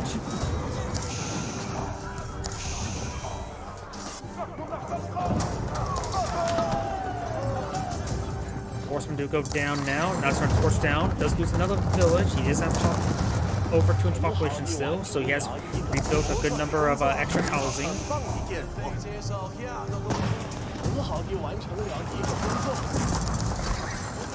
Horseman getting some good damage there.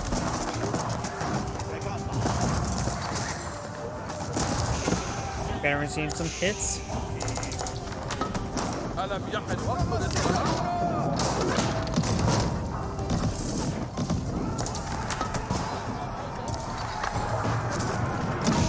Nice enough before trying to get some hits there on these villagers.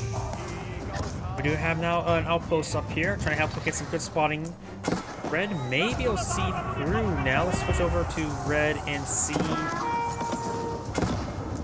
Nope, he's not able to see past the trees just yet. Okay, none of those lines will start to go on down as well to those hand cannoneers. Still a good number of Mangonels. Red does have a significant amount of villagers, 142, which also means he's pulling out less military units. Though Red is not able to pop cap, nor has Red able to pop cap. Does take out those Mangonels now. Get rid of these Mangonels quickly focused down.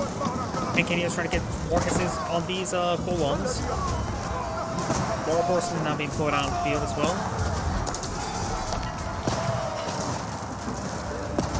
I think it's overkilling some of these golems a little bit with hand cannoneers. Yeah, I see a lot of overkill.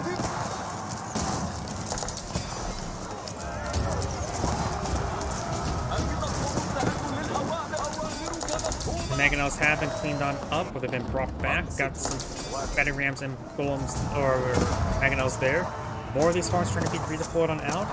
Blue does still have some battering wood there. You really should eye out for some battering rams. Queue up some clock tower battering rams right in this area. Trying to clear this infrastructure. Does take out the battering ram there.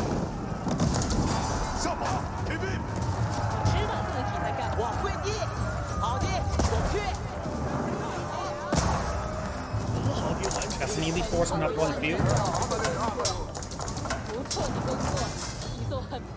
Now got the culture ring now being reached by the Evanston Dynasty player. Now he's finally getting some own Kilo Age up and going.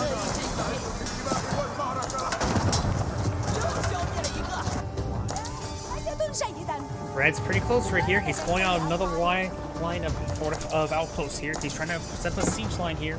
Because he knows once he breaches here, it's going to be very difficult for him. What do they see over here?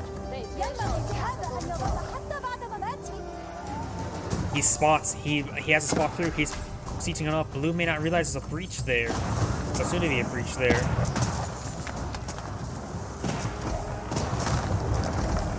Some res infrastructure started going down. He has still a significant amount of force here. But if there's a breach here, Blue can start streaming in siege units in this direction. Some battering rams, maybe some Nest of Beasts with the villagers trying to torch down the battering rams. Blue's having still trouble maxing out. We've got Bombard now on the build queue. Now going for the use of possible technologies and age advancements.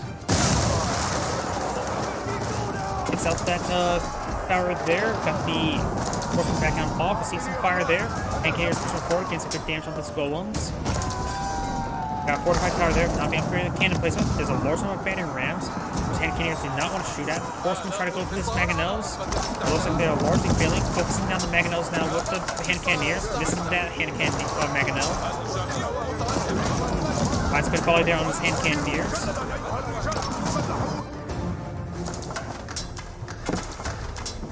Needs more stone for those cannon placements.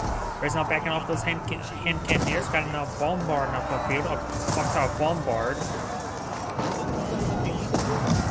Blue right now needs more production structure. He needs something a bit more effective against man-at-arms and spearmen. Horsemen may not be an option for that. Those own man-at-arms or palace scars wouldn't be half bad. The golems do both specialize in more lighter units. Palace scars do, of course, have lighter armor than regular man-at-arms. Cannon placement's not firing away against this infrastructure. Clocktower Bombard finds a hit there. Banners pushing holes into these farms.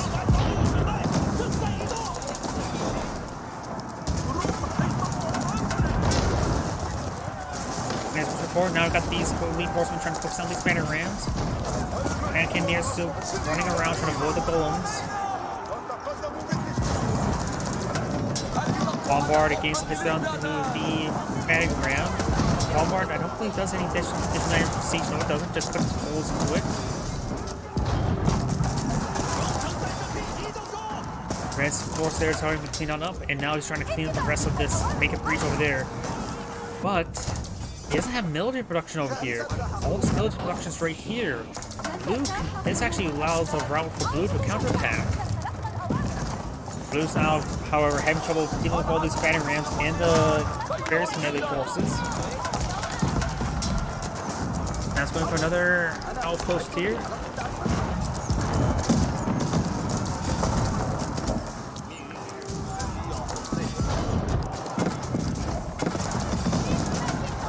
Large number of these farms have gone down. Salvatron maintains farm collection.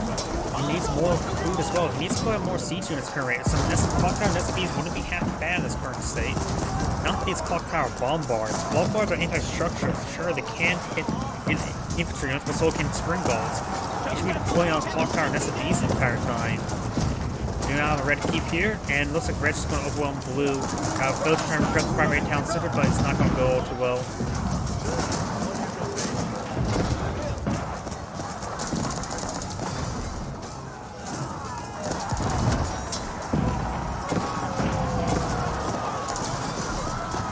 Primary town center is about to go down. Or Blue's primary town center, I should say. Right, this keep there, the bombard will go down. Going down to the civilians. He does actually stop the keep from being built, but still these banner rams moving around. They're just trying to torch on the banner rams. He does not have good reserve resources. I think he's red. He has a good amount of gold, that's for sure.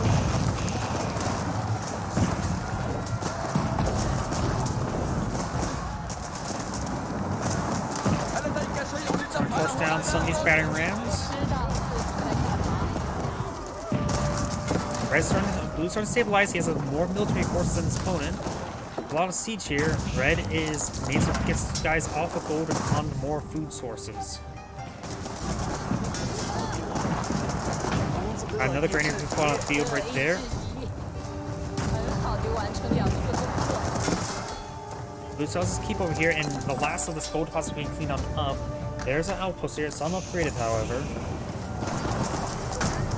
And can't get raid damage, raid effects there, since he's not Mongol, so he can't get generate some extra resources like that.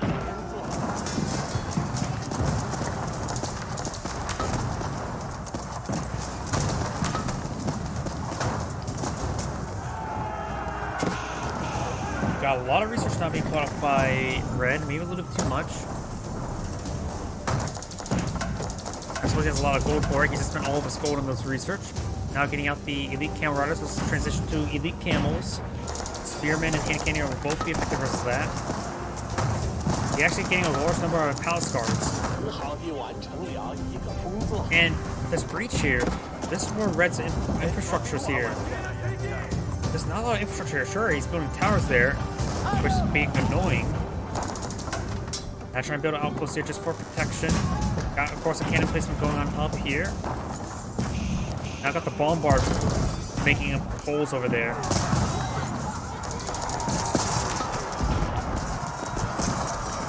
And this force is engaging horsemen as well. Cannoneers has good line of them.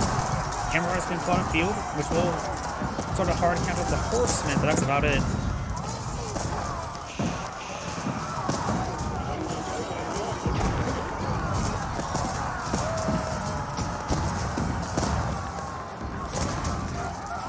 Red's force over here is being pushed on back. Blue's starting to claw his way back in the game.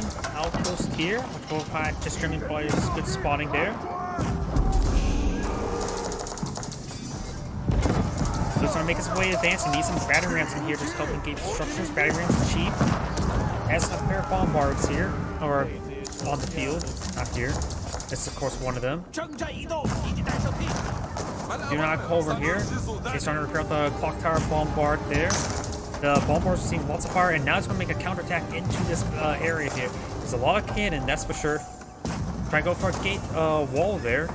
Can you build your gatehouse on your opponent's walls? Let's go and break down that wall there, because it's not fully built. And now that's the problem. He has no military production here, and now he's going to be overran in this region. He's going to take on the counterattack over here. Got some mangonels now. There's a lot of tower outposts there. So he has a pair of bombards to put holes into them. Red's now eyeing to attack over here. He has Blue only has small defense force there. Blue has a small number of villagers at the moment, so he may need to pull out more villagers just in general. Camels are trying to push forward. Hand cannoneers as well as golems. There's a good firing line of hand cannoneers by Blue, able to gun down these forces. He is going to lose some villagers. He needs to get more villagers on the field. He does have another town center over here, so he's getting more production of villagers. Well, that's his only 2 town centers at the moment. Oh! Got these villagers charging forward. Does overrun one of the bombards. Now the rest of these villagers will be stopped there. They will be killed off. This is actually a boon for Red. He has been having too many villagers on the field. Now he can pull out more military. It's been a pop cap for quite some time, but now he's going to pull out more military units. Blue's now down to 69 villagers. Not a nice number at this moment in time. And Blue is back to the game now. It's Anna saying thank you for watching, and on to the next replay. As I mentioned before, and that's going to be my last replay for tonight. So everyone, thank you for watching. Have a good evening. Get some good rest and enjoy.